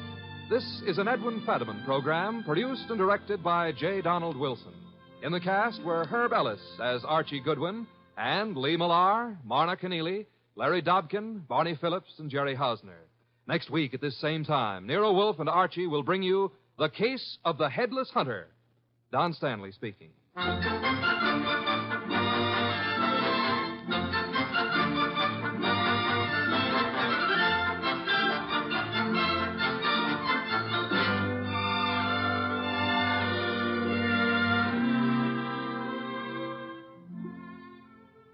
And don't forget, this Sunday marks the premiere of The Big Show on NBC. Not just any big show, it's The Big Show. NBC's hour and a half of comedy, music, drama, and the best of each. The Big Show will be heard every Sunday afternoon over most of these stations, with Tallulah Bankhead as mistress of ceremonies. Your stars for this Sunday's broadcast include Jimmy Durante, Fred Allen, Ethel Merman, Frankie Lane, Mindy Carson, Meredith Wilson, Danny Thomas, and hosts of others. No wonder it's The Big Show. And Theater Guild on the Air this Sunday presents Judy Garland in Miss Alice Adams. So don't forget, Tallulah Bankhead brings you The Big Show Sunday on NBC.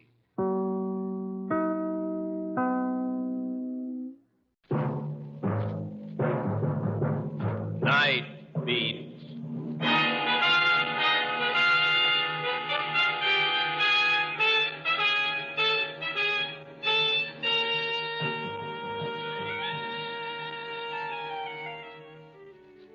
Hi, this is Randy Stone.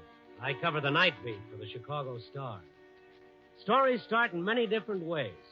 This one began with a crash on the highway and ended with a whole city fighting for its life. Night Beat, starring Frank Lovejoy as Randy Stone.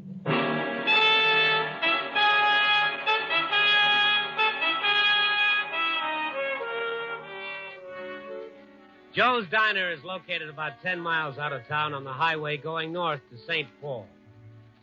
Joe caters to the truck drivers who wrestle those big 20-ton diesel jobs. You know, the ones that scare the pants off you when you have to hedge over to the side of the road so that they can pass. It's strictly a man's spot. The steaks are juicy, and the conversation even juicier. I stop in there once in a while myself to take on a little of Joe's home cooking and improve my vocabulary, like tonight. All right. Oh, how many hands you think I got? Like an octopus? I grabbed a stool at the counter and waited for Joe to catch up with me. Joe, scrambled eggs when you get to it. I'll be with you in a minute, Mr. Stone. Fried and butter, Joe. Lots of butter. How else? Good. I'm starved. 9 o'clock, and you ain't had your supper yet? No, that's breakfast. I'm just starting out. Oh, you're as bad as one of these truck drivers. Here, this'll hold you. Joe banged a cup of coffee on the counter in front of me, and then it happened. There was a desperate shriek of brakes and a terrific crash out on the highway. In 5 seconds, a dozen men were on their feet racing for the door. Holy mackerel, call the cops, Joe. Tell them to send an ambulance.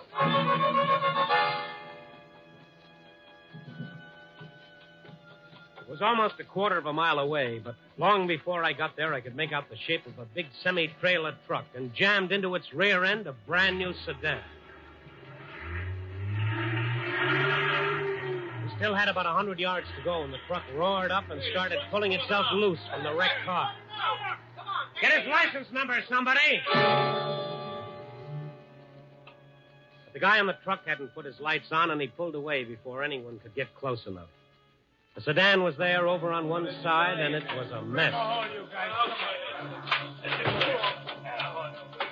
The boys got the car right side up and dragged the driver out. He was soused to the gills. In a little while, the cops were there working him over. And then I saw this other guy over by the ditch across the road. Hey, you all right? Run out. Who ran out on you? Are you hurt? Look, mister, I gotta get away from here. I see you were in the truck. Yeah, I was in the truck. Look, I gotta see a doctor. This hand of mine. Cops will take care of it for you until the ambulance gets here. I don't need no ambulance. Here's another one over here, Sergeant. Okay. I tell you, I can make it okay. Well, hello, Stone. How did you get here? Fly? How are you, Sergeant? This fellow in the wreck? He was in the truck. Yeah? What's your name? Harry Waldo. Driver's helper? No, I just bummed a ride. The guy gave me a ride about 100 miles back. Where do you live? Here, Chicago. You get the license number of the truck? No, I didn't pay no attention. What was the driver's name, Waldo? I didn't ask him. Well, who was he driving for? Was there a sign on the truck? No, it was dark when he picked me up. I didn't notice. What was he hauling? What should I know? I just bummed a ride. Say, who is this guy, officer? Do I have to answer his questions? It won't hurt any. Was it a refrigerated truck? No, it wasn't. Yeah, that's the first thing you seem sure of. How come? Well, it was kind of all beat up, and...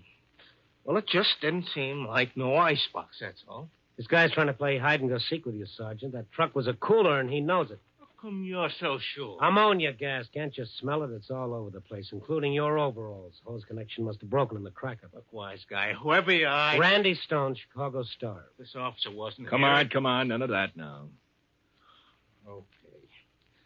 I'm in the truck. There's a crash, and I get out to see what hit us. And while I'm on the ground, a truck driver pulls out on me. So what does that make me? A suspect in a murder case? Or just paperboy just looking for a story? Oh, sure. I'm always looking for a story. Brother, this sure has the makings of one. A fish story. The sergeant got a few more vital statistics on Harry Waldo and then let him go with the usual business about keeping in touch in case the police wanted him for further questioning. After the mob cleared, I went over the area again in the dark. There was nothing. In the ditch, I noticed a battered-up wooden box, the kind they ship butter in. There was nothing there. So I went back into Joe's and phoned the story into my paper. I told the city desk where I could be reached, and then I got busy on that much-delayed order of scrambled eggs. Oh, they're good, Joe. Hey, the others got cold. I made them fresh. Lots of butter, the way you like. Thanks, Joe. You know, I can't get over that truck running out on the crash. What do you want to do that for? Must have known it wasn't his fault. Well, who knows, Joe? Maybe he had a date. Yeah. Hello? Joe's Diner. Joe's talking. Yeah. Hold on. It's for you, Mr. Stone. Take it in the booth. Okay, thank you. Hello. Andy, this is Mac on the desk. Oh, well, that figures. On that crash story you phoned in, is that all you can give us? What else do you want? How about the truck? What was it hauling? I'm sorry, Mac. All I know is what I phoned in. Did you ask around? Well, of course I asked. Nobody knows. If you'd like to send out one of your better men for a follow-up... Funny stuff, Randy. Could the truck have been hauling butter? Butter? Why? Something came in on the wires this afternoon. I thought we could tie it in with the truck running out. How? I'll read it to you. It's date line, Emerson, Manitoba, Canada. This city, hard hit by recent floods, reports theft of 21 tons of contaminated butter, which was being removed from the Ajax Creamery for disposal. Contaminated? The condemned butter, bearing the trade name of Dandy D, had been submerged for 3 weeks in stagnant sewage water because of recent flood conditions. Health authorities have expressed fears the butter may become the cause of a widespread typhoid epidemic. Typhoid? You think there could be any connection, Randy? 20 tons of typhoid fever in Chicago? Makes sense, Randy. It's only a little over 900 miles from the border, 2 days by fast truck. And it's a cinch they'd have a tough time getting rid of it any closer. Randy, you still there? Yeah. I'm not feeling so good, but I'm here. What's the matter with you? Just feeling that I'm on the verge of a story, one that I can do without. I ran back out to the ditch where I'd seen the wooden box. It was there all right. My heart sank when I lit a match and read the words, #1 Creamery Butter, Canada. Then I kicked the box over and saw a couple of greasy packages. There was some sort of a wrapping on them. When I read the words Dandy D, I began feeling bugs crawling down my throat. I went back to Joe's and got all the newspaper I could find and a pair of cotton gloves to boot. Then I picked up the box, put it in my car, and drove down to the Star. Mac's eyes popped through his glasses when he saw it. He got some Board of Health official out of bed and gave him the story over the phone. By the time we were through taking pictures, they had a crew of experts there to haul the stuff down to the lab for analysis. In the meantime, I helped Mac fix up a spread for the morning paper in the biggest, blackest type we had. Well, does that make you feel any better, Randy? Yeah, it sure does. That warning ought to make a suspect out of every pound of butter in town. Nobody could possibly buy the stuff now. They'll have to ditch it. Randy, there's over $10,000 worth of butter on that truck. Typhoid or no typhoid, those guys are going to try to sell it. But how can they? No trick to change the wrapper. Only one way to stop them. Find the truck. Oh, yeah. I'll tell them that down at police headquarters. Yeah. Wait a minute. All right. Close that door. Steady desk. Yeah, Mac talking. Oh, you did? You sure? Yeah. Yeah, we'll do all we can. Yeah, thanks for calling. Who was it? On your way down to police headquarters, Randy, you can take a little time out to pray. That was the lab man from the Board of Health. Well, what was the verdict? That butter is crawling with pestilence and death. Typhoid? Pestilence and death. Those were his exact words.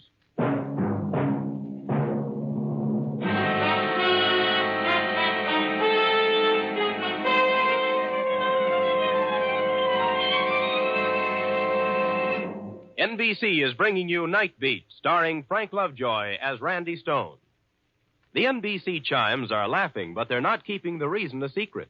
They want everyone to know they're laughing in anticipation of the mad and merry antics in store with two NBC fall favorites, Bob Hope and Groucho Marx. Hope returns to the air over most of these stations on Tuesday evening, October 3rd, just 1 week from tomorrow. Groucho Marx brings his laugh-filled quiz game, You Bet Your Life, to NBC beginning Wednesday, October 4th. Listen when you hear the three chimes for laughs and more laughs with Bob Hope on October 3rd and Groucho Marx on October 4th.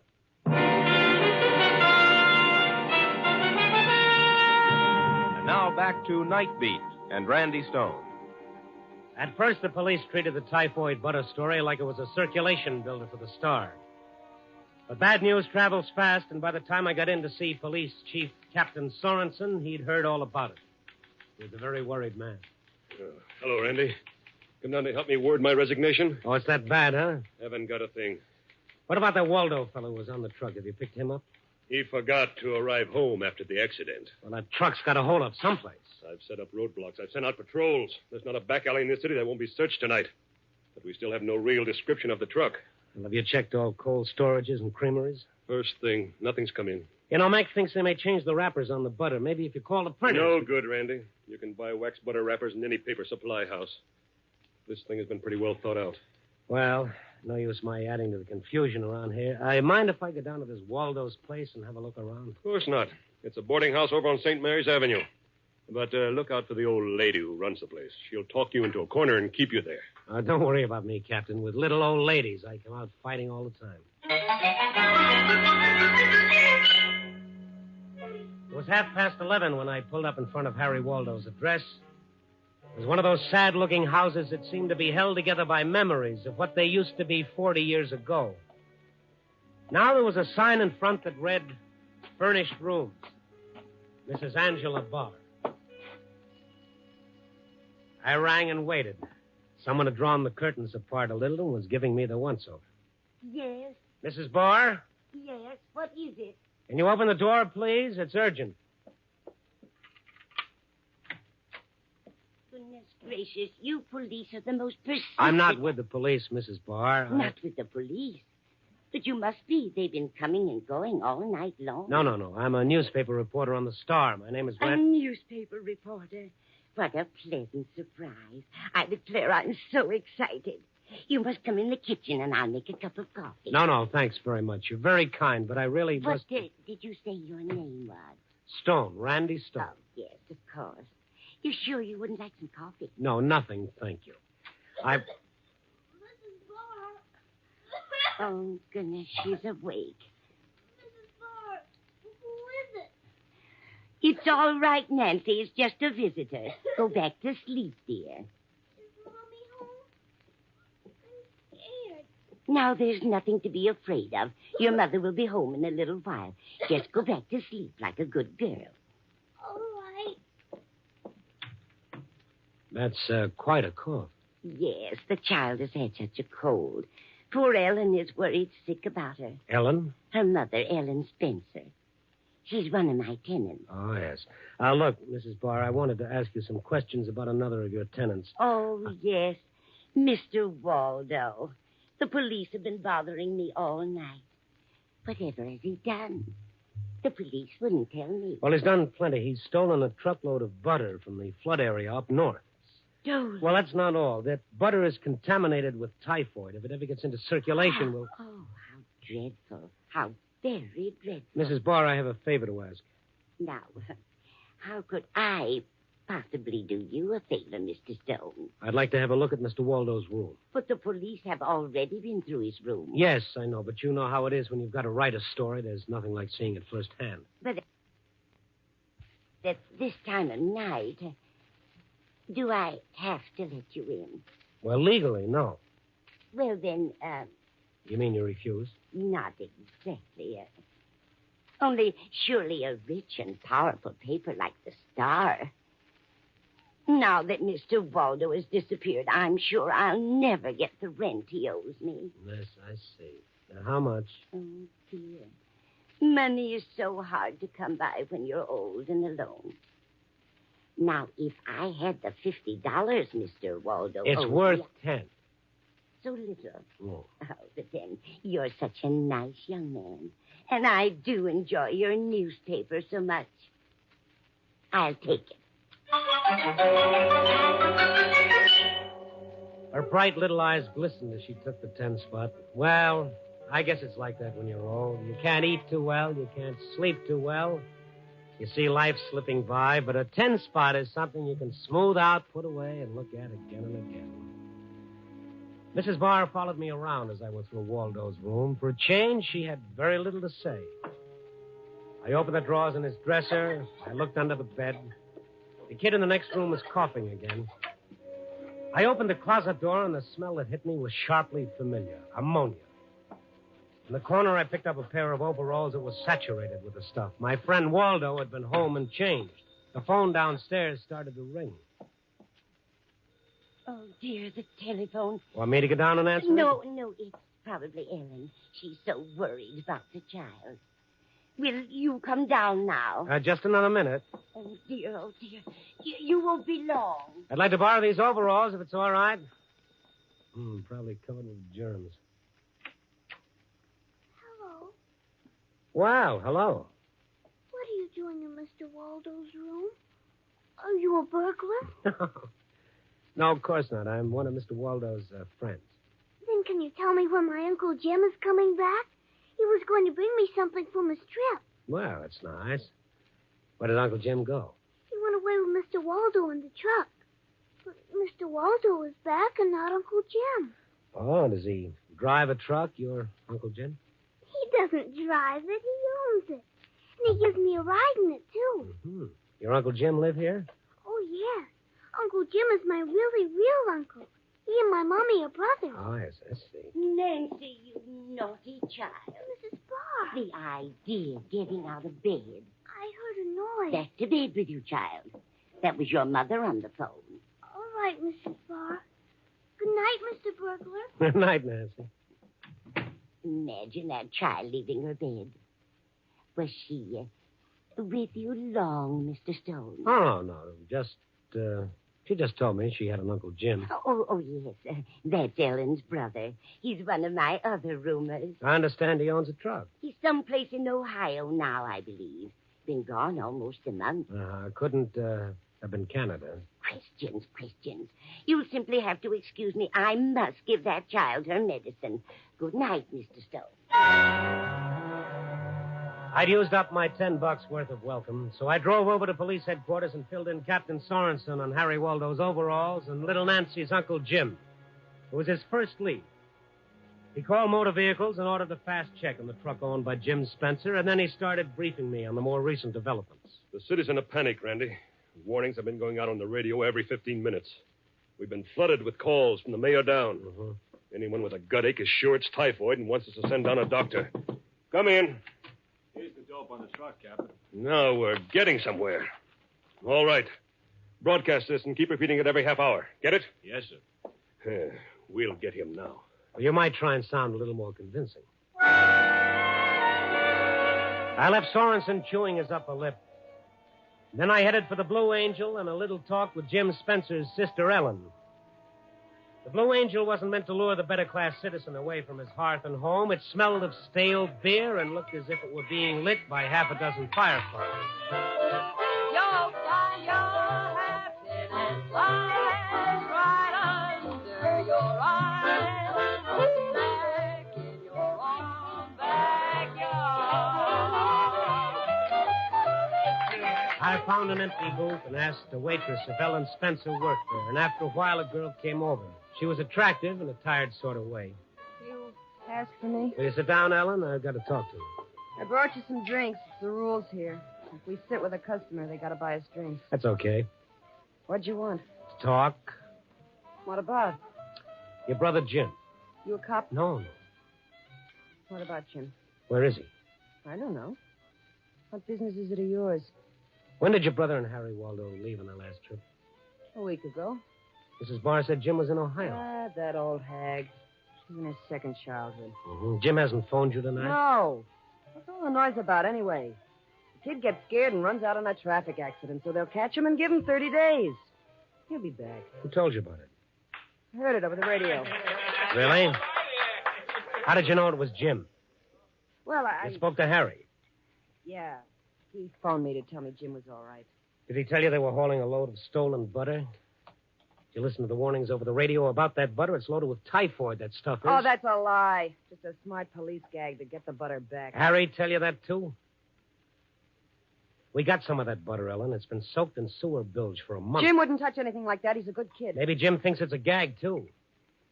Might even get to eat some of the stuff. I don't know what you're talking about. Look, mister, I'd better go back to work. Ellen, you want it on a... I'll have to leave now. If you hear from Jim, tell him what he's up against.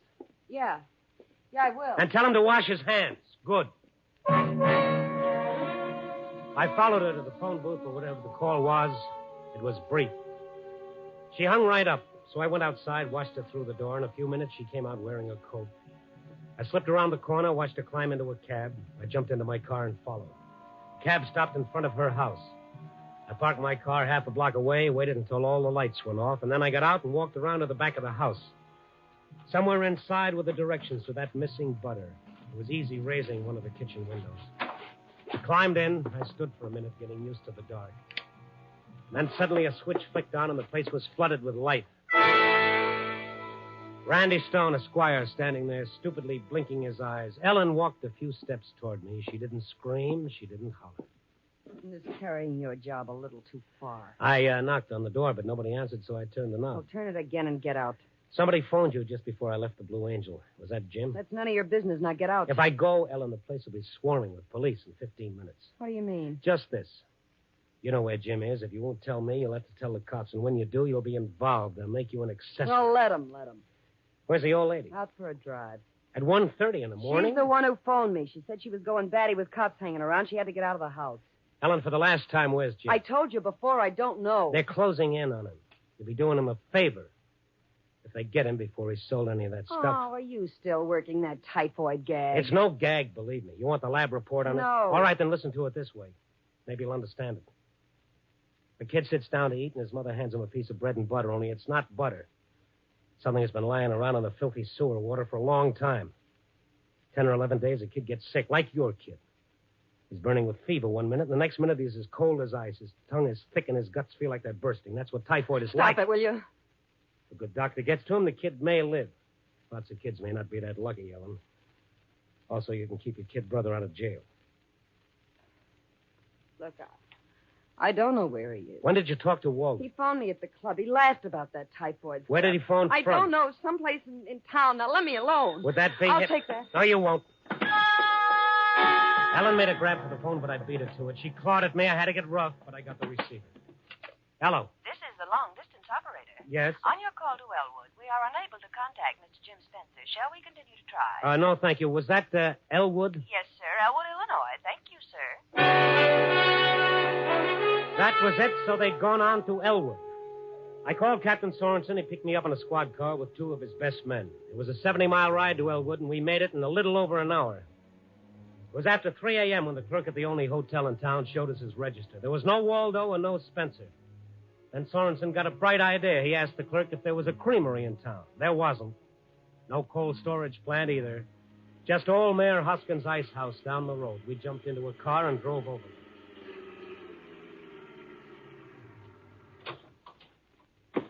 That's nothing but an old barn. Oh, there's a light around the back. Randy, you come with me. You two cut around the other side of the building. Right. Oh, there's the truck. You see it? Yeah. All right, give me a lift, Captain. I'll see if I can get a look in through the window. It's Waldo. They got the butter? Yep. There's the other one. That must be Spencer. Well, get down. We'll take them now. All right, Spencer, get him up. Jim, the law. Get those hands up, Spencer. You're covered. You too, Waldo. Don't try anything. Who's trying anything? Hold it, Captain. Hold it. Somebody else is coming. Kill the lights. We'll make a sound, you two, if you want to live. We pulled the big door shut, flicked off the lights, and waited in the dark. Guns pressed into Waldo and Spencer. A car had pulled up outside. Whoever it was seemed to be having a time with the door. And then finally it opened and the lights went on. Mrs. Barr. Oh, goodness. How you startled me. Why, it's Mr. Stone. Have you been waiting long? And here I thought my lazy boys had gone to sleep. No, they haven't. And I suppose Harry Waldo has told you all about me. I just know he did. Well, not everything. That is, not yet he hasn't. I just knew that boy had no character. And now I suppose you want to take me back to the city. But I hate Chicago in June. I don't think I'll go with you. Don't come any closer. Drop it, lady. Okay, Mother. Randy, get the gun. Yep. Lady, don't you know these things explode? Now, wasn't that foolish of me? I was going to try to get away. But where could I have gone? Where could an old lady go and hide? I do believe I'm getting senile. Isn't that a horrible word, Mr. Stone? Mrs. Barr, this is no joking matter. Don't you understand that butter could have caused an epidemic? Why, of course. Isn't it terrible? Yet you were willing to sell it? You didn't think I was going to eat it myself, did you? It was all I could do to look at the horrible stuff. But $10,000. That's such a lot of money to a poor old lady. Such a lot of money.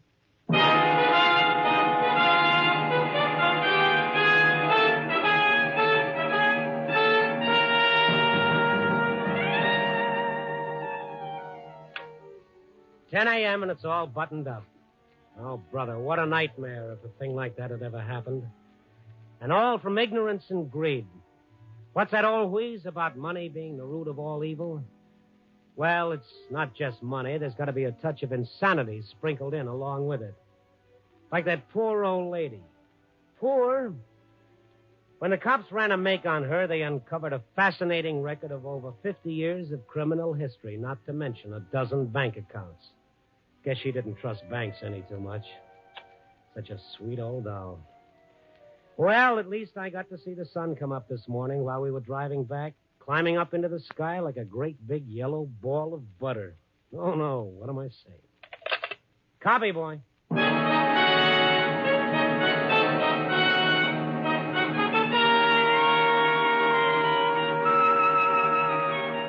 Night Beat, starring Frank Lovejoy, is produced and directed by Warren Lewis and edited by Larry Marcus. Tonight's story was written by Lou Rusoff and Russell Bender with music by Frank Worth. The part of Harry was played by Don Diamond. Jane Morgan was Mrs. Barr. Others in tonight's cast were Joan Banks, Nestor Paiva, Peter Leeds, Ann Whitfield, and Tudor Owen. Frank Lovejoy may currently be seen in Milton Sperling's production Three Secrets, released by Warner Brothers. And now, here again is the star of our program, Frank Lovejoy. Thank you. Ladies and gentlemen, here's important news about Night Beat. Next week, we're moving to Friday evenings over most of these stations. That's beginning 1 week from this Friday. On October 6th, you'll hear Night Beat at 9 o'clock Eastern Standard Time on Fridays. So would you listen then to our next adventure 11 days from tonight? I'll see you on Friday, October 6th. Good night. Listen on Friday, October 6th, and every week as Randy Stone searches through the city for the strange stories waiting for him in the darkness.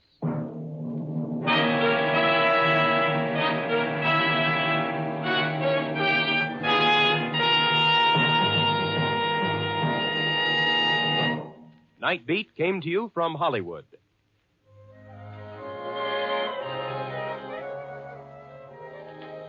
Three chimes mean good times on NBC. Friday, October 6th means the return of Chester A. Riley, played by William Bendix, in the hilarious The Life of Riley. Mom, Babs, Junior, Digger Odell, and the entire cast will be on hand to join in the fun. Saturday, October 7th is the day when Dennis Day and Judy Canova will be back on the air. Make a listening date now.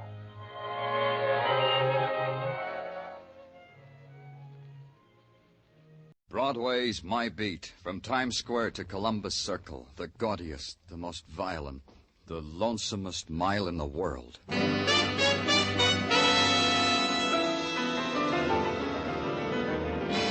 Broadway's My Beat, with Larry Thor as Detective Danny Clover.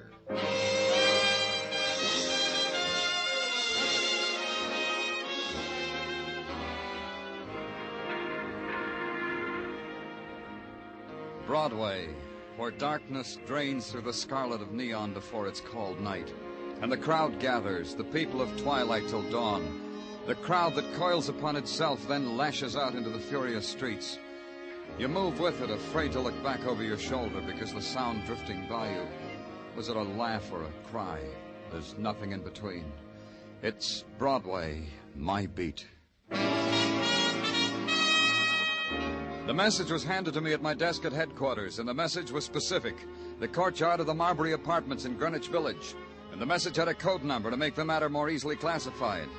Murder, translated into 2 digits. It was my department, so I went there.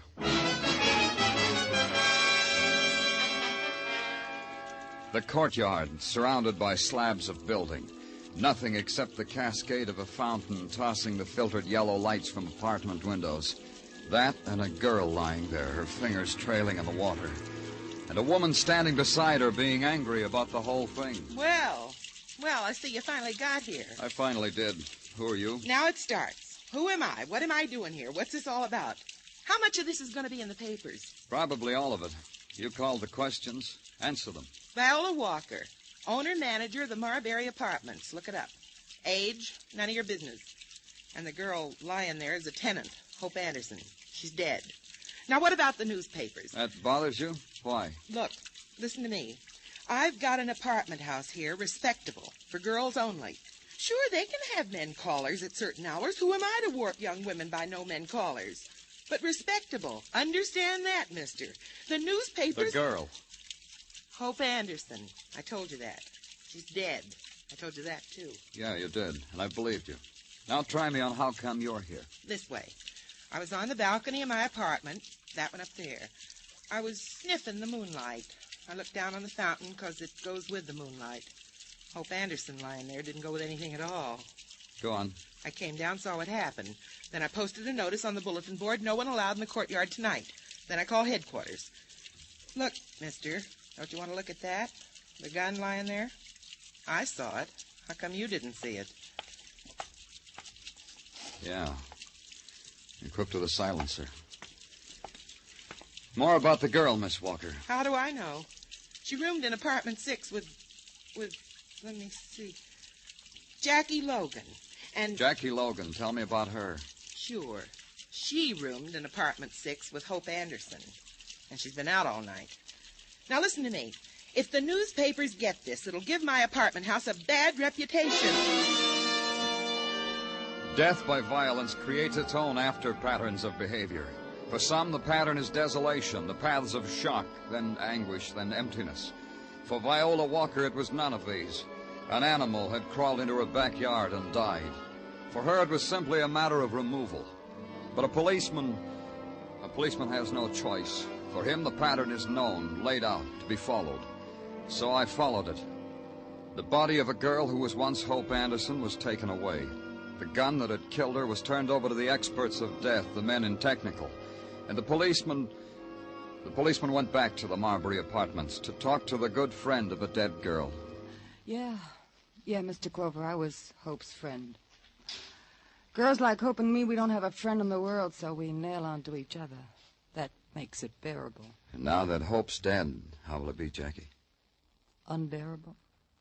For a while. Maybe for a long time. Want me to brew you some instant coffee under the hot water faucet? Sometimes it comes out good. Thanks, I'd like some. You'll have it in an instant. What I always say is what I always like about this town is you can always get hot water. This can get to be something desired, something hoped for. Here you are, Mr. Clover. Thanks. Oh, that's good. I missed mine this morning. Yeah, me too. Tell me about Hope, Jackie. Hope was a girl like me, only more attractive, more sought after, as the saying goes. And she did have other friends. Well, yeah. All right, let's start with them. I'd say there were 2. That's right, 2. And they were? Like in a novel, Mr. Clover. An older man and a young man.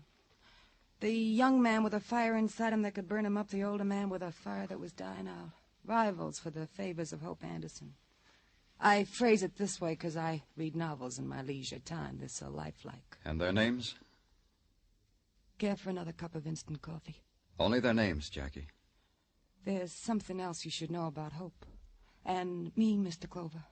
We never discuss names. Manners, education, how they treat little animals, bank accounts, but never names. Sure you don't want any more coffee? No. But do something else for me, Jackie. Keep thinking about the names. And when you remember them, maybe it'll be better all round if you come to me at headquarters.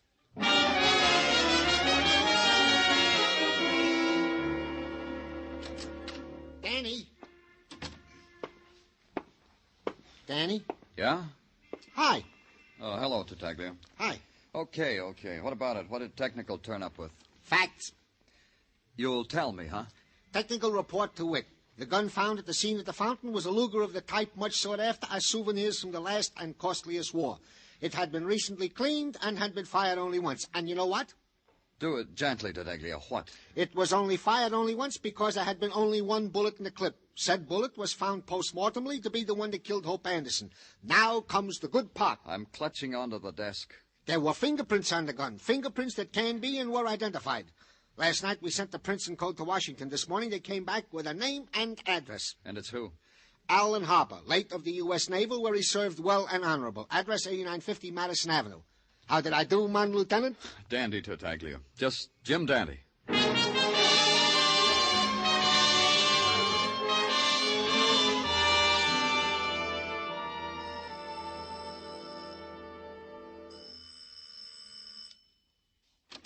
Yes? What is it? The doorman told me to ask at this apartment. I'm looking for Alan Harper. Alan is not here. Didn't the doorman tell you that, too? He did, but I need to find out for myself. I'm from... If you're a friend of Alan's, believe me when I tell you that he's not here. If you're not a friend, it would be rudeness to prolong this, wouldn't it? You didn't let me finish. I'm from the police. Oh, Alan's in trouble, then. I didn't say that. Let's talk inside, shall we, Mr... Philip Warren. I'm Alan's stepfather. Inside, Mr. Warren? Oh, yes. Yes, of course. Alan's mother is my wife. Perhaps if you told me what you want with Alan... You could make it easier for her? Exactly. Why do you think you need to do that, Mr. Warren? What frightens you about my wanting Alan Harper? Why, only that when a policeman comes to one's door, one assumes there's been violence in some greater or lesser degree. Violence? Did I hear violence, Philip? Oh. This gentleman is from the police, Vera. Mr. Danny Clover. Mr. Danny Clover, my wife, Mrs. Vera Warren. The police? It's about Alan, Vera. Mr. Clover came to the door and said he was looking for Alan. I tried to find out why, because I wanted to spare you. Spare me from what, Philip? I'm sure Alan never in his life did anything his mother could be ashamed of. What do you want with Alan, Mr. Clover? Is he here, Mrs. Warren? No. You may look for yourself if you find it compulsory not to believe me. Where is he? I don't know. That can't surprise you, Mr. Clover. Alan is a man. Vera. Let Mr. Clover speak himself, Philip. He hasn't finished. You were saying, Mr. Clover? I was saying, where would Alan hide if he were wanted for murder? You see, I knew. I felt it. I felt it was something that... What could you have felt about Alan, Philip? Alan is my son. I only meant... Nothing, Vera. Nothing. You said murder, Mr. Clover. Whose murder? Hope Anderson's. Oh, yes, I read about it in the papers. And you think Alan murdered that girl, this Miss Anderson? His fingerprints were on the gun that killed her. Nothing. Nothing will make me believe my boy is a murderer. And I don't know where he's hiding. Hiding, that's your word. May Alan forgive me for using it. Vera. Show Mr. Clover to the door, Philip. I'm sure we have nothing else to say. Yes, Vera. Come, Mr. Clover. Please, please. Mrs. Warren, if you know anything... Show me the door, Warren. One moment, Mr. Clover. Yes? Vera knows where Alan is. So do I. Why are you telling me, Mr. Warren? Because I believe it will go better with Alan if you find him. The life of a fugitive is not a savory one, Mr. Clover. The boy should have given himself up. The boy must have been... Where is he? He has a cabin on the beach at Montauk. He called Vera and told her he was there. Vera told me, and I'm... Where in Montauk? It's rather remote, hard to find. I have it. I'll draw you a map. And he did, in a neat hand with landmarks and compass headings so that it would be impossible to miss the place.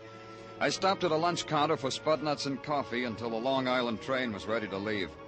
At Montauk, there was no cab waiting, so I had to walk.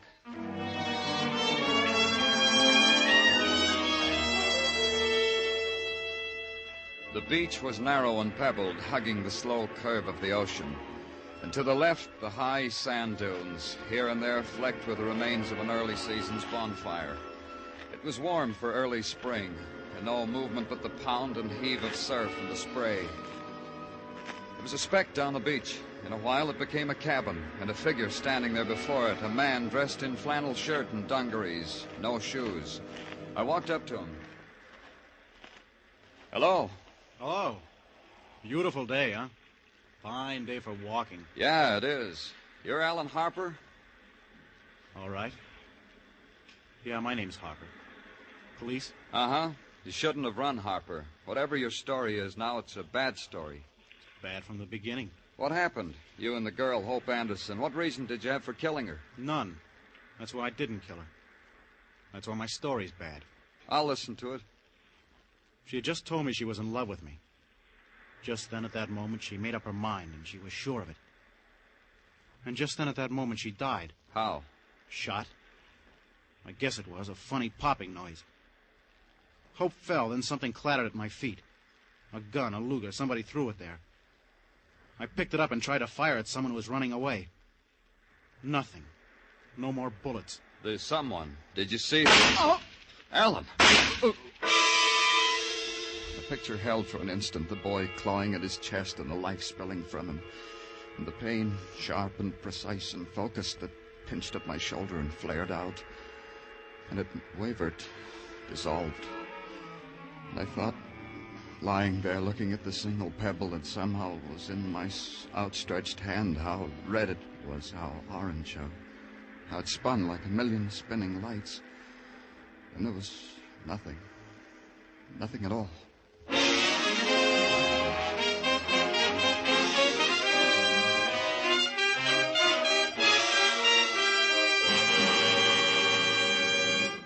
You are listening to Broadway's My Beat, written by Morton Fine and David Friedkin, and starring Larry Thor as Detective Danny Clover. The cream of the fun and songs on Arthur Godfrey's daytime shows are now brought to you in a half-hour special Godfrey Digest every Saturday night on CBS. So if a date with the dentist, the hairdresser, with a traffic ticket in court kept you from hearing one of the daytime shows this week, or if you want a fast half-hour of Godfrey humor and songs by Jeanette Davis, Bill Lawrence, and the Mariners, listen in every Saturday night to the Godfrey Digest on most of these same CBS stations.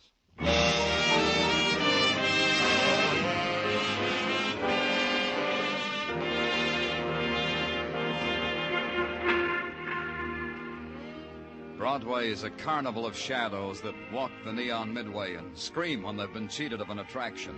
They bought it, they paid for it, it belongs to them, to the ravenous shadows. They told me Broadway felt that way about me. It made Broadway's front pages, they told me, how a kid found me on the beach at Montauk lying under a web of seaweed. How the body of Alan Harper was torn out of the fingers of the hungry tide.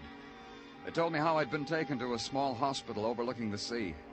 And Broadway was wounded because a spectacle like that should have been played in Broadway's own gutter. Then a quiet voice told me I had a visitor, Sergeant Gino Tartaglia.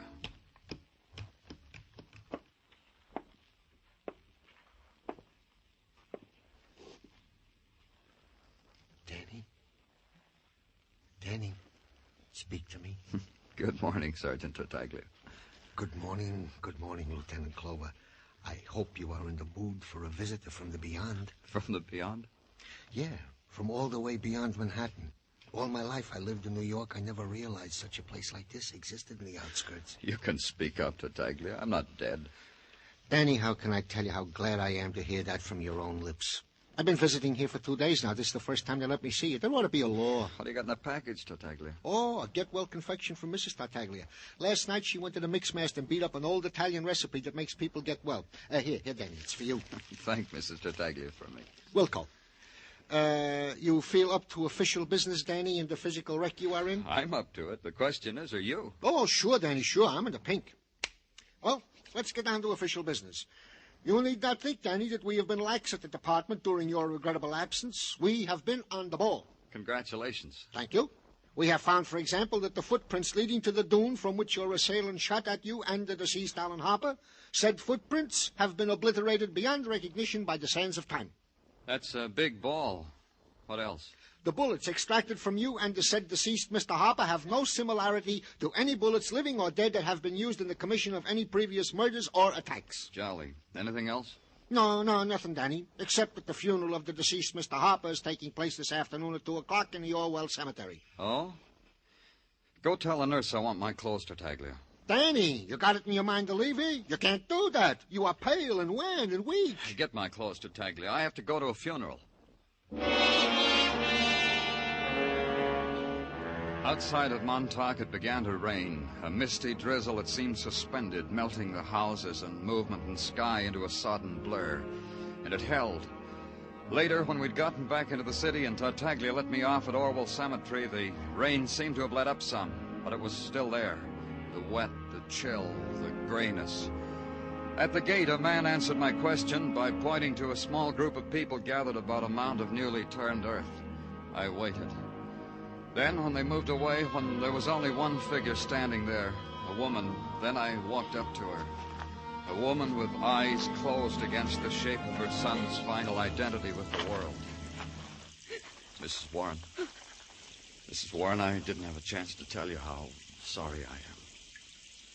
I'm Danny Clover, Mrs. Warren. We've met. I was at your home. Yes. Yes, I know you, Mr. Clover. You want to talk to me, don't you? There's no hurry. Consider it this way, Mr. Clover. Grief isn't a simple thing. It's made up of so much. The lost times and memories. So many. Later. And there's this, all mixed up with it. The only thing in my heart that I know the words for. Find out who killed my son. We'll do that. We'll do that, Mrs. Warren.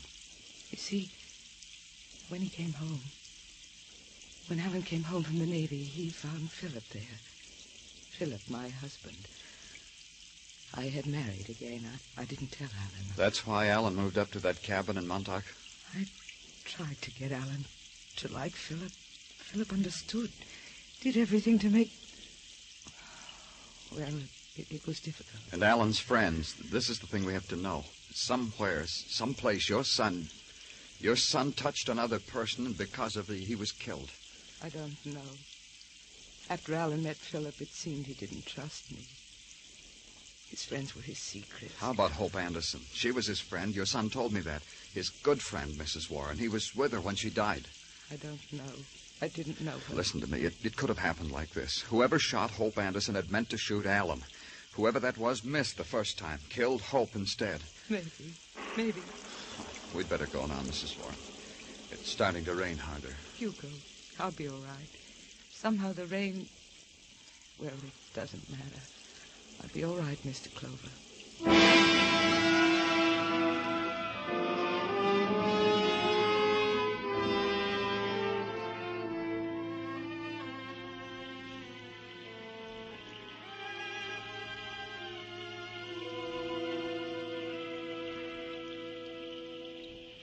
Hold still, Danny. I don't want the knot in your tie should look sloppy. There. Well, Danny, if I do say so myself, I feel much better now you are arrayed in dry clothes. Well, thanks for helping me change that, Taglia. My arm in a sling. What am I going to do with you, Danny? You rise out of a sickbed without permission. You go to a funeral, stand in the wet rain, get wet. Any one of these things could have waited. I wonder if she's still there, Taglia. I tried to take her home, but she wouldn't let me. Who, Danny? Mrs. Warren. It's still raining, Taglia. Exactly. And you are to stay out of Seine. You hear me, Danny? Okay. Good. Now I will bring you in a visitor who has been waiting to see you. Who? A dame, a lady, by the name Viola Walker. Why didn't you tell me she was here? I thought it was more imperative you should get in the dry... Okay, I said I'd bring her in. You, go right in. It's positively outrageous the way a citizen is treated around here. How long do you think you can keep a citizen waiting? After all, you're only a public servant. You could write a letter to a newspaper, Miss Walker. You see? You see how you treat us? The innocent victims of injustice, the downtrodden. I plead for you, Miss Walker. Who could have done you an injustice? Give it a name. Jackie Logan. That's the name. That's the thing that did it to me. Jackie, what did she do? When you were at the Marbury Apartments, the apartments I preside over, I told you they were nothing if not respectable.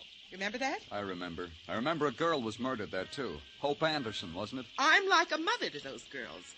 They have no secrets from me. I keep none from them. You're hurt because Jackie kept a secret from you? She's no good, that one. She's rotten and ungrateful. She knows more about Hope's murder than you'll ever find out. I wanted her to tell me about it, to talk it over like mother to daughter, so that we could both share it with you police. Thanks. And do you know what the snip did to me? She moved out, bag and baggage.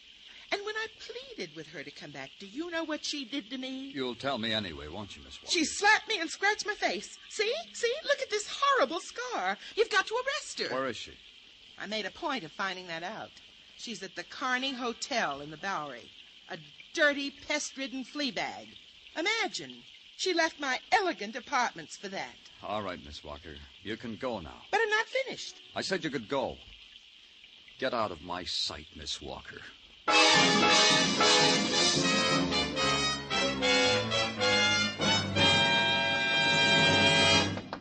Jackie Logan. Open up. It's Danny Clover. Jackie. Come in. Yeah.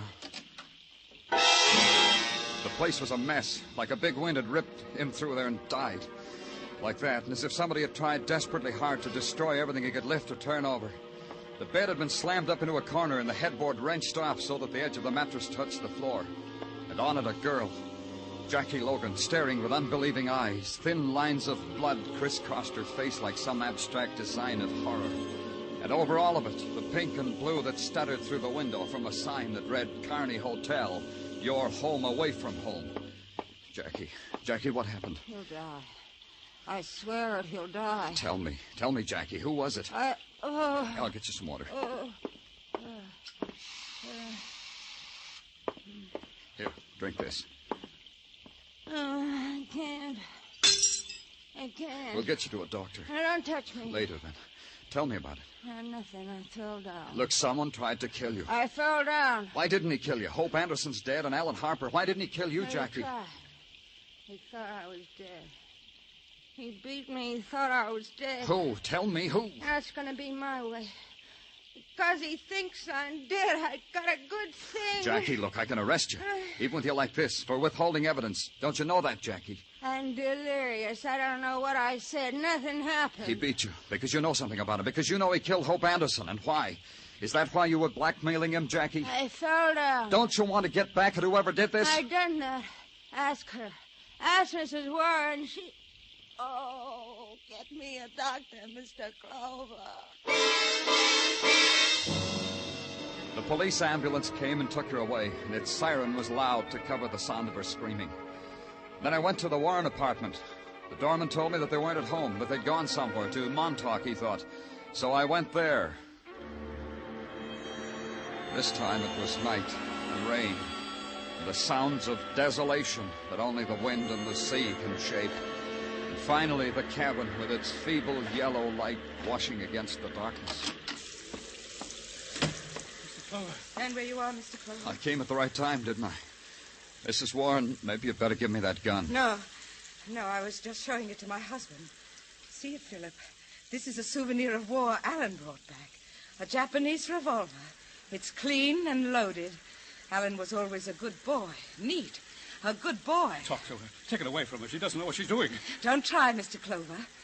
Why don't you go over there and dry yourself by the fire? Mrs. Warren, I was just telling Philip that my son built that fireplace with his own hands, stone by stone. I've been showing Philip things that were a part of my son's life. Mrs. Warren, I've just left a girl who said she told you something over the phone, Jackie Logan. What did she tell you? She sounded very ill, as if she were in great pain. She was. She'd been beaten so hard that whoever did it thought she was dead. No. Oh, no. What did she tell you, Mrs. Warren? Was it that she was blackmailing your husband? What are you talking about? Are you out of your mind? You think us all out of our minds, don't you, Philip? Mr. Clover, me. How did you know that, Mr. Clover? I didn't, but it fits. Viola Walker came to me. Told me to arrest Jackie because Jackie'd slapped her face and left her bored in bed. When I saw Jackie, I knew it was more than that.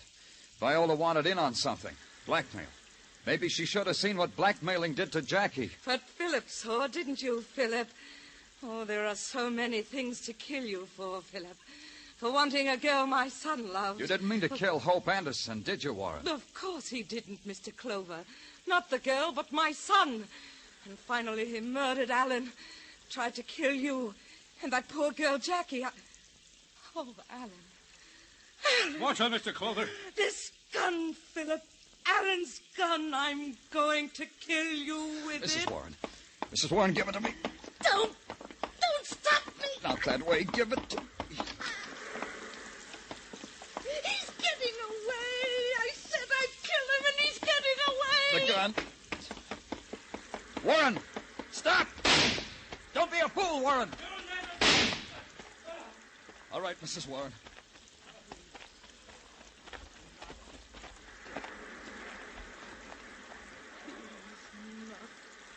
Dead. It's only a leg wound. Mr. Clover. Uh-huh. Mr. Clover, you should have let me kill him.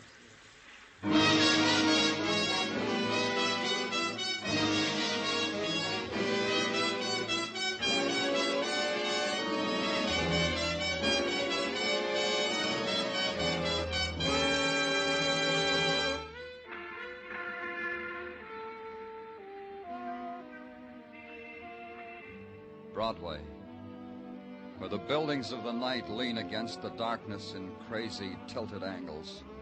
And walk carefully, kid, or you'll upset their balance.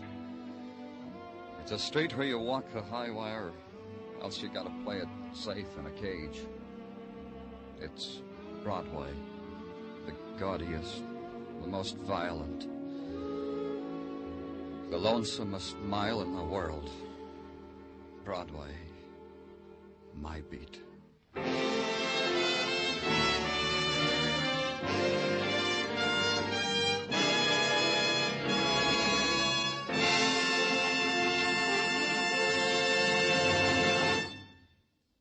Broadway's My Beat stars Larry Thor as Detective Danny Clover, with Charles Calvert as Tartaglia. The program was produced and directed by Elliott Lewis. The musical score was composed and conducted by Alexander Courage. The cast tonight included Francis Cheney, Jody Gilbert, Don Orrick, Ida Reese-Marin, and Herb Butterfield.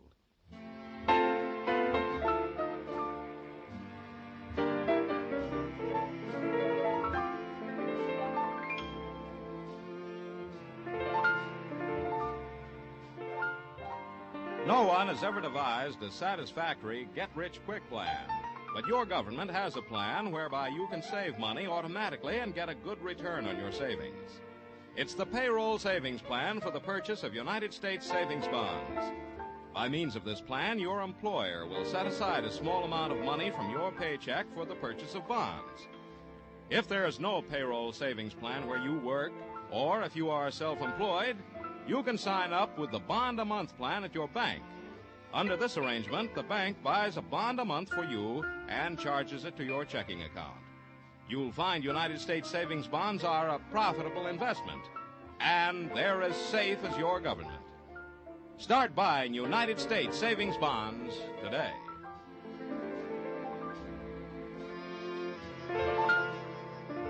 Joe Walters speaking. This is CBS, where you dance to the music of Vaughn Monroe Saturday nights. The Columbia Broadcasting System.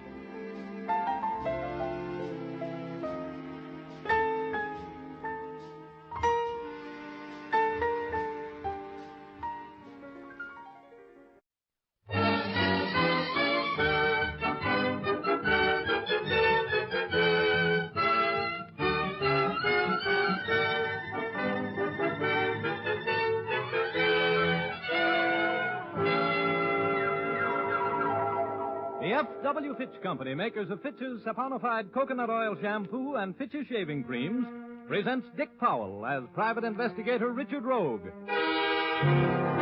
in Rogue's Gallery.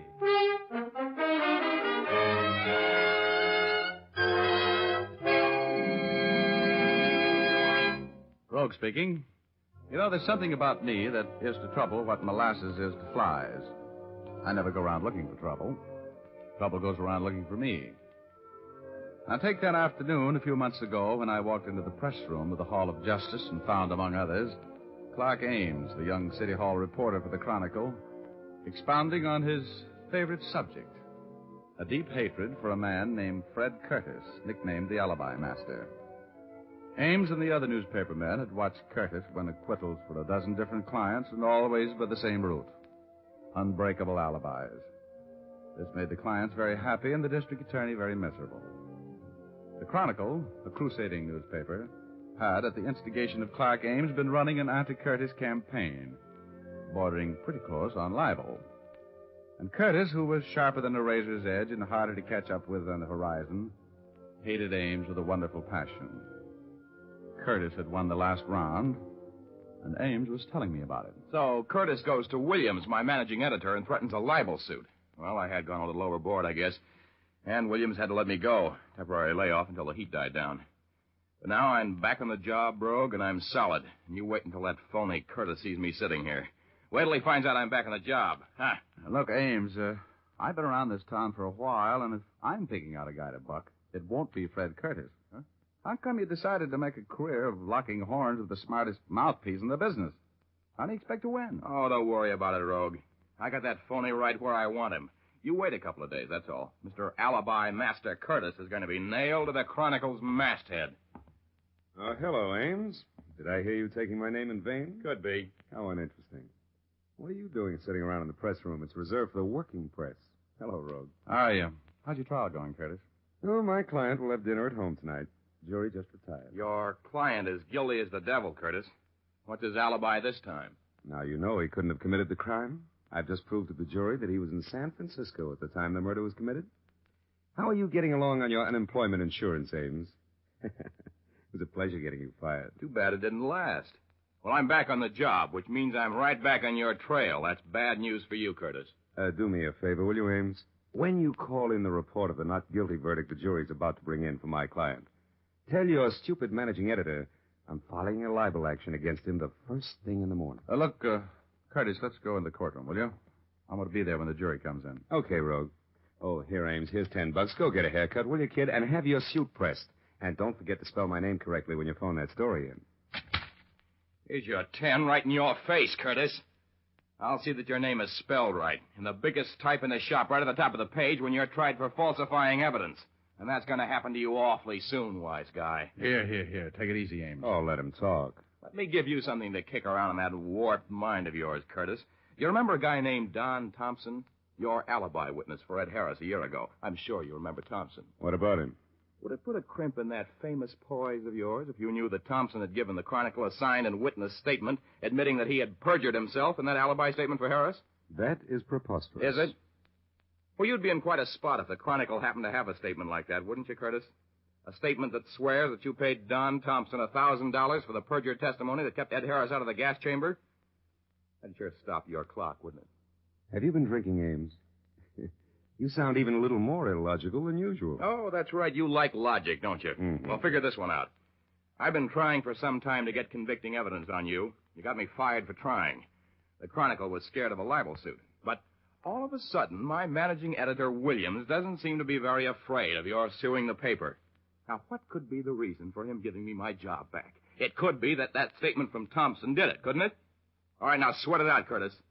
You'll be seeing your picture in the Chronicle with bars in front of you and a number on your chest in about 48 hours. Not even one of your phony alibis can keep you out of this rap, big shot. I suppose I should be annoyed by such juvenile threats, but I just don't seem to be able to take you seriously, Ames. And the next time I give you my attention, you'll never work on a newspaper again.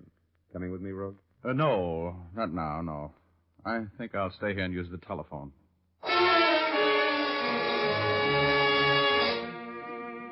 You could see and feel the hate that hung in the air in that press room like a cloud of poison gas after Fred Curtis left. Clark Ames went all to pieces as soon as we were alone, paced the floor, said he'd talk too much. He was as worried as a man with a 3-horse parlay and 2 winners. Pretty soon, though, he left, and I used the telephone to call a couple of girls I know. They weren't home.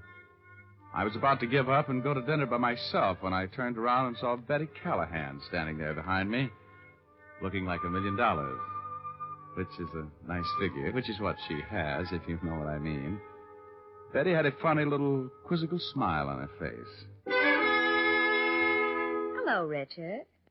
What's the matter? Aren't you having any luck? Well, honey, I was just going to call you. You mean that if Alice isn't home and Liza doesn't answer, I'm next in line? Oh, now, you know better than that. You're always first on my list. Remember, Richard, I was standing here when you were phoning. Sure. I was just trying to get a substitute, that's all. Uh-huh. Well, what do you want? The names of some girls and a few phone numbers? Now, don't look at me like that, Betty. The only reason I was calling those other girls was because I couldn't find you. Well, I'll forgive you if you'll take me to dinner and then to the theater to see Tallulah Bankhead. Oh, my goodness, you have such expensive taste. Oh, really, my dear man. I have something infinitely better. I have 2 passes for the show. Well, good. I've got 2 passes for a drive-in. Come on, I want to see if I can walk through that door without eating the jam off of it. I'm hungry. So am I. That's the only reason you have a date with me tonight, Richard. Well, then come on.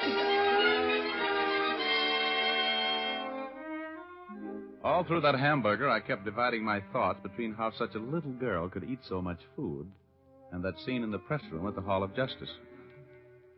I knew Fred Curtis for what he really was, cold-blooded and completely ruthless. I remembered that look in his eyes as he left the press room. A little puzzlement, a little fear, and a great deal of malice. Even if nobody else believed the story Ames told, I was sure that Curtis more than half believed it. And that meant trouble for somebody. Betty and I finished our dinner at last, and in spite of everything she could eat, I still had money enough to pay for it and a cab to the theater. We were just back in our seats after the second act intermission when I heard my name being paged. If Richard Rogue is in the audience, will he please report to the lobby? Mr. Richard Rogue, please report to the lobby. Isn't that a sort of obvious piece of publicity, Richard? How the devil did anybody know I was here? You better go see what's so important. But you hurry back. I'll be right back, baby.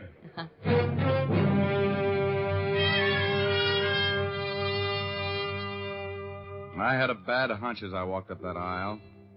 Those little chills that always race up and down my spine when I'm walking into trouble were acting up. I didn't know what to expect as I walked out into the lobby. Then I saw Clark Ames standing there. His face was as white as a dove's wing, and his eyes had the strained look that is the aftermath of seeing violent death. Rogue. Yeah, what's the matter, Ames? You look like you've seen a ghost. I've seen something worse, Rogue. You got to come down to the Chronicle with me. Now, get a hold of yourself. You're shaking like a dice cup. What's the matter? Williams, my managing editor, was just killed. Huh? Murdered in his office.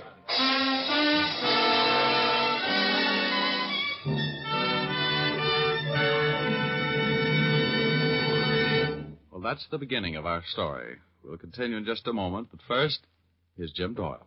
Romance and soft feminine glamour are back in style. Women are taking off the bandanas they donned in war plants and are again letting their hair reflect moonbeams and stardust. That's why Fitch's saponified coconut oil shampoo is in more demand now than ever, because Fitch's saponified shampoo brings out the radiant beauty of your hair. Its fragrant, creamy lather cleanses so thoroughly and rinses out so completely. Fitch's saponified shampoo contains its own patented rinsing agent, so no special after-rinse is needed. And best of all, you can wash your hair as often as you like with Fitch's saponified shampoo, and it will never become dry or harsh-feeling. That's because this shampoo is made from pure, natural oils that keep your hair ever soft and lustrous. Ask for Fitch's saponified shampoo the next time you're at your beauty shop, or buy an economical bottle at your drug or toilet goods counter. And now we return to Dick Powell as Private Investigator Richard Rogue in Rogue's Gallery.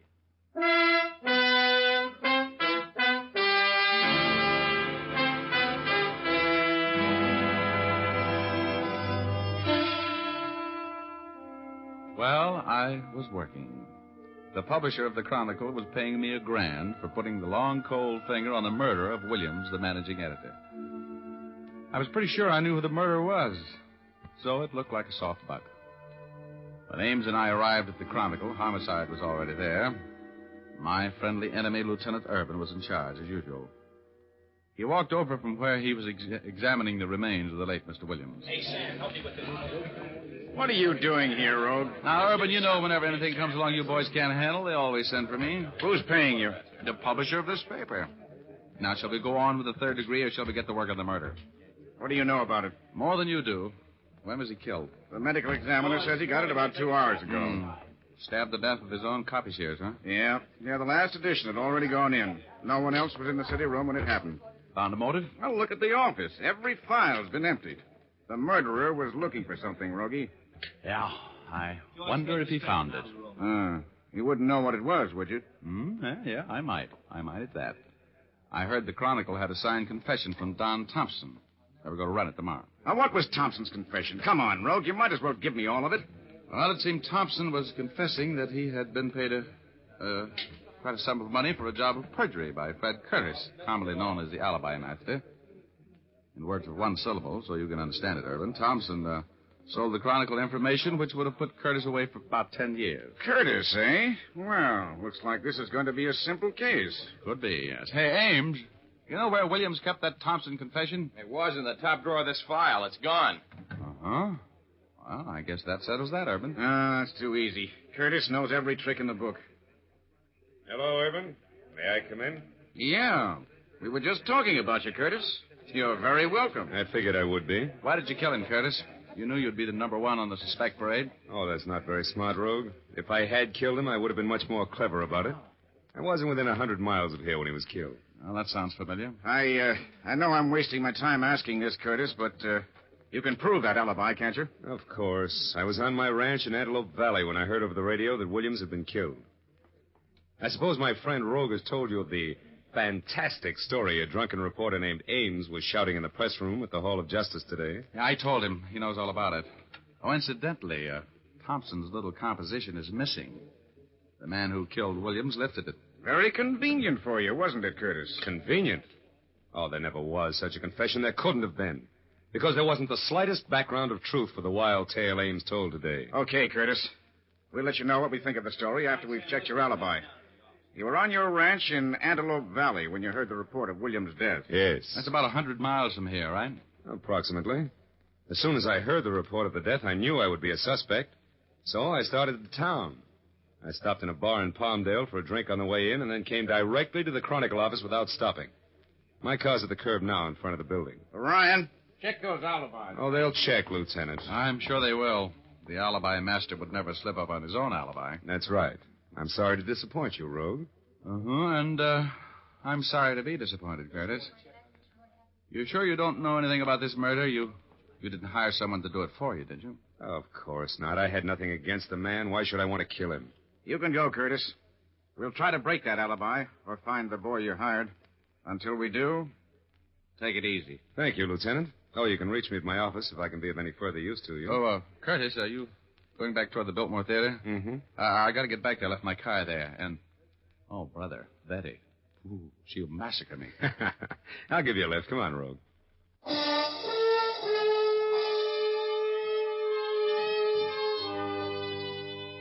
This Curtis guy was strictly the deluxe type. His car was a long, sleek black job a few sizes smaller than the Queen Mary, but with approximately the same amount of power. We got in. Curtis turned on the ignition, and the gas gauge swept clear across to full. Curtis had said he drove directly from the bar in Palmdale to the Chronicle office without stopping. About 70 miles. Mr. Curtis's carefully planned alibi was not so carefully planned. I was enjoying a short ride with a murderer. He saw my eyes on the gasoline gauge, followed them with his own, and then put his hand in his coat pocket. I knew there was a gun in it. As we drove away from the curb, I picked up a copy of the Chronicle, which had been lying in the seat beside me. I thought perhaps if I could hide my thoughts a little better, if I pretended a great nonchalance, for no part of which I felt. Curtis was not sure that I'd attached the proper importance to the story the gas gauge told. He was being nonchalant, too. I had a little dough riding on Prevaricator 7th today when I came out. Ought to be in that paper. Final results. Where'd you get it? I bought it in Palmdale. Then? Oh, this is the Bulldog edition. Oh. The Bulldog edition is sold only on the streets in Los Angeles. Yeah, that's right. I'm afraid I made a mistake, huh, Rogue? Yes, I'm afraid you made two of them, Curtis. This paper and that full gas tank. You didn't drive 70 miles in this gas eater without stopping and arrive here with a full tank, did you? You're very observant. Looks like you're cracking my alibi, huh? You killed Williams, didn't you? Yes, I had to. I had to get that confession of Thompson's that would have ruined me. I owe that impetuous reporter a great debt for tipping me off to the Chronicle's plans for crucifying me. You, have any plans for me? Yes. Yes, I think I have it worked out. I'm going to drive you out to the suburbs to a spot I know that's probably deserted by this time. Now, if you were found there, shot... Aren't you overlooking something? If I'm found there, shot, Urban is going to pick you up fast. You're going to do better than that, Curtis. Well, if there were signs of a struggle and your wristwatch had been set an hour ahead and smashed to set the time of death, and I was at Lincoln Heights Jail talking to a client at the time the police would figure the murder took place, that might do it, don't you think, Rogue? No. It's no good, Curtis. You're slipping. In the first place, there's always the possibility that a shot would be heard. The district I have in mind is deserted by now, or will be before I consummate my plan. And Urban is no fool. He'll be awfully suspicious. Might give you the paraffin test on your gun hand. You know, I don't think you're going to handle the situation that way, Curtis. As a matter of fact, I'm going to be kind of hard to handle, even for you. You know, Rogue, it's amazing how fascinating crime, I mean the actual act of committing a crime, can be. Have you ever killed anybody? No. Now, look, Curtis, I suppose you know that you're going to get caught. I know nothing of the kind. Successful crime is nothing more than planning, careful planning. Oh, I'll grant you, Rogue, that I'm going to be suspected of your murder. But I'll never be convicted for it. I won't take any chances. You're wrong, Curtis. You talk like a sick man. You can't beat the law. If you commit a crime, you're going to pay for it. Let's go down to police headquarters and talk this thing over with Urban.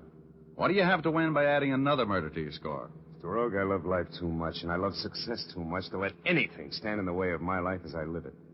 You just can't understand that, can you? You think that a man of my background and position must be horrified at the thought of taking the life of another human being. Well, you're wrong, Rogue. I have my own code, my own ethics. You know and I know hundreds of reputable businessmen in this town who spend their days and nights, their lives, grasping for money, for power over the lives of more and more people. Well, when one of them wrecks another man's life or his business, it amounts to a victory, which is celebrated by the wrecker at his club that evening. If the victim commits suicide, and he often does, they're sorry. That's all. It's just business. What are you trying to prove, Curtis? I'm explaining why I killed Williams. Why I have to make sure that you and the knowledge you have of my affairs are disposed of. It's a matter of business, Rogue. No, you're crazier than a coot. You know that, Curtis. You're not talking like a rational person. You're going to pay for this crime. Don't move. Put your hands back in your lap. I think you know that I won't hesitate to kill you here on the road if it becomes necessary. Set your watch up an hour. 1 hour, Mr. Rogue. Okay. You got a new plan? Yeah. We're on the outskirts of town. I'm going to stop the car when I come to an advantageous place. Then I'm going to knock you unconscious with a tire iron, smash your watch, throw you onto the road, and run over you. To all appearances, your murder will be the result of a hit-and-run accident. I will have an alibi which will make it impossible for me to have been in the vicinity at the time of the accident. That, I think, is a perfect plan. It's full of holes. In the first place, Urban will check the tread on your tires, and in the second, he'll never fall for that smashed watch trick. You'll never get away with it, Curtis. You've been buying up juries and alibis and evidence for so long that you forgot that they're honest people. People who can't be bought. Urban's one of them. He'll stay with you until he gets you for killing me, Curtis. Now, you'll have to come up with a much cleverer scheme than what you've thought of so far. Maybe you're right, Rogue.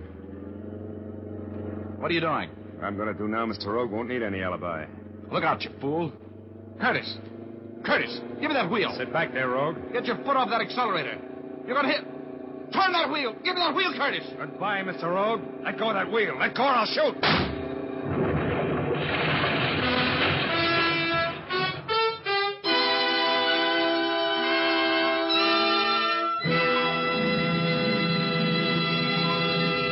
We'll continue in just a moment. But now, here's Jim Doyle. Time is a valuable thing these days, and no man wants to spend any more of it than possible on shaving. So you busy men who want to cut down on your shaving time, use Fitch's No Brush Shaving Cream. This swell cream gives you a close, comfortable shave in a hurry. It's an expert blend of 3 important shaving ingredients. These ingredients enable your razor to fairly sail along without nicking or scraping. The creamy, non-greasy texture of Fitch's No Brush saves you time, too, for it won't clog your razor or the drain. And with all your speed in shaving, you'll find that Fitch's No Brush leaves your face feeling smooth and cool. You men who prefer a lather cream will find Fitch's Brush Cream also gives quick, comfortable shaves. It makes lots of rich lather that stays moist all during the shave, then rinses off easily. Both Fitch's Brush and Fitch's No Brush shaving creams come in generous 25 and 50-cent sizes. For shaving speed and shaving ease, switch to Fitch.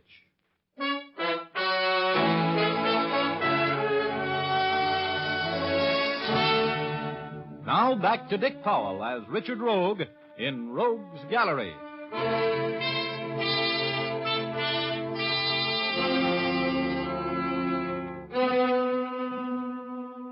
When I saw what that madman Curtis was going to do, I knew I had nothing to lose. He had that big, powerful car wide open and heading straight for a stone wall. I tried to grab the wheel and turn it. He fired at me just as we crashed into the wall. I only remembered turning the wheel enough to deflect the shock a little. And then I was on cloud number 8. Hugo was there, waiting for me. Hello, Chief. You had a close call there. Hey, Hugo, where have you been? Well, I had a little trouble with the OPA about Cloud 8, and I had to go and see them. Oh. Then I had a tough time getting a reservation back. But I'm glad to see you, Rogie, with your usual bump on the head. Oh, am I dead? Only the good die young, Rogie. Hey, you got company. An old friend of yours is up here. Look, over on Cloud 9. See him? Oh, Curtis. He isn't dead either, huh? Oh, no. But I sure thought I was out of a job when I saw you slamming into that wall, Rogie. You ought to take better care of yourself. Than me. Yeah. Look, I gotta get out of here, Yugor. How badly am I hurt? Oh, you're okay. That car was built to take it. You won't be playing any gin rummy for a while, and you can't collect on your insurance. Give me a little boost over the side. Will you, Yugor? I gotta get downstairs before Curtis does. Sure, Chief. Here you go. So long, Rogie.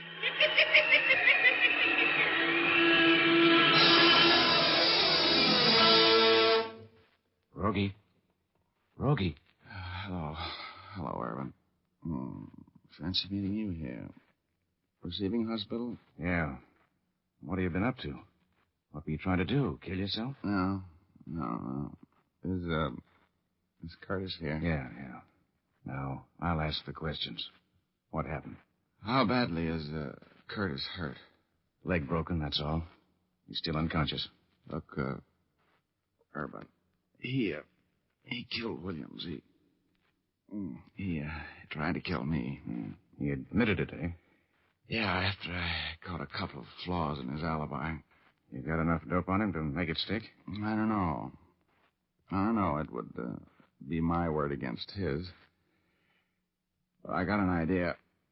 An idea that might cinch the deal. Every once in a while, you do have a good one. Get the chief surgeon over here, will you? I'm going to need his help. Okay. Here. Lie down there. I don't want anything to happen to you, Rogie. I was worried about you. You're such a pest, I'd miss you like the devil. I'll get the doc.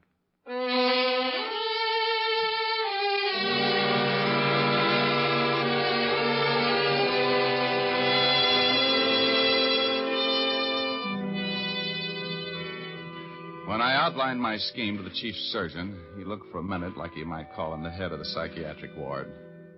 But with Urban's help, I finally got him to agree to play it my way. He bandaged Curtis from head to foot, put constricting straps across his chest, and cinched him down like a saddle on an outlaw horse. Then they put him in an oxygen tent and brought him out of shock. Urban pulled out all of the stops as he stood by the side of the hospital bed and talked to the murderer, like a father. Curtis, can you hear me? Yes. Who is it? Lieutenant Urban. Did the doctor give you the bad news yet? Yeah. Crushed chest. Nothing they can do, I guess. No. You haven't got long to live. Anything you want to tell me? Might as well go with a clear conscience. Did you kill Williams? Yeah. Yeah, I killed him. I had to do it. I killed him.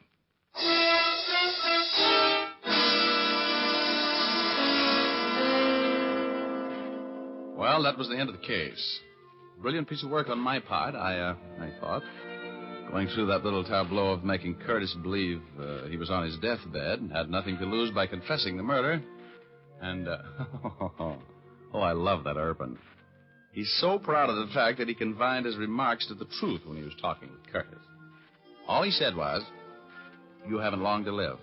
Remember? That was true enough. Curtis was executed a few months later, which proves that the theory about perfect crimes is as foolish as a sure way to beat roulette. And, Betty, well, I left her in a theater when I started out on this case. It cost me about, just about what I made, $1,000 to get her over her peeve. So I broke about even on the deal. Oh, well, you know the old saying, a fool and his money is some party.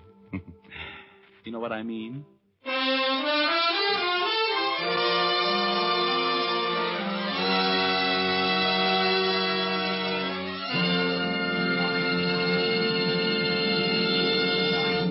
This is Dick Powell again, ladies and gentlemen.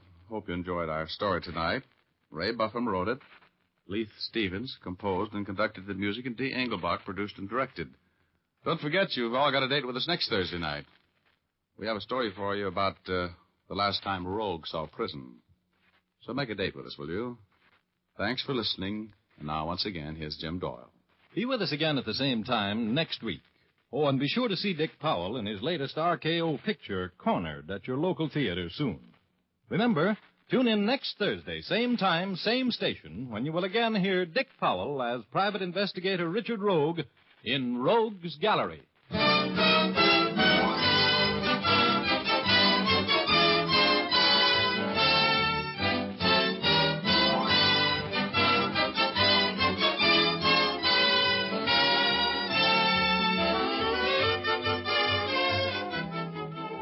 Remember, if dandruff is your problem, ask for Fitch's Dandruff Remover Shampoo. It's the only shampoo made whose guarantee to remove dandruff is backed by one of the world's largest insurance firms.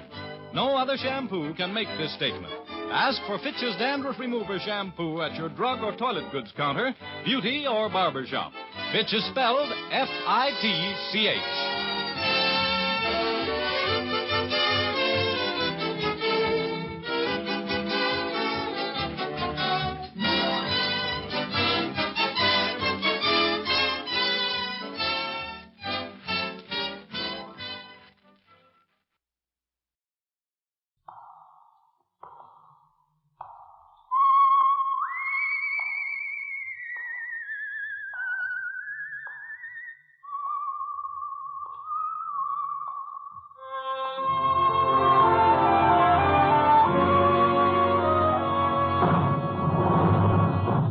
The Adventures of the Saint, starring Tom Conway.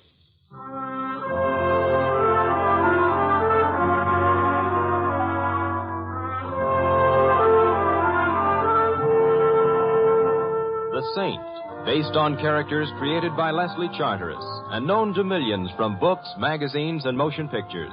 The Robin Hood of modern crime now comes transcribed to radio, starring Hollywood's brilliant and talented actor Tom Conway as the Saint.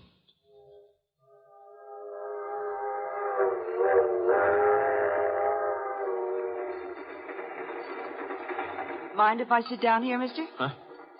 Oh, no, I don't mind. Thanks. Usually I get a little more enthusiasm than that. What? Oh. Oh, yeah. Yeah. You're a good-looking babe. Oh, you're just saying that to be sociable, mister. Mr. What? The name's Doyle. Lola's mine. How's the chicken tonight, Mr. Doyle?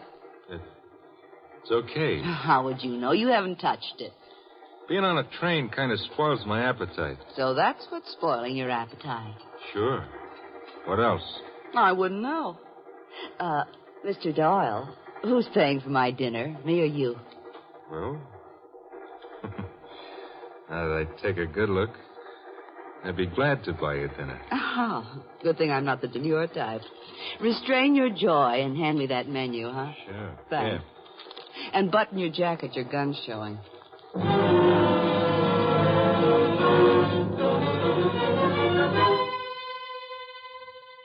Hello? Yeah, I want some information. Listen, I want to know if the Chicago Limited's on time. Mm-hmm. They're passing through town here. Yeah, thanks.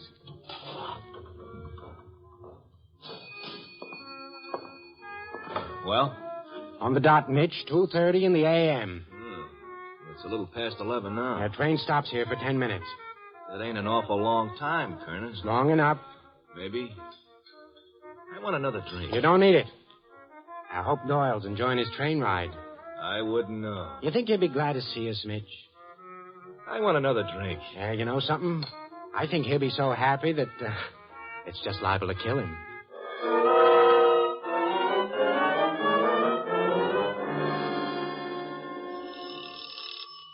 Oh, I'm closed for the night. I've gone out of business. Oh, I'll hate you in the morning. Okay, just a second.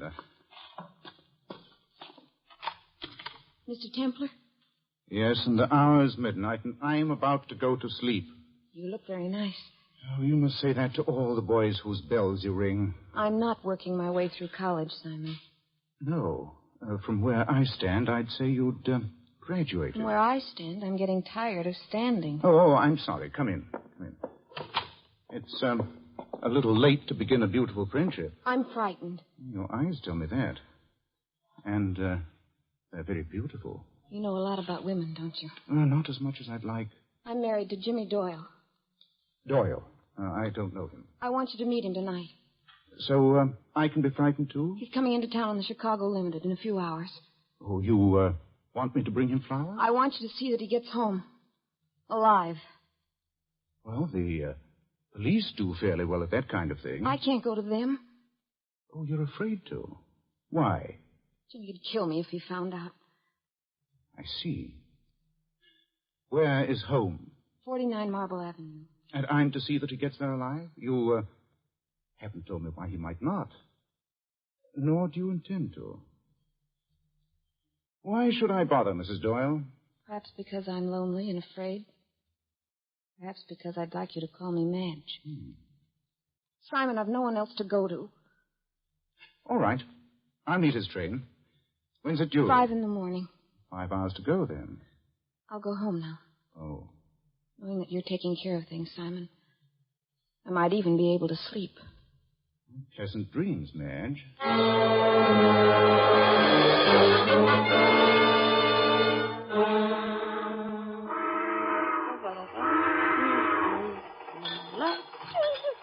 Another drink, Lola? What are you trying to do, launch me? Don't be that way, baby. I'm drinking right along with you. Right now, I'd say you were a couple of blocks in front of me. Hey, what time is it anyway? Let's see. Yeah, 2:30 almost. Early hours, baby. Hey, don't tell me the train's running out of gas. That's disgraceful. That's what it is. Yeah, just a whistle stop. Who's talking about whistling? I said it was a whistle stop. Nothing personal. Oh. It's awful dark out. Do you think somebody lives in these towns? I knew a fellow once. Lived in a small town. Yeah. He was a dope. What did you see out the window? Couple of people getting off. Some waiting to get... Hey, who you throwing your whiskey at? I didn't throw it. It slipped out of my hand. That's, Yeah. Then why's your hand shaking? I'm tired. You're scared. Now, look, let's get out of this club car. Too many people. Okay, anything you say. Yeah, it's too many people. It is kind of a switch. The girl seeing the fellow home. Yeah, funny. Then why didn't you laugh? Hey! Somebody pulling the train out from under me. Just hold on to me, will you, please? They're just switching engines. They ought to fasten these trains down better.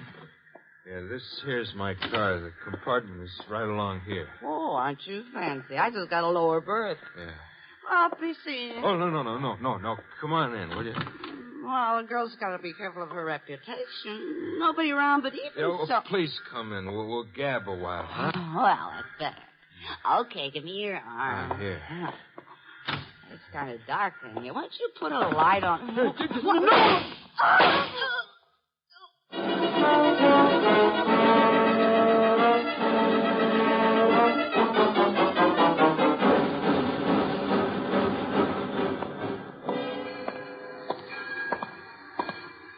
Hey, Templar. What?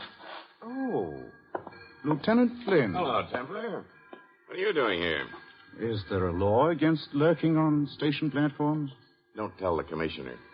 You meaning the train? It's easy to see why they made you a lieutenant. Well, thanks very much. Oh. Friend of yours coming in on the limited? That's hard to say. Translated, you mean you're not saying. Why are you here?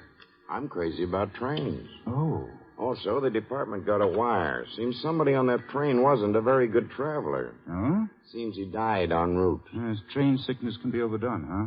Wasn't exactly train sickness. What was the name of the man you were meeting again? I didn't say it was a man. No.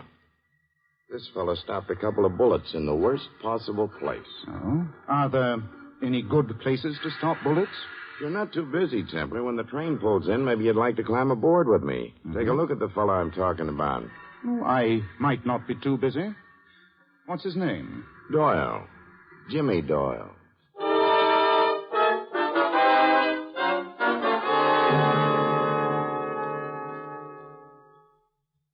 They didn't improve his appearance. The bullets, I mean. Whoever shot him didn't have a beauty treatment in mind. You know him, Templar? His name is Doyle. Jimmy Doyle. Isn't that what you told me? You fence very nice. When did he die? Close as the medical examiner just figured it, he must have been shot around 2 or 3 in the morning. Well, it's nice to know he died in a private compartment. Whoever shot him had fun ripping the place up. He could have been looking for something. Wonder what? Yes, I'm wondering, too, Lieutenant. Nice to have company. Could have been diamonds, though. Doyle collected them? I hate to tell you this, but he was a bad boy. He stole them. Oh, for shame. In Chicago, he and a couple of other bad boys. One of whom wore glasses? How do you know that? Not much of a guess, Lieutenant. This is what I just picked up off the floor. Looks like a tiny hunk of crumbled tissue to me. It came out of a sight-saver package, Lieutenant. That tissue was used to wipe a pair of glasses. Let me have it. Thanks. One of the bad boys who pitched in on the Chicago deal with Doyle's a man named Kerner. The important point at the moment being, he wears glasses. Well, that tissue is mildly flimsy as evidence, but it helps your thinking, huh? I don't know. Nobody heard the shots? When Doyle was killed? No, it's noisy on the train. It may have been going through a tunnel at the time. Well, it's been fun, Lieutenant, but... It could be even more fun, Templar. Oh? If you would let me introduce you to Lola. And who is Lola? The kind of girl your mother wouldn't have liked. Well, since I'm not my mother, some other time perhaps, but May not be another time. We're booking her on suspicion of murder. She wear glasses? Mm-hmm. And the men do make passes. You're being too kind to me. She and Doyle were lapping up firewater all evening. She went with him to his compartment, this one. Claims she chatted with him for a while, then went to her own berth. Nobody saw her at the important times, though. Too bad. It's only suspicion of murder. Lola's been chummy with lots of crooks, especially jewel crooks. Sounds like a case. The only trouble is, whoever knocked off Doyle was after the diamonds. Lola doesn't have them on her. Lucky for Lola. Did the train stop anywhere en route? Jerkwater town named Haynesville at 2. Interesting. But I'd still like to have you talk to Lola. Why? You're prettier than I am. Oh, thank you. You might get something out of her. Furthermore, if you do, I'll stop wondering what brought you here. Well, that does it. I couldn't bear to think of you staying up nights wondering. Lead me to her. We're keeping her in compartment C, a couple of doors down from here. Keep her company. We've got to search everybody on the train. Oh, aren't you going to introduce me? Just smile at her. Oh, I'll do my best. Well, remember, the last guy who was alone with her wound up dead. How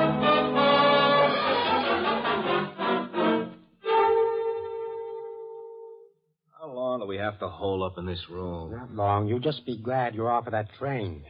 Yeah. You know, I never did like cops, but one thing you gotta give them credit for. They know how to search a man. For a while back there, I wasn't sure they were going to leave the skin on me. Hey, what's the matter, Mitch?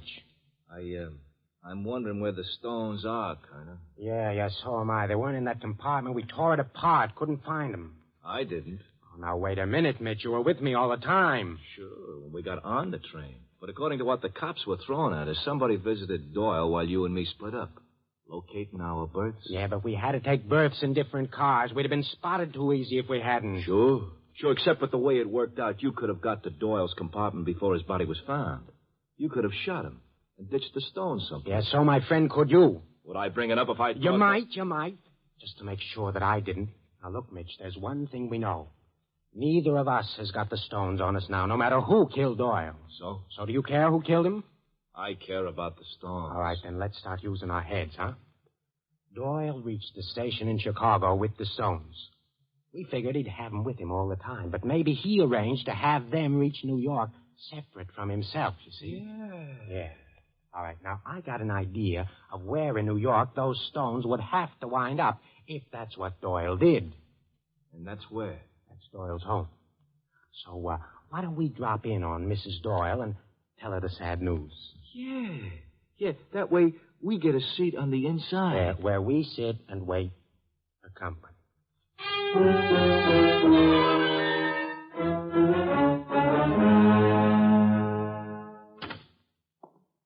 Good evening, Lola. Or should it be good morning? Go away. I want everyone should go away and drop dead. But you haven't even met me. I'm Simon Templar, Lola. You can drop dead, too. Wait. Simon Templar? That's right. The saint, huh? That's all a girl in my condition needs. Go. Oh, Lola. What? Lieutenant Flynn told me to smile. I'm smiling. Dr. West would be proud of Oh, you. I don't know. He just gives me the brush every morning. You're funny. Sit down. Thank you. But sit down slow. I don't want you shaking the train. Well, I'll be careful. Oh, these trains shake awful easy. Or it could be I have a hangover. Oh, were you drinking last night? I was drinking. Well, a hangover seems plausible then. Oh, I can think of a lot better words for it than that. For example... Lola. Yeah? You're in trouble. Huh? What are you doing? Practicing to be Sir Galahad? Not exactly. Because if you are, you're wasting your time. Lola, about Doyle. Don't mention him. I can see his face right now, half blown up. That's a fairly accurate description. Would you mind leaving me and my hangover alone? But according to what you told the police, you left him in his compartment alive. No. Then how do you know what his face looked like? Dead. Get out of here. That won't help you much. Did you kill Doyle? You don't look like my diary. Go away. Did you kill Doyle? No. Do you believe me? I can't tell as yet. You were after his diamonds, weren't you? It's possible, but I'm not answering that one. How did you know what his face looked like after he'd been shot? All right, you got me on that. I didn't spill to the cops because I figured I didn't have to. All right, now it's different. I went with Doyle to his compartment. We were both kind of on the drunk side, you know what I mean? Yeah, I've been there. Well, anyway, he was drunker than me, so I thought maybe I could pick up a few carrots, you know? I think so, yes. So we walk into his compartment. It was dark in there. The first thing that happens is Doyle gets shot. And somebody hits me on the head before I can get a good-sized scream out. You didn't see who it was? No. When I came to, Doyle was dead. The compartment had been turned upside down, and I felt rotten. I went away from there fast.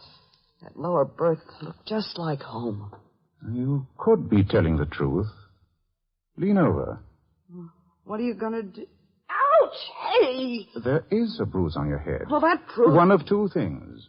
Either that your story is true, or that you were clever enough to acquire that bump all by yourself. It's not the kind of thing I like to go around acquiring. Well, I don't know if the police will hold you. I suspect they won't. If they do release you... Yeah? I'd advise you to be very careful. Avoid diamonds. They're beautiful, but they might be the death of you.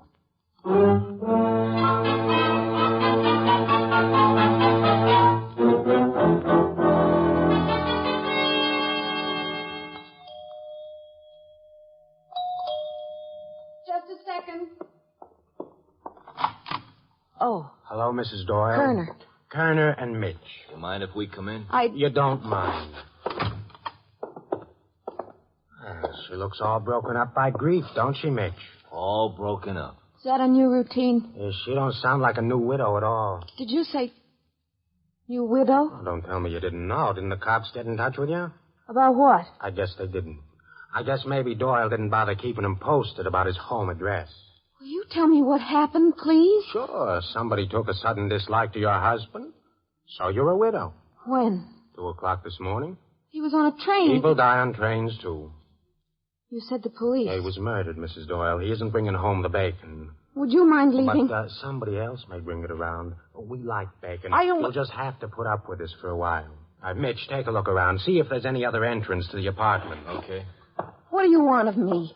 Mitch and I figure that you're going to have a visitor soon. We want to be in on the welcoming committee, and we ought to figure that it should be a very warm welcome.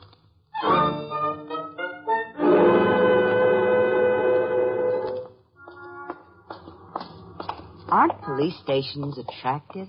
Well, they're useful. I guess I have you to thank for being able to walk out of there. No, forget it. Unless, of course, you really killed Doyle. I'd never kill a man. Why not? I like him. Now, you might like diamonds even more. I might. But I don't. Well, it's been nice meeting you, Lola. But I have... Simon, why are you in such a hurry? Oh, I've got a special date. Oh. Who with? A widow.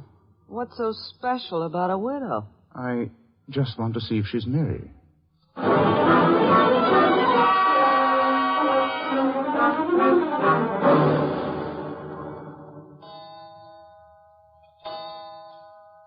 Hey, Kerner. Yeah? Time's passing. We got lots of it. Back door's bolted, and all we gotta do... there it is. Grab her. I got my hand across her mouth. She'll be quiet. Okay, we kill the lights. And wait. The door's unlocked, and after a while, Junior out there is going to get impatient. Try the handle, find that the door is open, and walk right into... Kerner! Hey, let go of me. Let's wrestle, friend. It's her. This shouldn't take very long. Madge, put the lights on. All right. He had a glass jaw. Oh, Simon, I'm so glad. So glad. So am I. But when you rang the bell, I was terrified. And when the door opened, you weren't there. Oh, you took too long answering the doorbell. I thought maybe something might be wrong, so I kicked the door open and ducked to a side until the fireworks stopped. This gentleman with the glasses here... That's Kerner. No one's going to make passes at him either, except the coroner. He's dead. The other... Mitch. Yes, he'll recover. Kerner was near the door. Mitch fired. The gun's lying on the floor near him, and he hit Kerner instead of me. A very pleasant error. Simon. They told me Jimmy is dead. He is. He was killed, wasn't he? Yes. Why? He was carrying a tidy parcel of stolen diamonds. Kerner and Mitch were trying to remove them from him. Apparently they'd helped in the original theft. Oh. So they came here to wait for... whom? Not for Jimmy. They knew he was dead. Then they... I think you could use a drink, and not a soft one at that. Where can I find the... In the kitchen. Come on. Jimmy kept everything in the... The door. It's bolted. I'm going to make it easier for our unknown friend outside. Get over to a side match in case they start trying bullets. Hello, Lola. Oh. Come in. And shut the door behind you. Simon, I'll do it then. Lend me your bag, Lola. Oh, you mustn't think I won't. Till later. No gun? Of course not. Oh, you may have your bag back. You also may have dropped the gun someplace else. Madge, this is a lady named Lola. Lola, Mrs. Doyle. Who is she, Simon? A girl with a lower berth who strayed into the wrong compartment. Let's go into the living room. Simon, I came here because I was afraid for you. Or for the diamonds? No, it wasn't that. The objects on the floor bothering you? Only one of them's dead. This one. Mr. Kerner.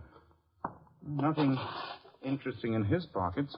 As for Mitch... But Simon, he wouldn't have the jewels. Let's say he shouldn't have. But he has. Look. Rings? Necklace? Simon. Yes, half a dozen pieces. The only question is, are they the things Doyle was bringing in from Chicago? Where's your phone, Madge? Over there. Thanks.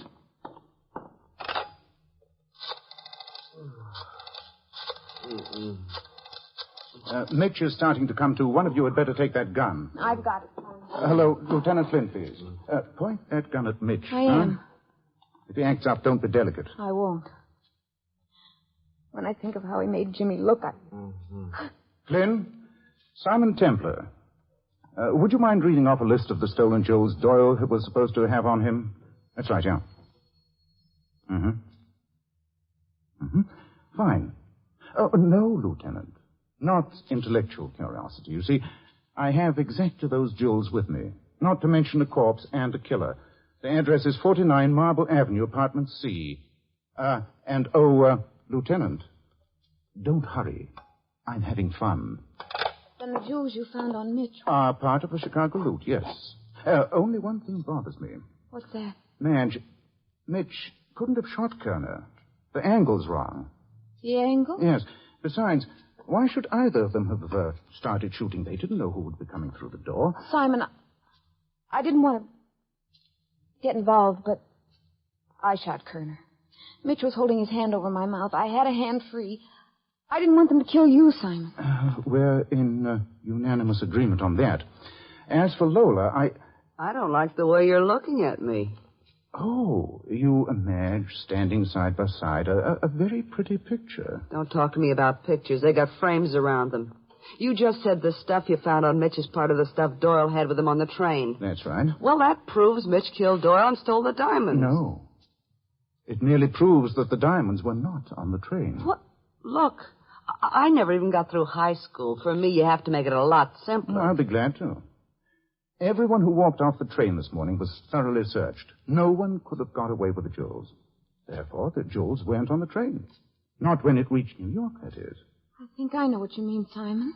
Yes, probably because you got through high school, Madge. However, where does that leave us? It leaves us with a stop the train made at around 2 o'clock in the morning at a small town named Haynesville. I remember that. That's where Kerner and Mitch got on. Doyle saw them. He got scared. So that means they got to be the ones who killed him. It means something else, Lola. It means that other people could have got on the train at Haynesville, too. You mean someone else is involved? Someone we don't know about? No. Then you'd have searched these other people you're mentioning. At New York. The stopover at Haynesville was, how long, Lola? Around 10 minutes. They switch engines there. Which means that someone could have got aboard the train, shot Doyle, taken the diamonds, and then got off the train at Haynesville. But who could have done that, Simon? You, Madge. That's ridiculous. I was You here. saw me at midnight, did a very pretty song and dance, and then left. You then took a plane to Haynesville, met the train and your husband there, killed him, and flew back to New York. No, Oh, it'll be easy to trace the plane, Madge. If anyone thinks of it, I have. what makes you think I'll let you pass those thoughts on? You won't be able to help yourself. True, you've a gun, but you've already killed 2 men. Lola doesn't approve of killing men. Lola. I got it. Oh, good, Yes. Simon. You'd better let me have that gun. Thank you. You. Better You save are- it for a jury, Madge. Because you'll be seeing one.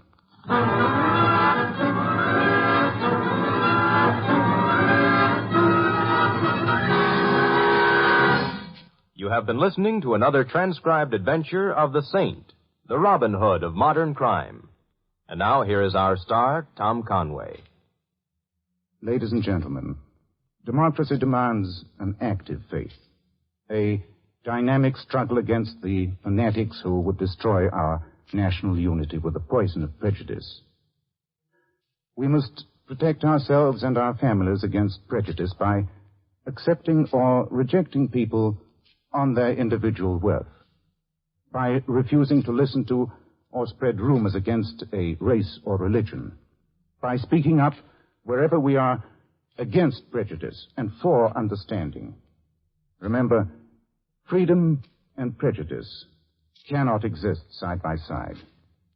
If we choose freedom, we must fight prejudice. This is Tom Conway inviting you to join us again next week at the same time for another exciting adventure of the Saint. Good night.